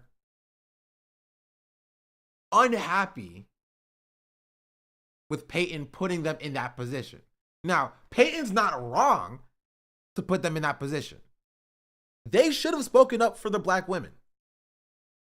They should have came out when the organizer of the event that they were at, or they were going to, right, was being racist on the timeline. They should have came out and said, I'm going to stand with the black women here, right? What Z was doing was racist, and that was bad. But they didn't do that, I think partially because they didn't want what happened to Peyton to happen to them. They didn't want to be kicked off the tour. They didn't want to be withheld from this opportunity, right? And so they kept their mouth shut, right? When the live happened, because they wanted to skirt by, right? They wanted to skirt by. They thought they can get away with it. But when Peyton came out and showed, as somebody who's on the tour, that they can speak up on it, it made them look bad because they saw the same thing Peyton saw, and they kept quiet while Peyton spoke out of them. And it makes them look bad, and now they're mad at Peyton for making them look bad, essentially.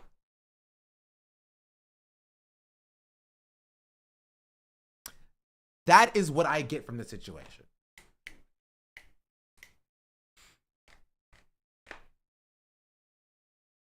It's very simple. They hate Peyton because he was ruining the opportunity and money. Yeah. That's what I get from the situation. And that's fair. Honestly, I understand it. I get it. How many more people would have supported them and made them thrive if they just stood up? Yeah.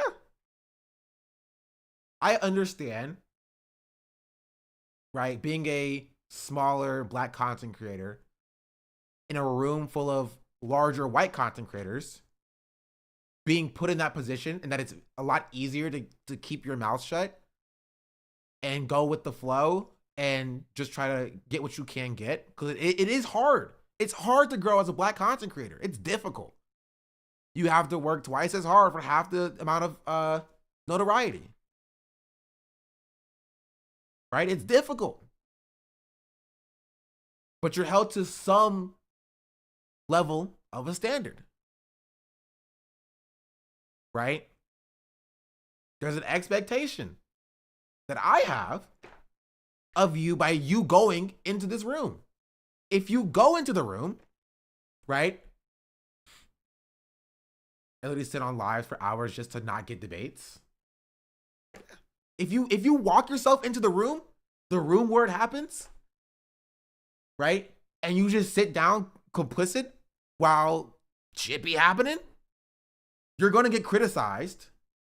Especially if a white person walked into the room after you and was like, "Hey, I don't like the way this is happening here."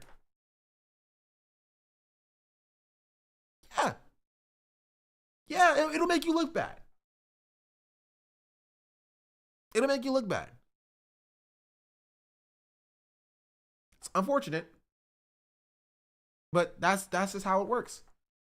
And so it's just kind of weird to get mad at Peyton for doing what you should have done in the beginning. It's kind of weird to get mad at Peyton for doing what you should have done in the first place.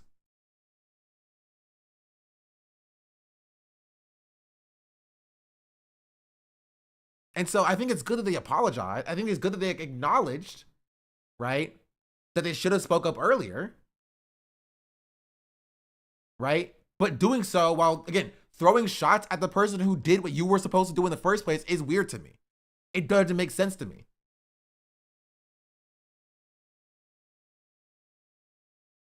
That's my perspective from what I've seen. Watch the newer Peyton video. We saw it yesterday. But yeah, I'll watch it again. Wait, isn't it the long one? Lizzie made another one. No, you mean this one. All evidence being used in this video. This is a 12-minute video. I have no problem with circling back around to this.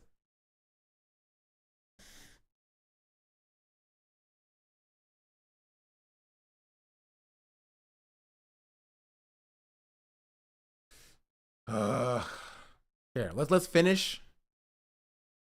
They had more smoke for Peyton than Z. 100%. That's the weird part, right? They're like, yeah, what Z did, racist, bad, unacceptable. She should step down. But Peyton, Peyton is being a white savior here, or being like they're equally as bad. It's kind of funny. Here, let's finish off this video. And ultimately, it was just causing more confusion and muddying what the truth of the situation was. I am aware that one of the creators on the trip who was aware of things that were going on did reach out to Peyton and was like, hey, can you hang on for a second? Like, we have a lot happening behind the scenes. But I guess Peyton wanted to keep making content about it, which that... Like, the way she frames this here is kind of dishonest. Because what Peyton did was what Peyton should have done, right? They wanted Peyton to shut up and not speak out to protect black women, right? They want Peyton to do what they did. Hey, keep your mouth shut. We're handling it. And Peyton was like, no, I'm going to use my large platform to speak up for people who have a smaller platform than I do, right? For the black women here. You know what I mean? As he should have done. That's what an ally does.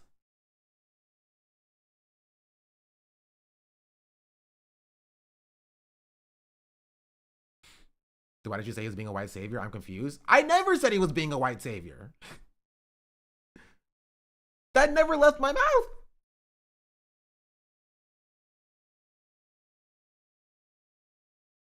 I feel like people on TikTok just be hallucinating things half the time. I'm gonna be real.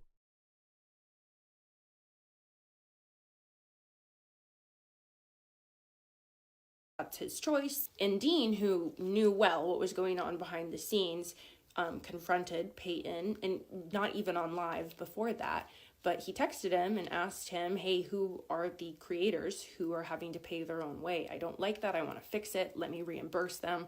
Who are they?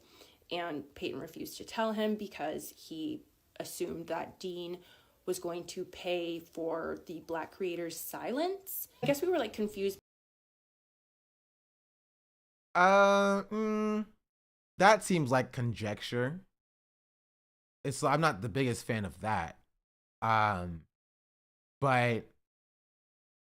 I think it's totally a valid concern that Peyton would have to withhold giving the name of the black creator so he doesn't, like, you know what I mean? So he doesn't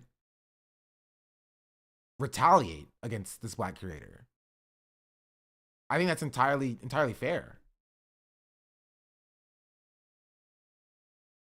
You know? Or that they don't get blasted. So that's kind of like what it felt like. So I saw does anybody have a link to the conversation of Dean and Simple Black Theory talking to Peyton?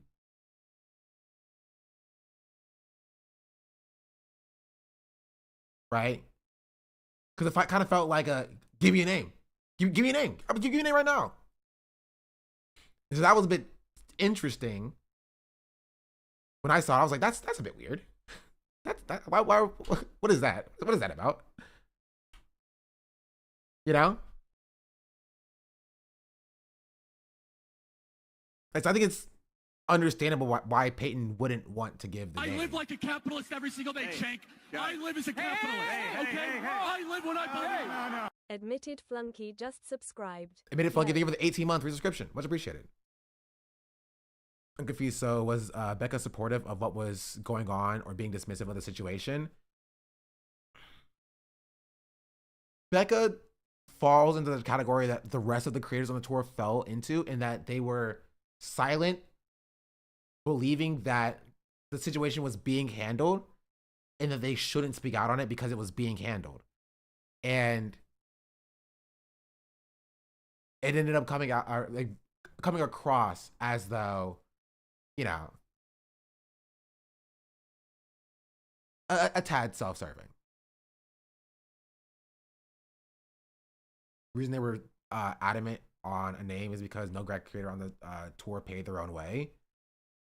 But there was a creator that was invited on the tour that was told that they had to pay their own way, chatter. That's kind of the point. You know what I mean?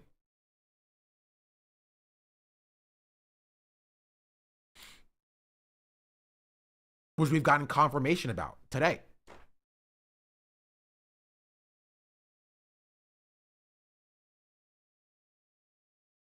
By the intention, because like, yes, speak out against Unfuck America, absolutely, but it is so important that the things that we're talking about are facts. But all in all, none of us spoke to Peyton, none of us asked him to speak for us. He can speak about absolutely whatever he wants, whenever he wants on his page. That's just why. And again, this goes a little bit deeper into the idea that like the people on the tour thinking that their voices are the only voices that mattered a little bit. You know what I mean? Like, yeah, we talked to all the people that mattered here. None of us had to pay. So what is he talking about? Without even considering the fact that there could have been somebody who was invited that didn't come because they had to pay their own way. You know what I mean? Doesn't even cross their mind. Not even up here a single bit. Right? The idea that like, hey, maybe there's somebody who could be here right now that we could ask. But they didn't come because they had to pay their own way. And they took the organizer's word for it. And they went to attack Peyton because of this, of what the organizer said.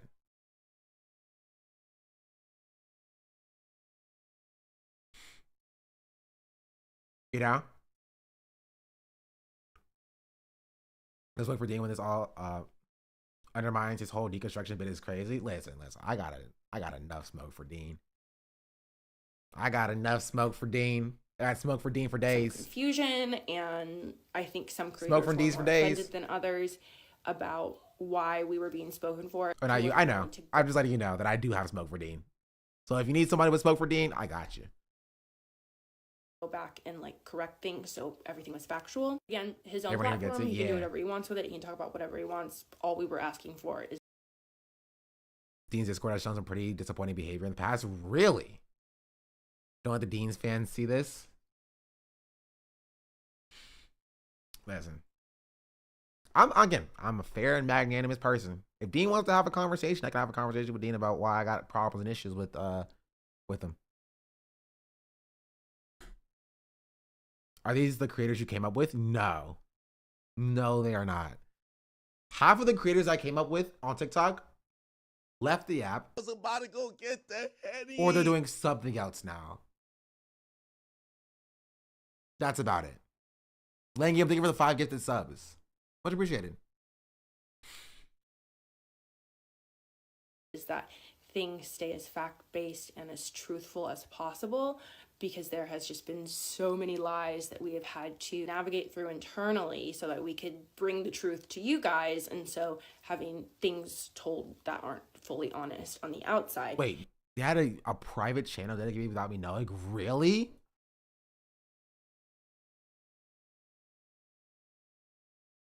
Just makes it even messier. But no hate to Peyton, he can post about whatever he wants. I just wanted to clear up. That's why some of the creators were like, can you like stop for a second? It's not that our intention was to never like stop. That's why some of the creators were like, can you... Some of the creators. Why do we never why do we never say one of these referred to me as a thing? And this is, I can't stand like that, like type of content. Debate content breeds that type of content. It does. It does. It does. It does. It does. Just the dehumanization. Exactly. Just when you have content that is based foundationally in dehumanizing your opponent, whoever your opponent is, right? Whenever you find somebody who's your target, that may not be your opponent, but that is your adversary, you're going to dehumanize that person too. Always. Always. I had to be told by another black user that the channel even existed. I see a lot of destiny in Dean's community.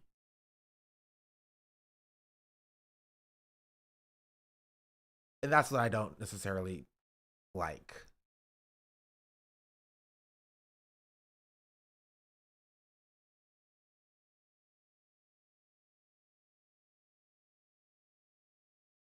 Ironically, Destiny's community had a lot to say.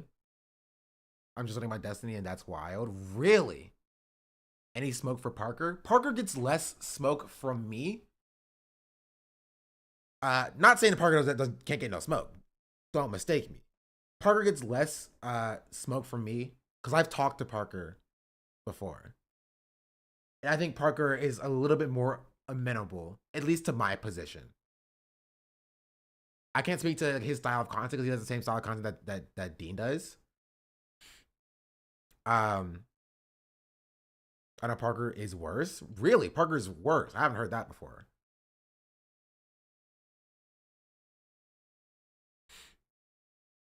Parker's nowhere to be found. He's worse. Dean was a Trump supporter like 2 years ago, and it shows. I can differentiate that they're the same to me. Parker has been hiding. Dean at least tried to have a conversation. I hear what you're saying. I don't disagree. I don't know if it's worse. I think it's different. I think they're both different levels of bad. You know, they are both different levels of bad. They do the same style of content. You know.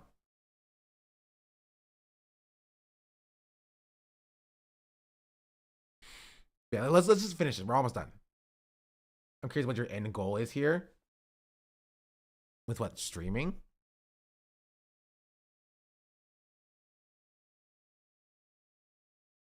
Like, stop for a second. It's not that our intention was to never talk about it. Like talking about this? To understand. What are you hoping will happen? I don't really care what happens. Just that, like, I don't make the decision here. I joke about being the arbitrator. I can't decide what happens here. You know what I mean? I can't stamp and be like, this is what happens. You feel me? I don't have a goal. I'm just trying to figure out what's happening, what's going on. That's really it. I'm just trying to understand. Even if the info you're getting is incorrect, well, what have I gotten that is incorrect? You are free to provide your own information, chatter. I'm fair and amenable.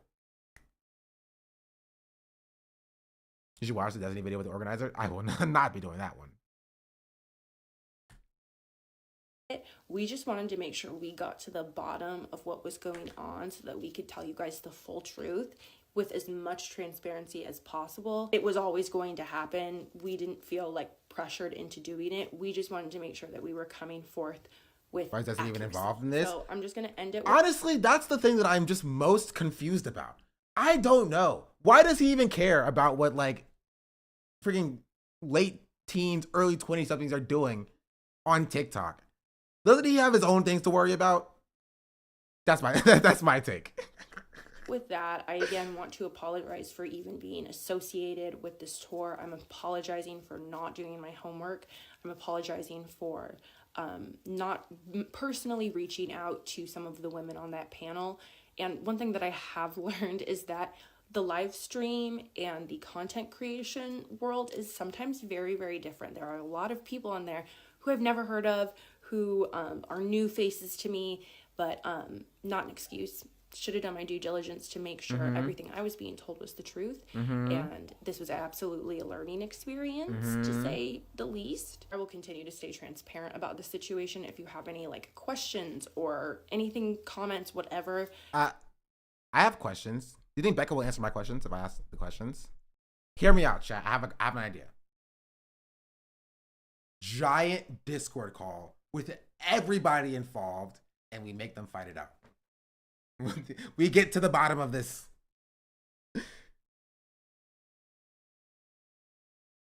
We get to the bottom of this.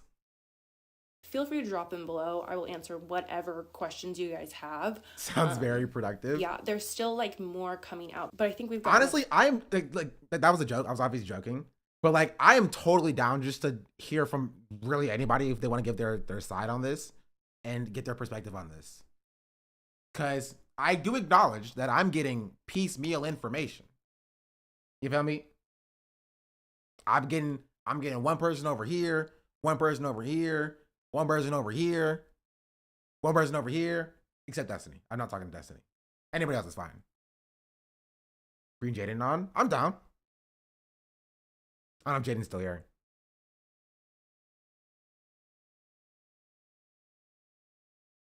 No, Sean, do 1v1 interviews first and then compare what they said in the Royal Rumble. Fairly good grasp on what has happened, and I know I'll probably get comments being like, oh, Charlie Kirk won, this is exactly what Charlie Kirk wanted, you guys couldn't even hold it together for one tour, and that's fine. Like, that's completely fine. I have never worried a day in my life about the opinions of Charlie Kirk, and I am very, very confident. Honestly, best take I've seen in this entire tour discussion, if I'm being entirely real, best take I've seen in the entire tour discussion. Like, I'm not even joking about that. Like, that is the most healthy and normal thing that I've heard somebody say here. Yeah. Which is why, again, I'm still slightly confused about why we are so focused on Charlie Kirk I've never worried about this in general. A day in my life about. Wait, what is TLDW? I live like a capitalist every single day, Shank. I live as a capitalist, okay? I live when I believe. Puerto Rican vegan socialist just subscribed. Free Palestine SDAB dance. Free Puerto Rican vegan socialist thing for the 20-month resubscription. That's crazy. Too long didn't watch. Oh, that makes sense. The opinions of Charlie Kirk, and I am very, very confident in we the people. I'm very, very confident in the people who have worked so hard behind the scenes to try to bring light to this entire situation. So with that, please don't send hate to anyone. We are absolutely capable of holding ourselves accountable. And I can only speak for myself, but I'm going to continue to just listen to my travel anxiety from now on. Jenny here told me, what? I missed it. Tell me you're free to reach out to him if you want to chat with him. Oh, yeah, I'm 100%. I'm down. I will do that after stream. I'll stick to my local protests, at least for a little bit. Again, so sorry that this was a thing, but hopefully I've shed a little bit of light on the things that have gone on in the background. I encourage you guys to go watch Santana's live because he really goes into depth about like the depravity of the lies that were told to us, specifically by Mr. Jones, and how that was just an ultimate betrayal that we did not see coming. So that's that. If you have any questions, leave them below. But we'll be back to our regular scheduled programming tomorrow. Okay. Okay, we finished the 22-minute video. Now, we're going to look at, and hopefully this will round it out. After all of the information that we've gotten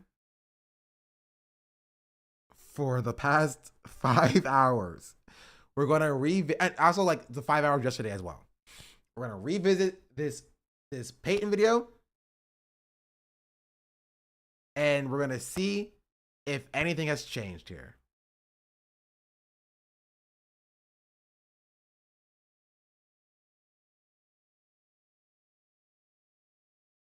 Against any person or entity has been backed up by first-hand accounts, second-hand accounts, and screenshots. You can put your lawyers away. You're not getting me this time. And with that out of the way, what the fuck happened with the Unfuck America tour, you might be asking, because I've gotten a million DMs about it because nobody's story is matching up except for Oh wait, okay. I'm gonna say who is Jones. I know who Jones is. I only know him as Mr. Jones' ex. And then Santana's. That's like a combined. I don't even know how long Jones's live is, but Santana's like 3 hours of content, bro. 3 hours of content. I live like a capitalist every single day, Shank. I live as a capitalist. But don't worry, I have all the answers to all of your questions, and I've broken them down into 5 categories. Number 1, which creators are lying? Months. Number 2, where is the money? Number 3, why does this matter? And number 4, how do we continue? Santana was still licking the boot? In what? Okay. You're trying to distract me, chat. All wrapped around this woman, Elizabeth Z. Cohen Sanchez. But we'll get to you in a second, Lizzie. First, we're going to talk about these creators because most of the confusion being caused right now is by them blatantly lying. These are the creators we'll be talking about, and I want to start with Andra because I want to start with Andra. So this is where you blatantly lying. Okay. This has new meaning now, by the way. This has new meaning now. Now that we've had some more information. Dean Withers, we know who Dean is. Andra, we've watched the video before. We know Andra plays League of Legends on the board. Alleged racist according to Peyton. I think that's what he said. Off Jawagamuffin. Is this guy. Bad friend. Caught in 4K. Wears neon shirts. Hear me out on this. I don't remember who that guy is. No offense to him.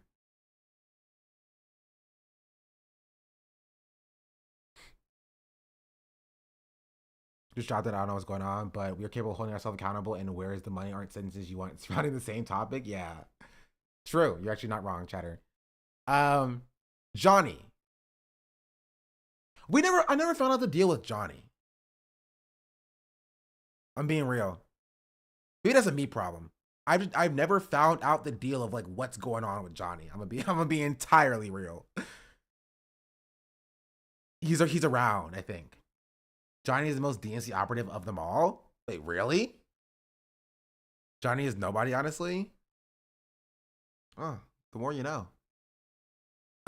Dan, we talked to Dan yesterday. He racist? Why is he on the tour? Okay.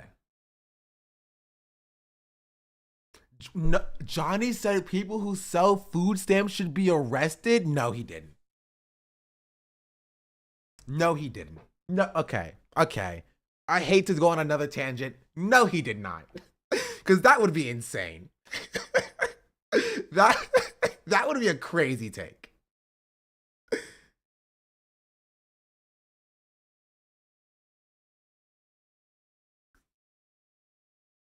Where can I find that?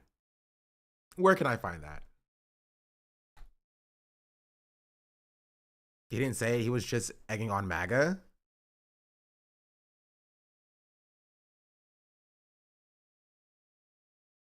He also caused ice on people. I can't tell if y'all are exaggerating or if you're being serious.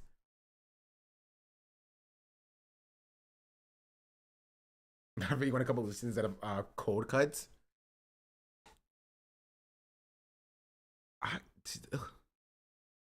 We're being serious? I was there too. He was being facetious. He was trying to scare MAGA. Yes, the common debate tactic on your interlocutors by saying people who sell food stamps should be arrested. Man, I love debate content.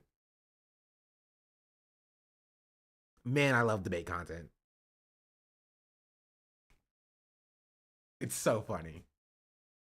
Do y'all understand context matters? Do you understand my take about why debates are like unproductive? Just like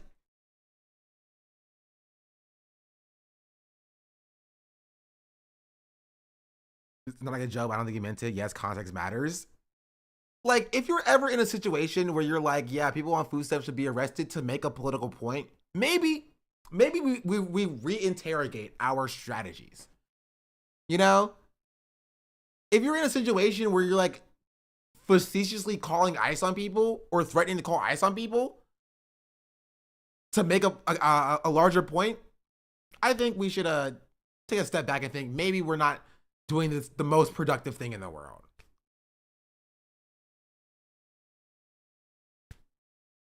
That's my take on that specifically. But let's continue. Let's continue. These are the creators we'll be talking about, and I want to start with Andra because I want to start with Andra. So this is Andra. You might have seen Andra on your feed. Andra had a picture with Young Gravy. Is that his name? Lil Gravy. Young Gravy. I knew that. Or you know, Young Gravy performed at the Streamer Awards. Wait, did he perform at the Streamer Awards that I was at? I don't think so. I think he performed at the Streamer Awards before mine. Who performed at my Streamer Award? I think it was Harry Mack, Chris Next Door. Was BB No Money? I think BB No Money performed at the Streamer Awards that I was at. That name is kind of sus. Which name? She's the one that talks like this out of the side of her mouth so that people won't hear her lying all the fucking time. And we're starting with Andra for a very specific reason. I'll get to it in a second. First, let's hear her response video to this entire Z being racist situation. If you're not familiar with what happened, I'll explain. The National Ground Game PAC started a group called Unfuck America, in which Dean Withers and Parker were headlining, and we were going to go and debate Charlie Kirk on college campuses. I was very excited about this because combating red pill, misinformation, pipeline stuff is very important to me, and that's kind of what the whole thing was about. So I signed on immediately, and then apparently our organizer, Z, joined a panel full of black women and said a lot of microaggressive and racist comments. And that's what it was. Point blank, no excusing it. And I want to be clear, I don't support any of that. What she said was messed up. And the second I found out about it, I voiced my opinion in our group chat strongly. In fact, I started a lot of fights about it. Okay. No, I'll let Peyton continue. Because if you know me, the last thing I'm going to do is bite my tongue unless I'm literally so sick in bed that I cannot take a phone call. Okay, she was sick. That's why she couldn't respond. But of course, she hates Z. She hates all of the things that Z did. And oh, you bald-faced liar, you racist little fuck. You were there during the live, and when Z was on the live, and after Z got off the live. You were on your spam account trolling them. You were saying that black women on that live were miserable, that they were just attacking Z to attack her, that they were just yapping to yap. And later on, you were talking about... I am curious about her defense of this. I am curious. I do want to know what her response to this is. We know what Jagamuffin's response is. And Jagamuffin was not happy at Peyton. You know what I mean? So, like, how does she... She hasn't responded, to my knowledge. She doesn't have one. She's just going to keep doing regular content? I mean, sure, okay. I guess not responding is a response. It's fair. About how you were losing mutuals because you weren't speaking out about this situation. And you most definitely did people? Not immediately get mad at Z. She's posting in her story that we don't have the whole story. Well, I would love for her to give us the entire story. I'm trying to piece together what's happening. It's very hard to do so if you're not going to give us any information. Peyton won the 10v1. I mean, honestly. And tell Gotta her cook it a little bit. Fuck off and you know what? I'm gonna say it. Racism's bad. That's not you. That's not what you did. I can say for damn sure he's right. That is not what she did. There was nowhere in those signal chats that night where you were like, "Hey Z, that was racist," or "Hey guys, that in the messages." I did yesterday. That wasn't cool. No, and you all heard her. Apparently, our organizer Z hopped on a live with a panel full of black women and said some microaggressive and racist things. And that's what they were. Full stop, period. You do support it. You did. You supported it. You were there supporting her. The second I found out about it, yeah, that doesn't make her look good. In this video, she's saying that they were microaggressive and racist, but the screenshots have her supporting the messages.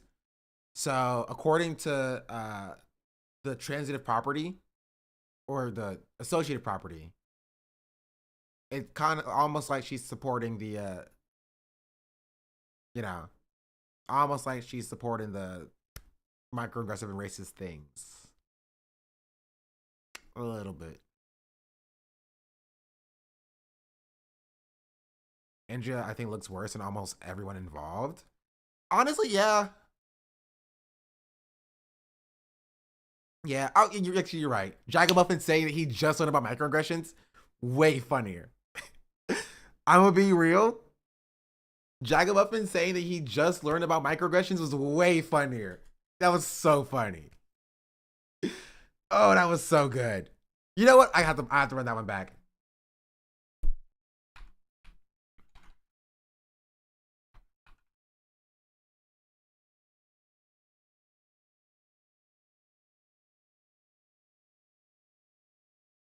We have off Joe Wagon. Oh, look, it's Dollar Tree Dane Cook still out here. Well, hold on, okay, Before I even made my first in that moment to look to the organizers for guidance on what was happening. And let me be very clear, one of those people who you've been very tight-lipped about was Mr. Jones X, who was telling us that the black creators were going to formulate a message and wanted to lead that message and for us to stay quiet. He was behind Z and Brandon. He told us that he had spoken to the creators in the live, which I don't know if that's true. I don't know what the fuck's true anymore. He told me specifically, personally on the phone, that what Z did was only racist if it was taken out of context, and I am ashamed to admit that I was learning about microaggressions in real time. I'm glad I know what they are now. That was definitely a blind spot for me. For that, I do really, truly apologize, because it...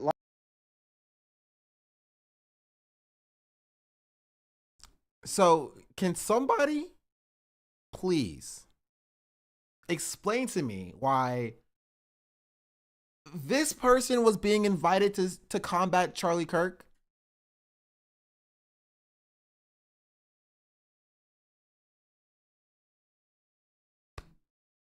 Does that confuse anybody else?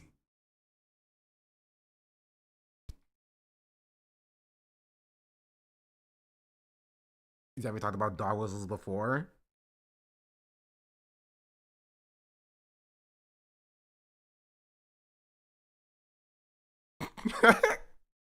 It's a pretty funny meme.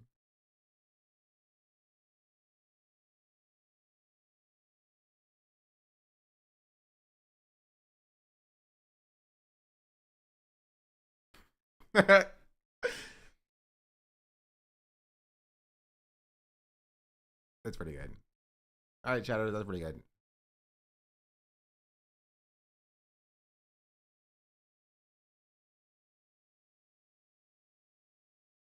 I have too many tabs open, bro. I'm tripping. Think exists. Thank you for the tier 1. Much appreciated. Say your goodbye.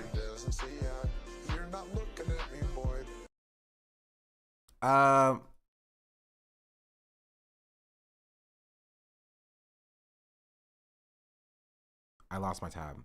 Sorry. Wait. Nope, not this. This one. There you go.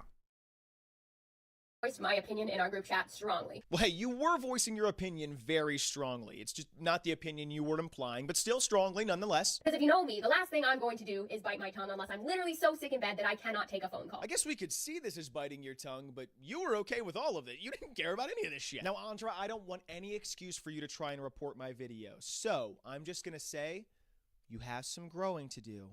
I don't think we should be entrusting you with a platform right now. Next up, we have Off Joe Wagon. A lot of you guys correctly assumed he was the person that sent me these DMs from that previous video. And what was his story again? I want to be very clear that I and the I majority think we were left with the Infinity Gauntlet. W.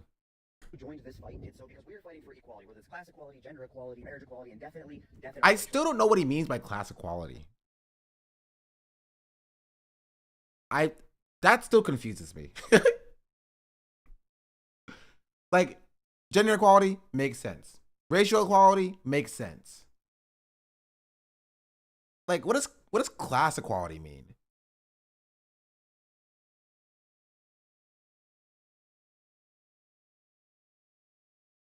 Rich v poor, but he's going for equality. So how do you? Where's the equality there? Removal of class? I wouldn't consider that equality. Maybe he meant class eradication. Right? Maybe he's a communist too. You know? Maybe he's also a communist. But like, class equality is not a phrase that like people use. Really. All classes inherently cannot be equal.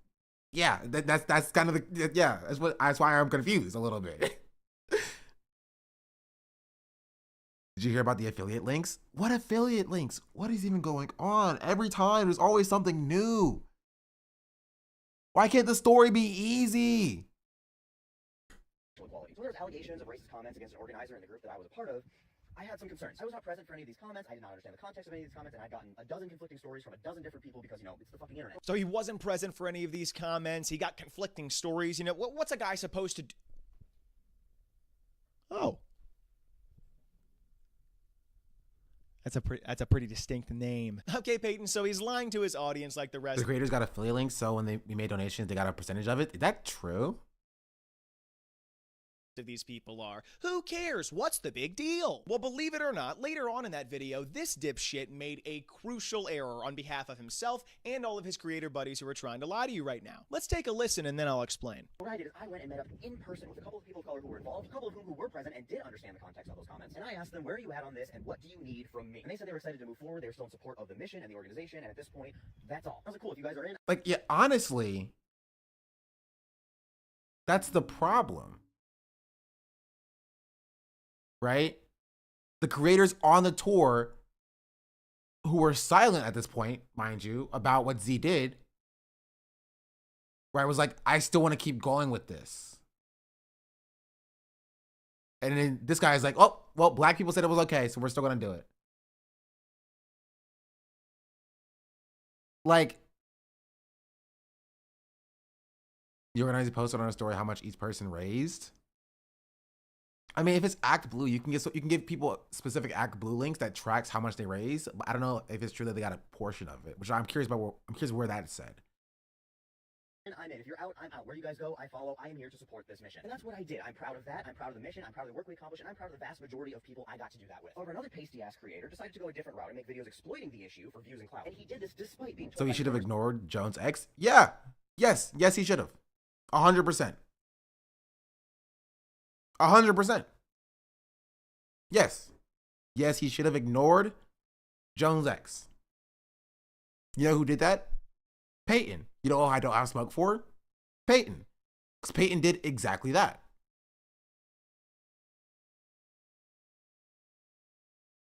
He's not a representative for all the creators. Like, yeah, not a representative for all black people, not a representative for all the creators, not a representative for the black women who were harmed.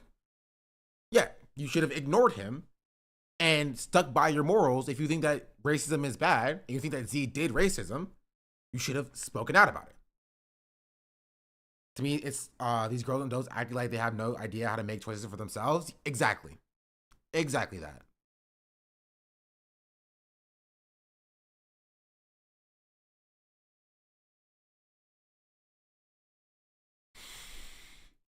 People of color involved, that they did not want him doing this, they did not want him speaking for them, and that his actions were making them feel incredibly uncomfortable. So he obviously didn't catch what he did. A lot of you probably didn't either. Some of you might have, but I'll break it down. So what he's trying to do here is perpetuate the narrative that I made people of color on the tour feel uncomfortable. But he's doing it differently than some people are. Some people are saying that it was after my second video that I made them uncomfortable. But obviously before my second video is when these messages were shared between him and I. He even said it himself. And honestly, I'll say this. I think that there's some truth to the idea that Peyton's second video made the black creators on the tour uncomfortable, right? That does not surprise me. That would actually make sense. The issue is that uncomfortability is not inherently valid, right? Just because they were uncomfortable does not mean that they are, their feelings are based in like reality. They were made uncomfortable because Peyton spoke up in a way that they should have spoken up. And it put them in an uncomfortable position. Peyton demonstrated what like standing up for black women looks like, and they didn't do it. They didn't do it.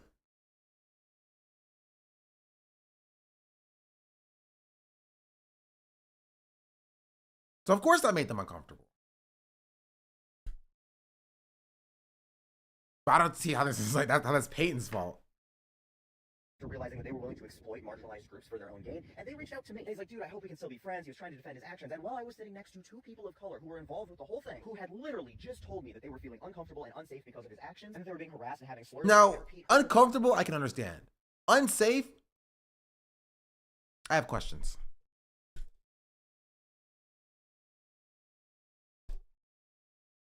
I have questions. Online because of his videos. I told him that he needed to stop, that if he really cared about the things that he was pretending to care about, this was not it. But it seems like he's also trying to say that people of color felt uncomfortable by me before I even made my first video. They were telling me not to do my first video. But that's not the case, and that video wasn't about anyone who was on the tour. So why are they lying about this? It's because they're all following the playbook that Brandon and Z set up. See, after I made my video, they actually deactivated the Signal group chat for a little while, right? None of the influencers were allowed in there. They just had a staff meeting, right? And Brandon's telling everybody, listen, I've worked in PR crisis management for 7 years. I've got this. Nobody say anything. Let me handle this. And then he calls me. If you go back, don't even think about Z. Listen to the first half of that phone call, and it seems like I did something wrong that's getting me kicked off the tour. And Z's first message to me after my video was, have you returned the car we paid for? And at first I thought it was like a narcissistic thing, which it is, obviously, because it's Z, but it makes Oh, what's up, Jack?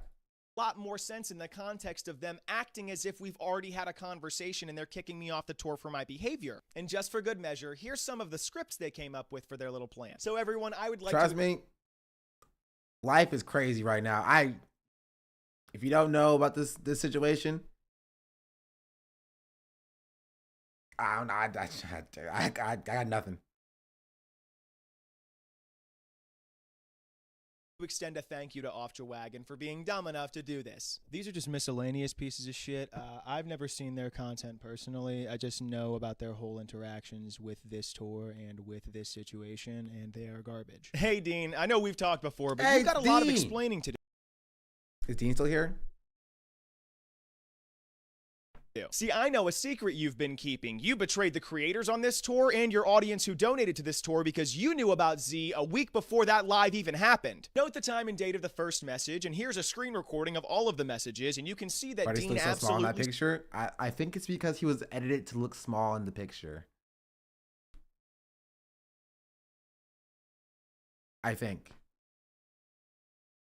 In their content personally, I just know about their whole interactions with this tour and with this situation, and they are garbage. Hey, Dean, I know we've talked before, but you've got a lot of explaining to do. See, I know a secret you've been keeping. You betrayed the creators on this tour and your audience who donated to this tour because you knew about Z a week before that live even happened. Note the time and date of the first message, and here's a screen recording of all of the messages, and you can see that Dean absolutely saw these. He was told that Z doesn't like paying her employees a week before this live even happened, and he didn't tell any of us creators. I was still on the tour. I hadn't been kicked off. Didn't hear a goddamn thing about this, Dean. And then come to find out, you were partying with Z at Texas A&M after everything went down. Or when you said you were all torn up after the live, but you really knew that you needed to be there for your fans, you lying bitch. So just to be clear, you knew about her deceptive business practices beforehand and decided not to say anything to your audience who kept donating to the Unfuck America tour, and not to say anything to the creators who were professionally linked to her. But no harm, no foul. It's not like any money.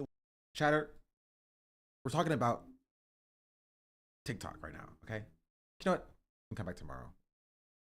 And you can ask your question then. Went missing, right? Did somebody say money? I know everyone has heard by now that the creators are not getting the money they were promised, and $100,000 seemingly vanished into thin air. But I think I know exactly where it went, right into Zico and Sanchez's pocket. These are screenshots from the FEC's website for the National Ground Game campaign, and you'll notice there's $95,000 sent to a company called Soul Strategies. Well, that seems like a lot of money, Peyton, but why is that so weird? Well, guess who the founder and owner of Soul Strategies is? If you guessed our girl Z, you would be right, except for between 2020 and 2023 when she was pretending it was a black-owned business while giving... Wait. Why is Jenk on the screen? A black woman only 15%. All roads lead to Jenk. Of the company and making her do all of the work while calling her lazy and a piece of shit. So if you're following me here, Zico and Sanchez from the National Ground Game Pack, we know Z. She gave Zico and Sanchez of Soul Strategies, I think you guys know her, $95,000 for voter registration efforts. Me personally, $95,000 is an insane amount of money to spend on voter registration efforts from a company that was sued for fraudulent voter registration efforts. That also did happen. But again, I'm fair and magnanimous. I would like to see what voter registration efforts that she has gotten up to. I'm interested.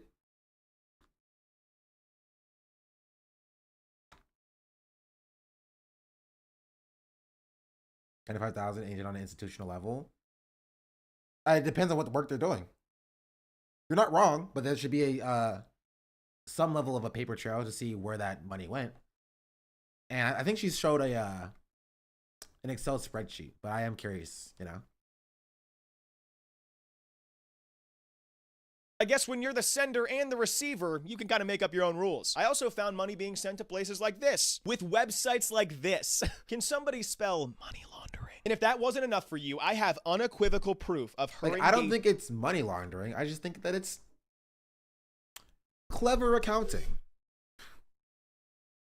And it's, you know, it's not abnormal, which is what I'll say. An illegal activity. That's money laundering? Just this. It depends on who you ask. This morning. This email was sent this morning to someone who works for Z, who was supposed to be paid on Friday, still hadn't been paid. Oh my goodness. I have to explain myself. Chat, it's a joke. I'm joking. I'm not being serious. Please. I thought my laugh after the fact would give it away, that I'm not like genuinely like after like, what is it, like 6 hours of this? As we're uncovering fraud? Yes, I will joke as we were uncovering fraud, chatters. Like, I'm sorry if y'all don't have fun on TikTok. I can't control that. I'm sorry. We have fun over here on Twitch. We do jokes and stuff, you know. We operate in a comedic fashion. We take like, you know, things that are happening and we break the tension and add a bit of levity sometimes, you know.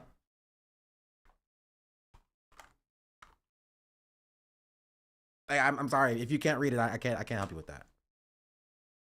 Said you have to sign an NDA to get the pay that you're owed. Hey, that's fucking illegal. That's really fucking illegal. Even if she doesn't go through with this, that's incredibly illegal. You can't tell someone they have to sign an NDA to get the pay they're owed. Cherry on top, obviously she's a flame. Which is why they're dumb. You got to get the NDA signed before they sign the contract or they do the work. Fucking racist, and most of us in the know already fucking knew that, but here's her being a piece of shit otherwise. I do know a lot more, but I'm not gonna give you it, obviously, because where's the fun in that? All I can say is you are fucked, and anybody who helped you, Dean, is fucked as well. You knowingly defrauded the creators on the tour and their audiences who continue donating to the tour. Why does this matter? The rest of this video is gonna be freeform, and I'm gonna tell you guys right now, I'm pretty fucking pissed. Because even if I want to believe that I went about it the wrong way, and that's why you guys treated me the way that you did, why the fuck did you treat these women the way you did? We're talking about TikTok drama. I don't know what to tell you. Yeah, you're not gonna get journalistic integrity from a Twitch streamer on TikTok. It's not TikTok drama. It's 100% TikTok drama. It's 1,000% TikTok drama. 1,000,000% TikTok drama. 1,000,000% TikTok drama. 1,000,000,000% TikTok drama. Like, I don't know what to tell you. You know, those black women from that live that Z was incredibly racist on, that you guys were ha-ha and laughing about. But even after coming out and saying, like, hey, she did behave in a macro-aggressive and racist way in political talk and political talk. You're gonna need to agree to disagree. You like, still we're not the FBI. We can't investigate Z for money laundering. We can't throw Z in jail for money laundering. You know what I mean? Like, take what you can, you know? Take what you can. Let them up on your live. What the fuck? You know, when you're apologizing for chatter, I'm a Twitch streamer. You're on TikTok. You're watching this on a TikTok live. I don't know what to tell you. I don't know what to tell you.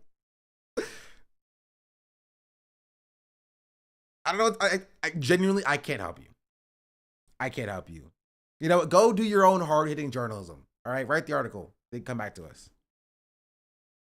How you handled the situation that was directly involving them and the aggression towards them. Really weird you didn't want them up on your live. That's insane. It's almost like none of you guys fucking care about the shit that you claim to care about. And I'm talking about everyone on the tour, but specifically the white creators, the ones that love to fucking virtue signal and be like, and that's something I don't stand for, but I stood for it. Uncovering and exposing new information. We're looking at public information, yeah. Like,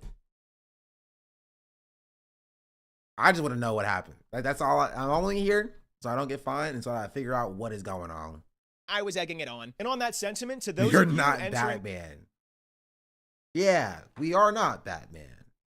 the comment sections of the black creators who were on this trip using my name to justify you berating them, shut your fucking mouths. You don't speak for me. That's not what I'm about. I know they're lying. I don't fucking care. Focus your time and energy on not only following these creators right here, and making sure you're unfollowing these creators right here, these creators. You cannot be following these people. They are fucking liars. They will blatantly lie to cover their asses to make more money. They cannot be trusted. Fuck these people. And how do we continue? Well, first it starts I with do not letting appreciate, these like, even separate from like me not disagreeing with like Peyton's like overarching point. I do appreciate somebody that is like unfollow these people, because you don't hear that a lot. You feel me? You don't hear that a lot. You don't hear somebody like actually take a stand and be like, yeah, you should not be following these people. Don't follow these people. Right? There's a lot of like, especially in like the creator space, there's a lot of wishy-washy, like, yeah, they did something bad, but I know their heart's in the right place and I won't call them out for it. That kind of stuff, right? And I can respect somebody who will take a stand and be like, yeah, nah, get him out of here. I don't think that it's kind of common. Maybe I should get back on TikTok. People in these goddamn spaces. Stop letting the Deans, the Parkers, the Z's, the Andras, the XY white person lead these movements, especially when they know fuck all about organizing and fuck all about these situations. They're just there for fucking money and to be debate bros. Fucking kick them to I still don't know what Andra did. I went over it so fast. Essentially, what Andra did is that Andra came out and was like, what Z did was unacceptable and racist and bad, and I don't support it. But there's screenshots of her literally supporting Z on the live directly. That's like the long and short of how Andra's involved and what Andra did, essentially.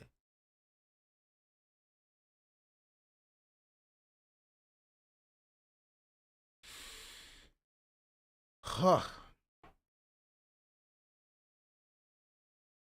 Okay, I just heard this stuff today, so I don't know what the story is. Oh, don't worry. I'm still probably as confused as you. I'm late. What did Spider Lib do?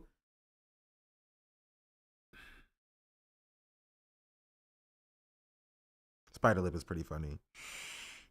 It's hard to describe what Dean did without going into the entire situation again. Jeez Louise. Let's just finish this video off. The curb, they're counter to the movement at this point. And I say counter to the movement because the movement is progress. And silencing these voices and saying it's trivial and saying that we're focused on the mission at hand. How can we fight fascism and also fight racism? They're the same fucking thing. The reason they act so fucking obtuse in any situation like this is because they know if they have to stop for even a second to deconstruct, they will start losing money. Very quickly, they will learn that they don't know fucking anything. And they'll have to take a back seat to voices like these. It's always about fucking money with these people. You know what? Actually, fuck it. I'm just gonna speak candidly for a second. Fuck all of these people. Like, actually, I swear to God, these people are fucking evil. They only care about money. It does not matter.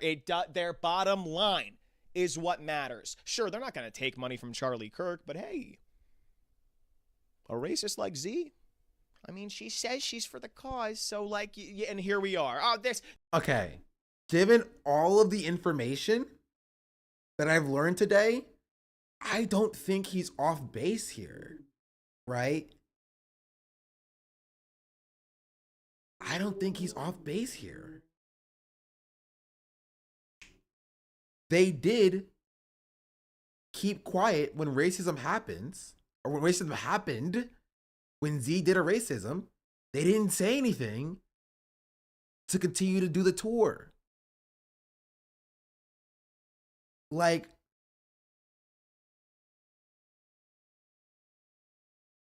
they did. They knew, and they kept quiet.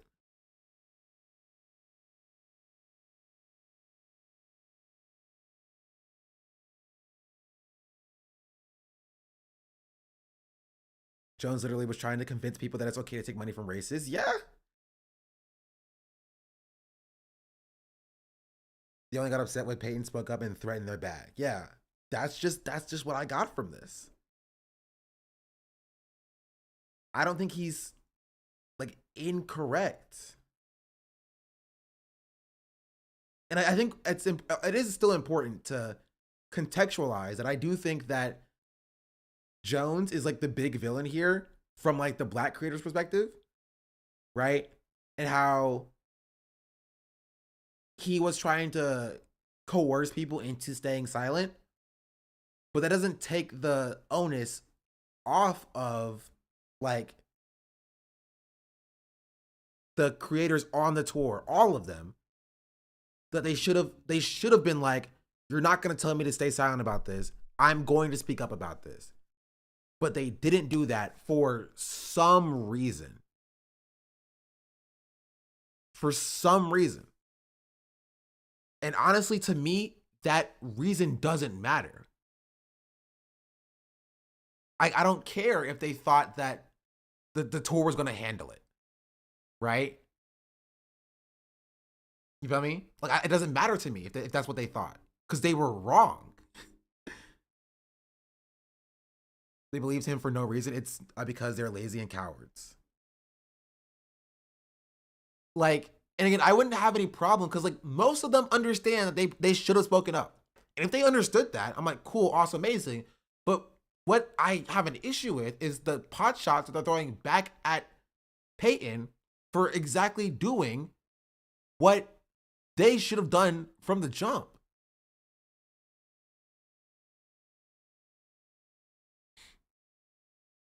You know what I mean? That's what I don't understand. I don't know why all of a sudden he was a spokesperson for everyone. I don't know. Because they were like, oh, we respected him and we were betrayed by him. Like, first of all, he hasn't demonstrated to me that he was deserving of that respect. Number one. And number two, even if he did, like you are a creator of your own, you are an adult. You are an adult person with your adult decision-making capabilities. And for whatever reason, you chose to stay silent when Black women were being disrespected. And Peyton did not. And I just don't think you have a right to get mad at Peyton for not staying silent the way you did. From my outer perspective. Now, I am totally fine. And I'll be 100% hear from the Black creators and see what their perspective is. You know what I mean? Maybe they'll change my mind on this. Right? Now, the white creators is a different story. Like Jagamuffin using the Black creators to justify getting his own bag. Now, that's kind of crazy. He was like, no, I talked to the Black creator and they said it was fine for me to stay on the tour. Now that's a bit interesting.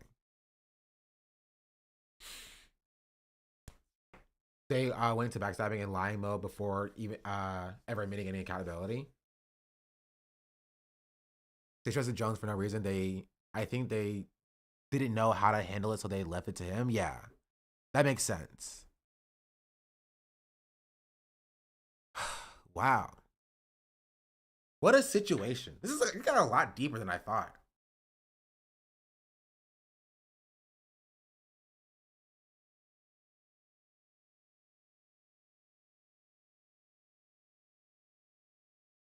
Wow. Okay. So this is what I want. I want to hear from the Black creators on the trip. I want to hear from the Black creators on the trip. I want to hear from Peyton. And I want to hear from Dean.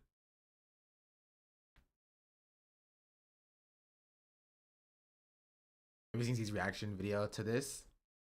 Reaction video?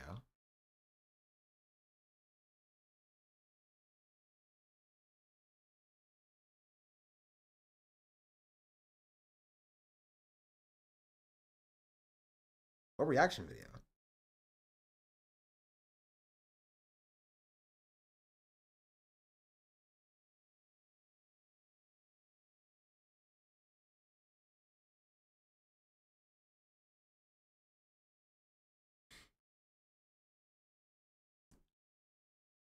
that I want to see the panel bring them up. I think it's more productive to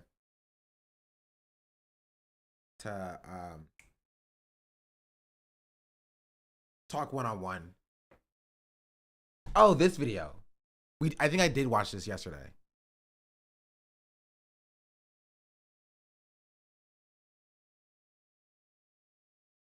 Today is May 9th of 2025, and the Trump administration has just arrested a Democratic elected official from the state of New Jersey. It appears as if we're one step closer to declaring martial law, but the real question still remains. Who the fuck is Z. Cohen Sanchez, and where is this $100,000? Now, like, honestly, that's gross. Genuinely, that's gross. That's, you know what? This is the voice of somebody who cares.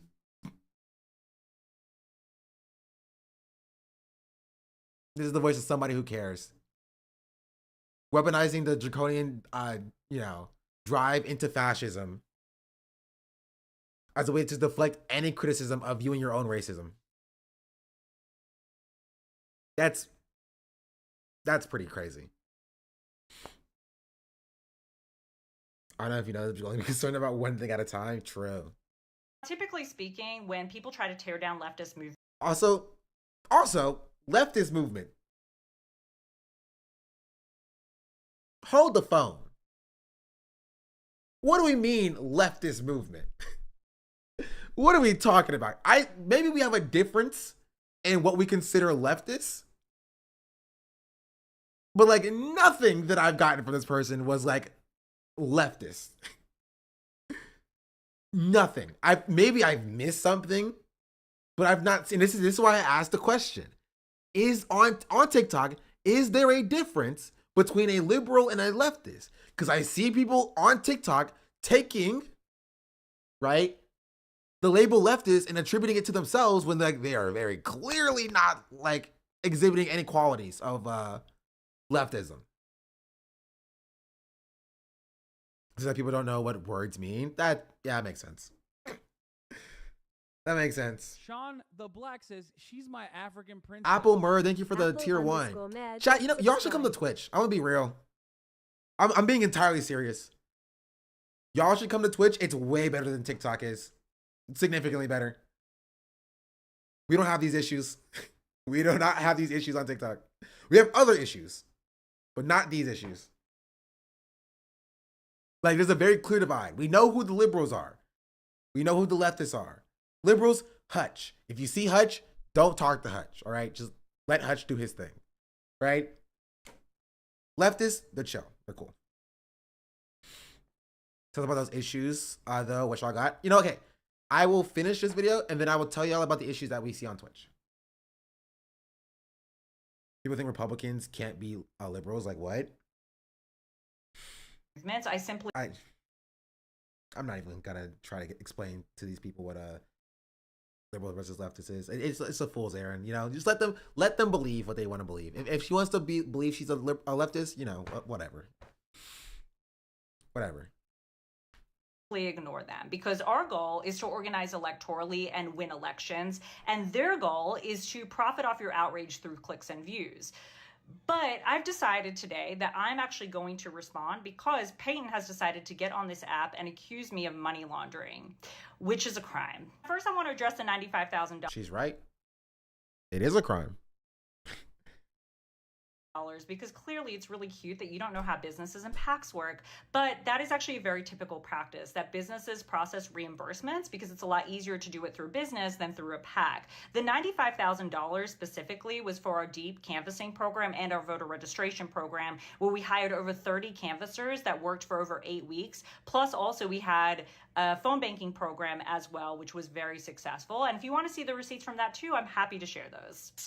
So let's take a look at all of the receipts. Every single transaction that was done for the Unfuck America tour, which by the way will be... The group worked with and hired cops?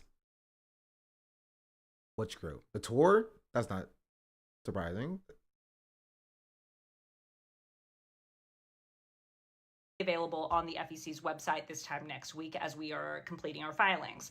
However, since you guys are so concerned about that, I wanted to show it to you. Now let's go through the breakdown of every single transaction and what they came out to. Dean and Parker, $7,500 each for their speakers' fees. That came to $15,000, very typical, and they worked very hard for that money. Staff, $24,401. We had some staff come in early, stay through the whole event, and leave late because there was a lot of things that we had to do on the front and the back end. The creative team, so those are the amazing people that filmed, that edited all of the clips that you saw, including Dean's videos he put out. How is that different than staff?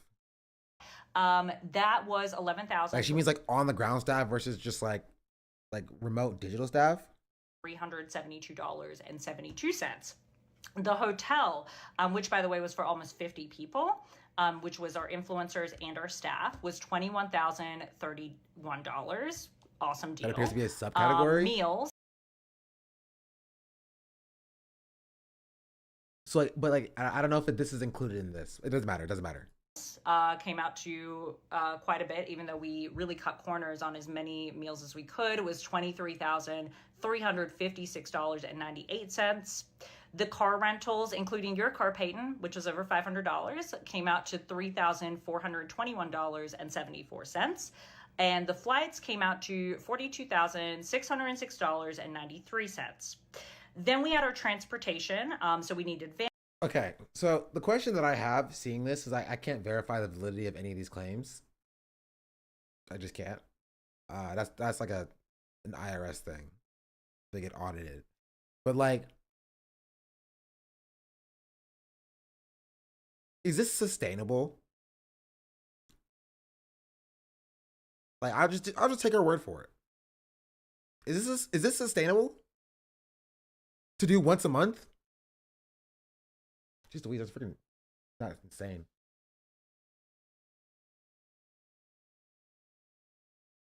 Like, I don't think it is. So how can they?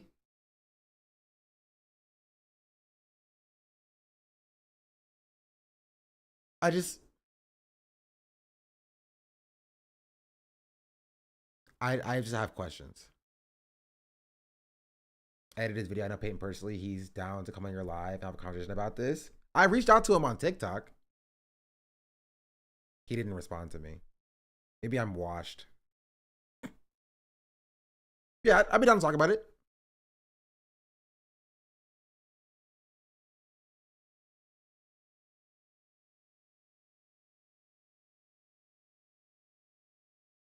Does he have a Discord?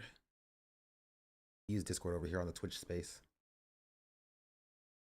I saw that Dean and Parker caused more than their entire creative team. That is true. But that's not surprising. I told y'all, these liberal TikTok influencers get paid bank. I told you this specifically. They get paid a lot of money.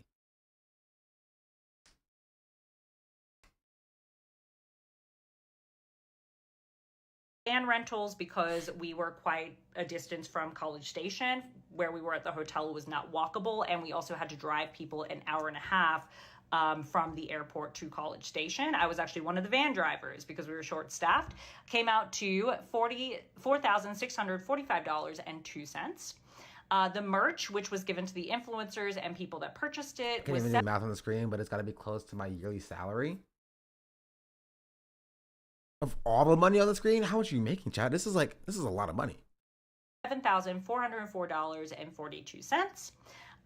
The Texas A&M fees for the event, which included She's trying to respond to 95,000 laundering allegation. This adds up to $170K, and these are not receipts. Ooh, that's true.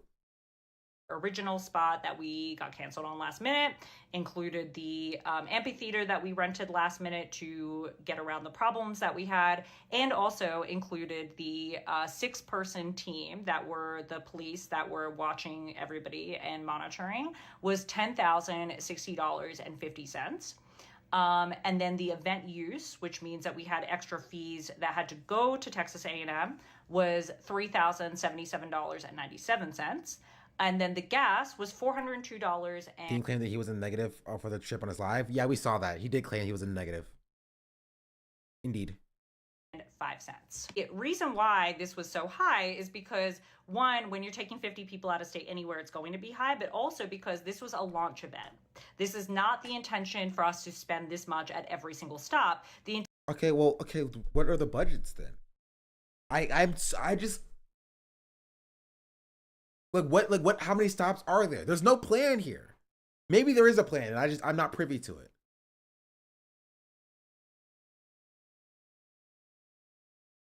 Like, I have questions.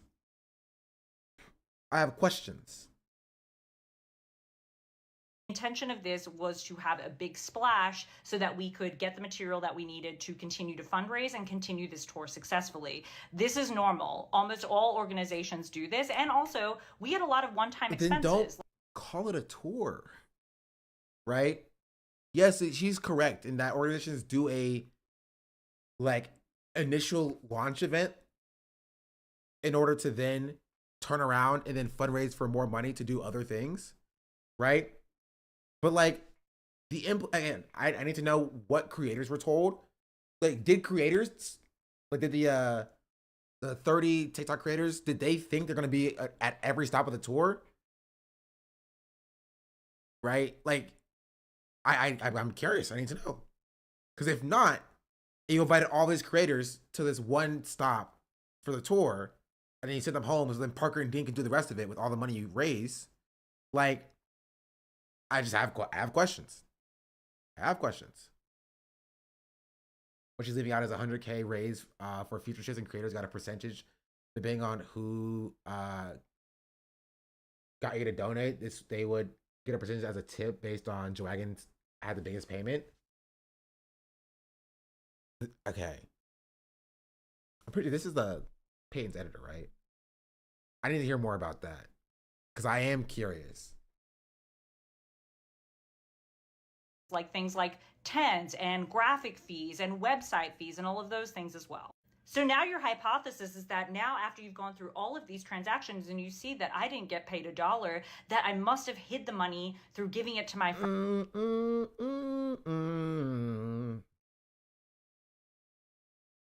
I mean, she gets paid a salary, right?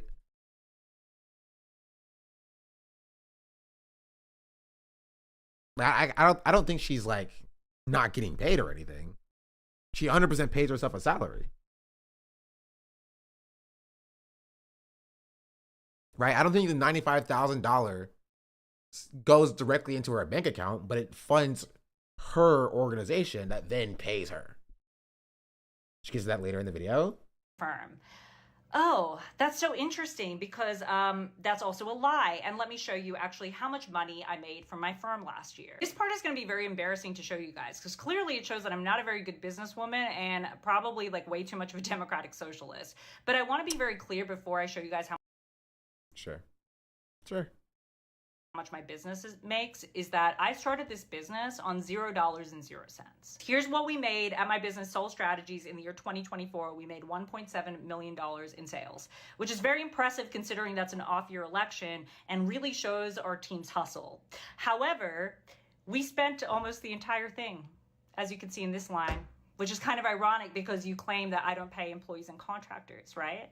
Well, then where did that money go? Peyton didn't claim that. The lawsuit claimed that, but where did that line item go? Because it looks like to me that we spent almost the entirety of our sales on our employees, which is good. That's what we want. That's literally. Oh no, she's talking about a different thing. Excuse me. She's talking about the thing that Dean knew about, not the lawsuit. The lawsuit was different. What we want, because when we invest in our employees, when we invest in people, they stay with us and they want to continue this work. So that's a good thing. But at the end of the year, we ended up with $185,000, which we had to keep in our account because our lowest level that we can hit in our account for payroll safety is $200,000. So after working every single week of last year, I worked a total of 3,120 hours, which I worked 52 weeks. I worked every single day, including Christmas Day. And by the way, including the day that I actually gave birth to my child. Ended up working for $68,536.07, which totaled out to $21.96 per hour. Okay, nope. Nuh-uh. This is what I call, chat, clever accounting. No, that's not how that works. That's not how that works. That's not how that works. That's not how that works.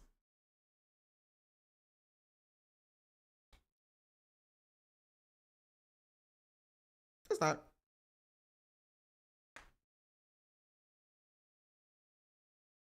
She counted the hours she slept. Oh, she might have not counted. She's doing like, again, I don't know how she got the number. If she's doing like 8 hours a day, every day, for every week, because she's like, I worked every week. So, yeah, no, I don't believe it. I don't believe it. Do not believe it. Not even considering the fact of, like, you know, full-time people get benefits. I'm sure her firm pays for her travel. I'm sure her firm reimburses her for her meals and things of that nature. Like, it's not as simple as like, oh, I got paid $20 an hour, I'm not making any money. Ow.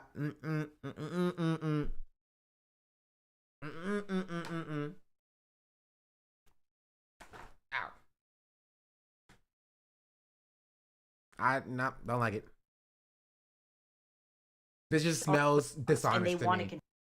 This just smells dishonest to me. Continue this work. So that's a good thing. But at the end of the year, we ended up with $185,000, which we had to keep in our account because our lowest level that we can hit in our account for payroll safety is $200,000. So after working every single week of last year, I worked a total of 3,120 hours, which I worked 52 weeks. I worked every single day, including Christmas Day. And by the way, 3,120 hours. Including the day that I actually gave. Chat's saying 52 weeks times 8 hours per day is 2920.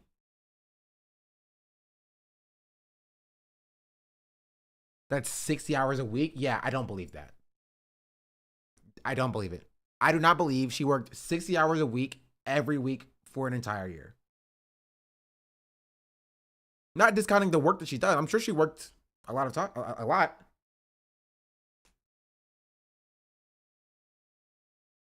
Birth to my child. Ended up working for $68,536.07, which totaled out to $21.96 per hour. That's how much I made last year. So Payne, I think that there's a really good life lesson in this. And the life lesson is 9 hours per day, 7 days a week, 365 days, 3,200 hours. Don't believe it. Do not believe it. I think she's doing some like clever accounting stuff. Right?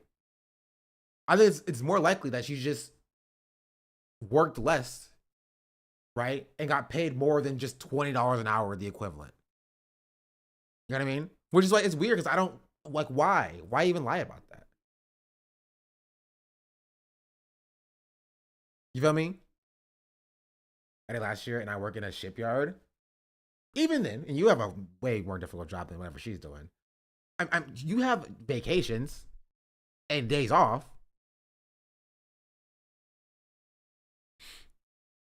Sorry, based on 40 hours a week, she volunteered the rest of whatever she claimed. 100%. You are not wrong. Small business tyrants love to track opening their accounts on their phone as work hours. You're also not incorrect. Is don't accuse people online of crimes unless you have fucking evidence and receipts.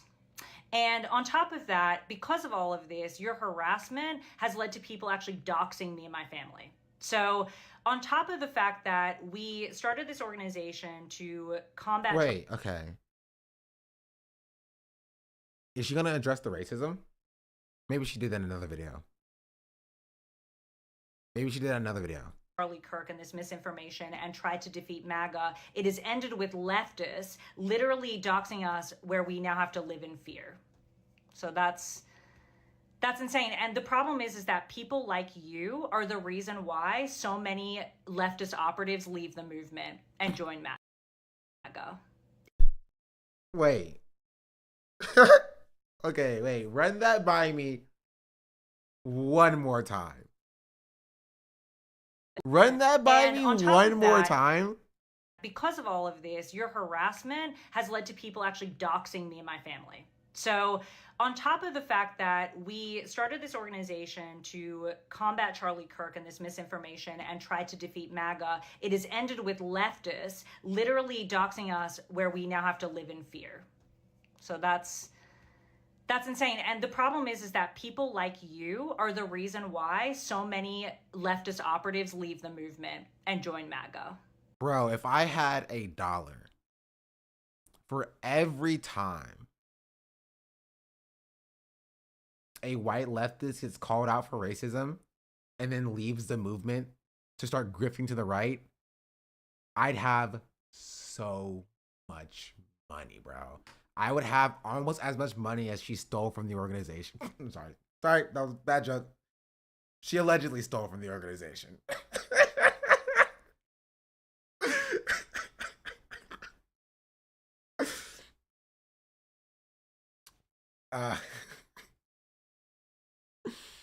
Anyway. Hey, okay, I'm sorry. People don't join MAGA because leftists are mean to them. They don't. Like, I'm sorry. They don't. They don't. They do it because they're grifters. I'm sorry if the left being mean to you gets you to become a Nazi. Were you ever even on the left in the first place? You know, I believed in like universal health care. I was a socialist, right? I was a socialist. I believed in workers' rights. I was an anti-racist, right? I cared about trans rights. And then the leftists were a bit too mean to me. And so I threw all that out the window and just became a right-winger. Like, sure. Sure. Okay. All right. Okay. That's so funny. And that's what a lot of people are hoping that I do. But trust me, I will not be doing that. I've been dealing with people like you for the past almost 15 years, and not to be disrespectful. How old is this person?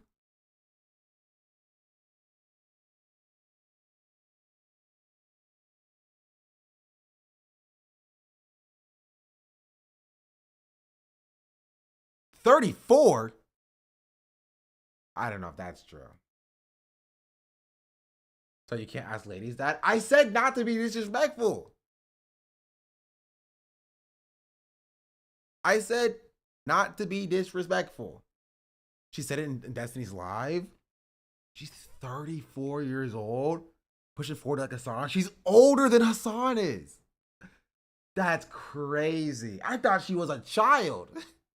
By a child, I meant like, I thought she was my age. I thought she was like 23. She knows better. I would think she knows better. I thought she was just like an irresponsible child. She fell into a bunch of money, right?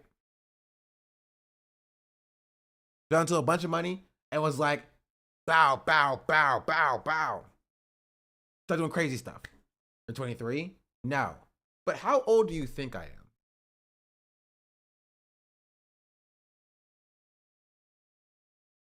What age do I give? 45? Mods ban that guy. 47 mods ban that guy. 12 mods ban that guy. 60 mods ban that guy too. 60 mods ban that guy. 28? Do I give 28? Do I give old, chat? Negative 42? Thank you. I appreciate that. 26, I think. Do I give old? Now you give baby? Now you give 25? 21 for sure? That's crazy. Give mid to late 20s. I'm pretty sure you're low 20s. I am early 20s. That's right. I'm 24.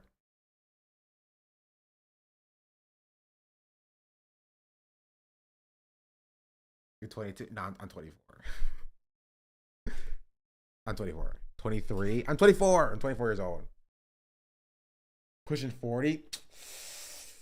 Not you were 19 or something, no cap. Really? That's crazy. I'm 24. I graduated from college a year and a half ago. I am turning 25. I am a 2000s baby. I'm not a disgusting 2021 baby. What was Rosa Parks like, Uncle? Stop. Jeez Louise. Y'all go crazy. 2000. Hey, 2000s babies in the chat. Not too much on 01. That's fine. My girlfriend's 01, so it's chill. But it's always funny to rag on people who are younger than you. 03? Okay, that's too far. My little sister's 03. Child. Baby, essentially. Baby. 99? Are you back hurt yet, Unc? The back hurt yet? Didn't watch the towers fall. Chill on me. I did watch the towers fall. I was a whole 9 months old when the towers fell. I saw it from my cradle. I was like, never forget, and I have not forgotten yet. Bow bow bow. You did not watch the towers fall. I was in daycare. My parents told me. They said I was staring at the screen. Did you see World War II? I think that's a bit before my time. I was in 7th grade. You're young. 81 Hassan refugee. Jeez, I'm surprised you figured out Twitch. I'm gonna be real. Welcome in, chatter. Hello. Where is Hassan at? Is he flying back? Is that why he's not here? Is that why I'm at like 1,000 viewers?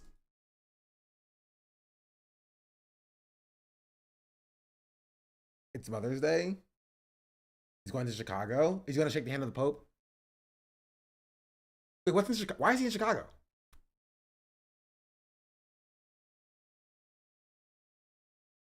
Mother's Day was yesterday? No, it wasn't. It's today. Speaking at university.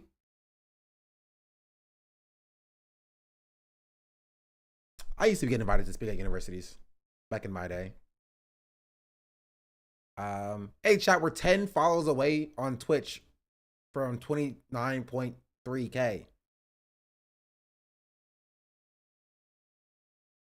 So that's pretty cool.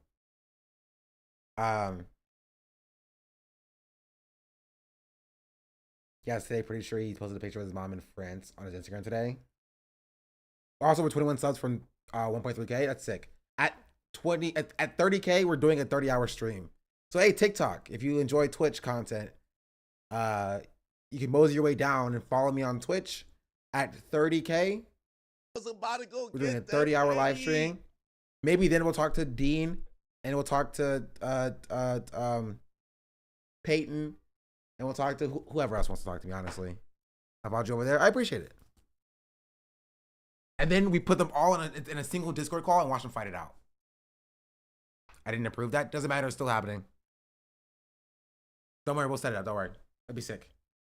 So we'll get Dean and we'll get Parker and we'll get Peyton and we'll get Xander and we'll get Becca and we'll get who else was involved, chat? We need to make a list. Was you on Twitch as well? W. John, like, what a nightmare. D, probably. Followed on Twitch. W.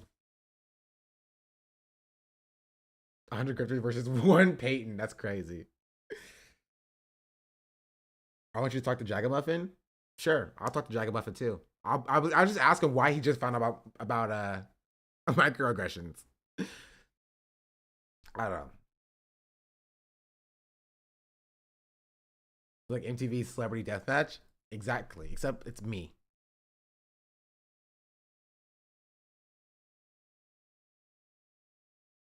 Yeah, no, he hasn't made a new video yet. Minnesota weather update. What the hell is Wait, he made a video today, actually. Never mind. He's in Minnesota, too. Talk with Destiny 2? Oh, that's not happening. Destiny is embargoed. I'm not looking to be called the N-word today. Oh, whatever happened with Tectone? This max level fight. Oh, he's talking about something else. Okay, I forgot I had his tab open.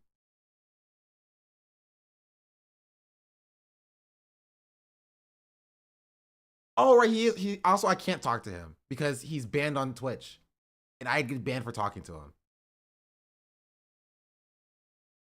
That's true. Would I talk to Ethan Klein or Destiny? Ethan, 100%. It'll be funnier.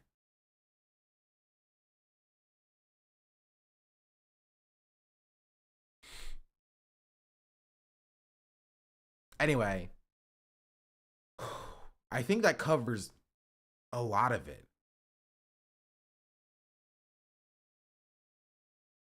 Hopefully, next time I talk about this, I will have somebody to walk me through this again. He's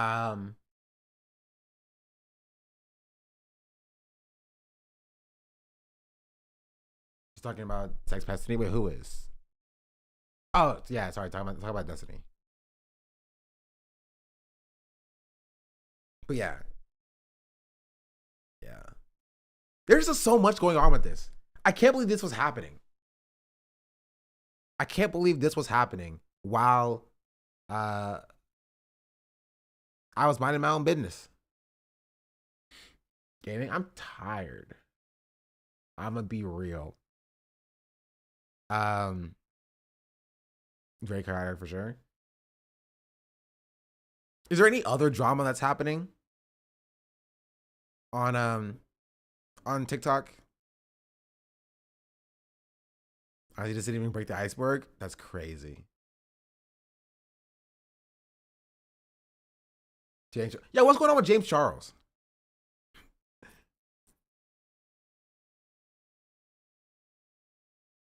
Kayla and Evan Johnson? Okay, who's Kayla and Evan Johnson? Resilient Jenkins. I don't know who that is either. Do y'all know who Joe Robe is?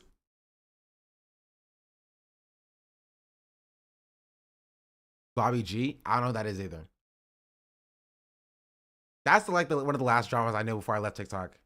Joe Robe was a thing. He got canceled. The Bobby G. Who's Bobby G?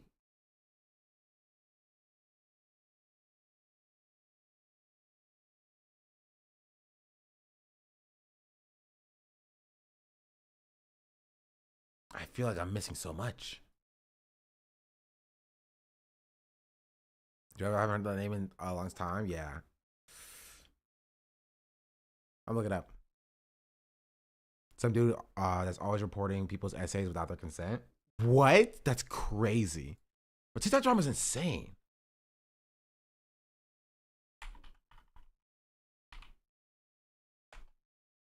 Bobby G.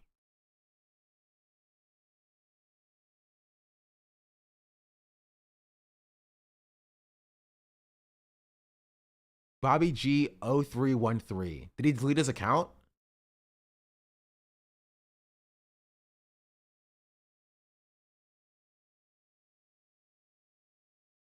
That may be a little bit too heavy. Yeah, but he's banned. Oh, then W.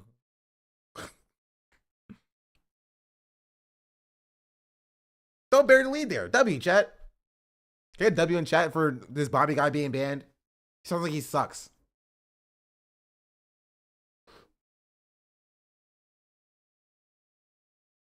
He has backups and keeps going. Well, keep knocking him down like dominoes, TikTok.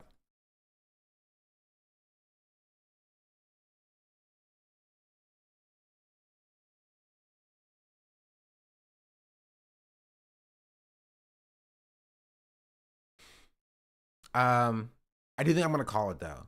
So I want to eat food for lunch. We'll be back tomorrow, potentially.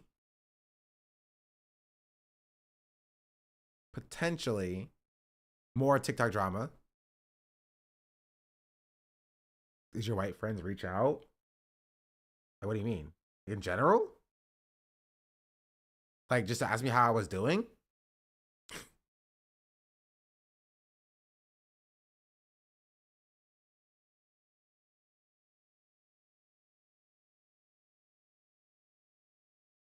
There's the AB stuff. Oh, we didn't even talk about the AB stuff. Honestly, the TikTok stuff is way more interesting than the AB stuff. Honestly, okay, for the AB stuff,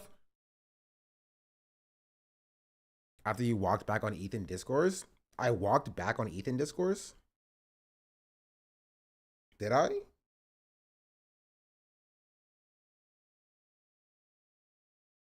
But I always stood 10 toes down on everything I said. We're losing you to TikTok. Chat just moves faster over there. It pulls my attention. Tech Tone thing is crazy. That's true. We're talking about Tech Tone tomorrow as well. Oh, I had no idea that this drama and don't follow any TikTok creators, so it was fun to watch. It was interesting to peer into. You were their token? Sure. It makes you feel better. If it makes you feel better, go for it, chatter. I like to think that they were trying to bolster a young black content creator's career, you know? More than Ethan did, I'll say that. At least they didn't sig highlight me like Ethan did to a black creator. I got rid of AB on everything. I watched him live, just overdosing on copium and missing the points people were making, and Chatter accurately called him out. And he told them that they don't have a job and that they are poor. Okay, I kind of want to see that too. W Twitch shout out, say it. True. AB mostly seems like he's trauma farming, I think, which is why I don't really want to talk about it that much, because it does feel like he's like trying to farm. And that feels kind of lame, you know? Also, they'll let a minuscule creator like you around them. Hey, excuse you. I'm literally one of the top Twitch streamers in the world. Okay? Hop off my nuts. Top 2,000 in America, baby. Show me your analytics. Show me your... Wait, also, I'm a larger creator than Frogan is. I don't understand this. And I love Frogan. They get free clout from having their black friend in the room? What free clout? Sean fell off. Actually, I did fall off, honestly. I'm only sitting at... How many viewers am I at now, chat? 1,000 viewers right now. Man, my fall off been crazy. My fall off been nasty. I'm so cooked. These all in their token. All right, chatter. You know, keep popping off. Yeah, Ethan will fuck you one day. Just keep going. One day you'll get it. Just keep dick riding. He also said that he doesn't want to have a community that supports him if he quits because he doesn't want to be held to that standard. I don't even know that logic. We'll talk about it tomorrow. I don't know. It saddens me. AB saddens me. Not because I expected him to be better, because I didn't, but because it's just kind of just sad to watch somebody embarrass themselves, you know?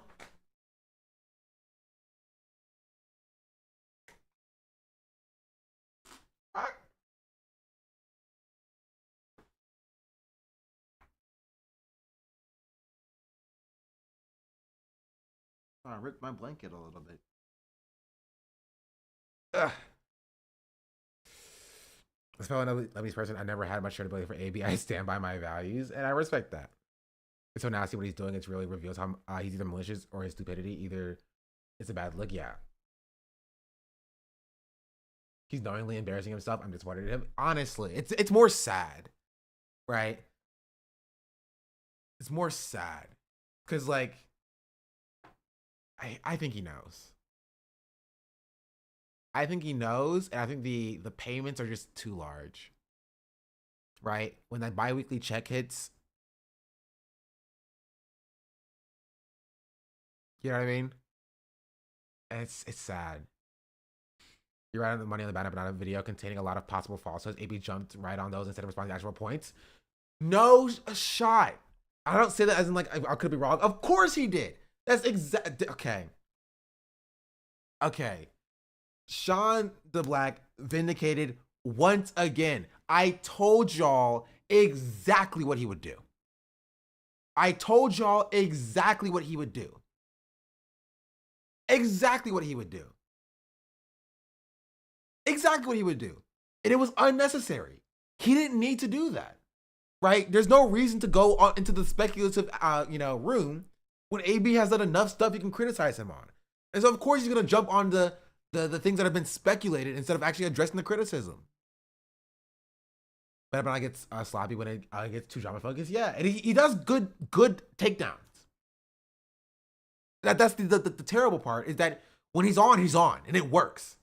But sometimes he'll just go a little step further to try to get the extra drama dunk, and then it just opens up,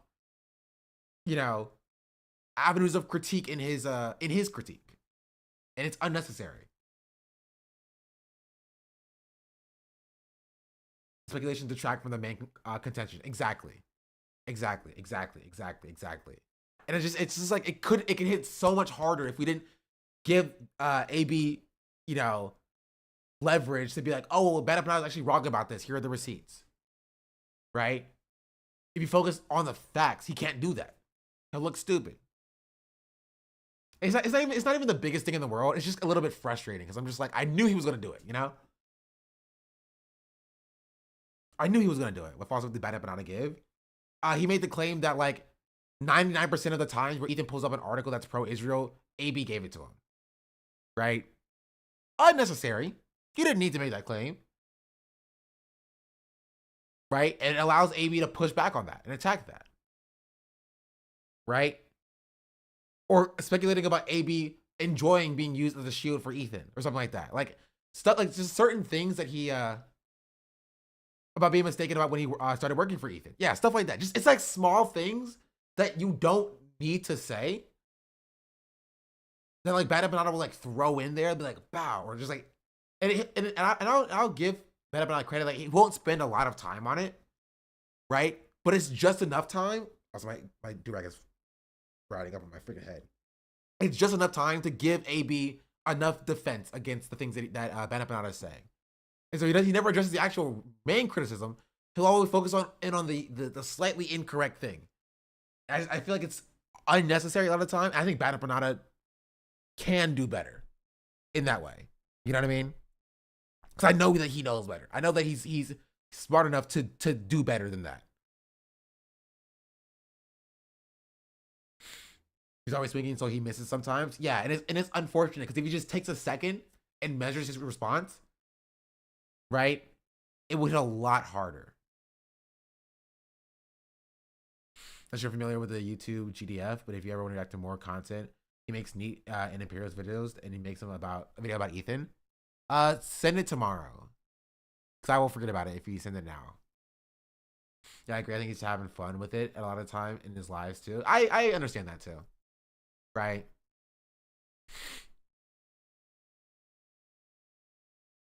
He does the same thing with Anthony though, from the Not Worry podcast. The guy they call Millhouse. Yeah. I haven't seen Anthony do it, so I can't speak to Anthony. I've seen Bad Apanato do exactly what I've described. I can't speak to Anthony's perspective. I mean, it would have been a shame if your plans were canceled and you pull a long stream. Nah, I have to go get food and I have to sleep. Also, Motorcycle Billy, thank you for the 5 gifted subs. Oh, we hit 29,300. Wait, up there, I think, right? W.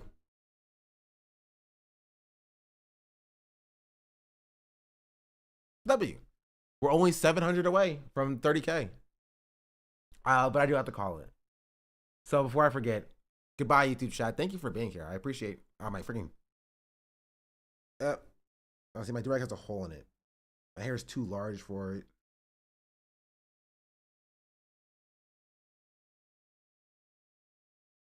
That's fine. It's good enough for me. Let's see.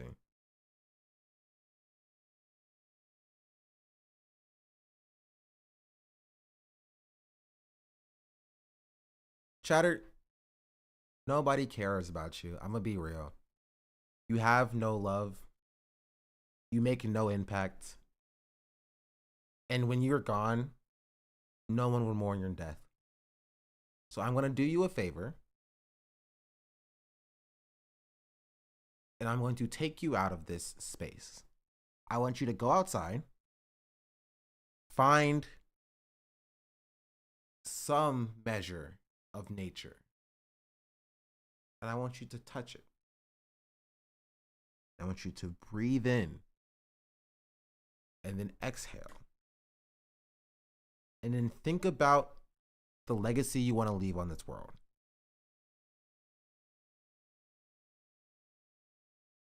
Then what you do after, I do not care.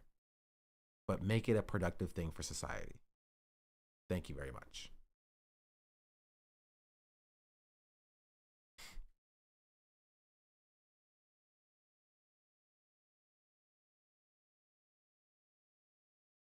All right. Thanks for being here, chat. We'll be back tomorrow. To the live tomorrow. Yes, maybe. Depends if I have somebody to come and explain this drama to me again. Just stay tuned. Guys, today, thank you so much. Thank you for being here. I appreciate you. Adios. Whew. Okay, TikTok is gone, chat. TikTok is gone. Now it's just YouTube and Twitch left. Now I will say goodbye to YouTube chat.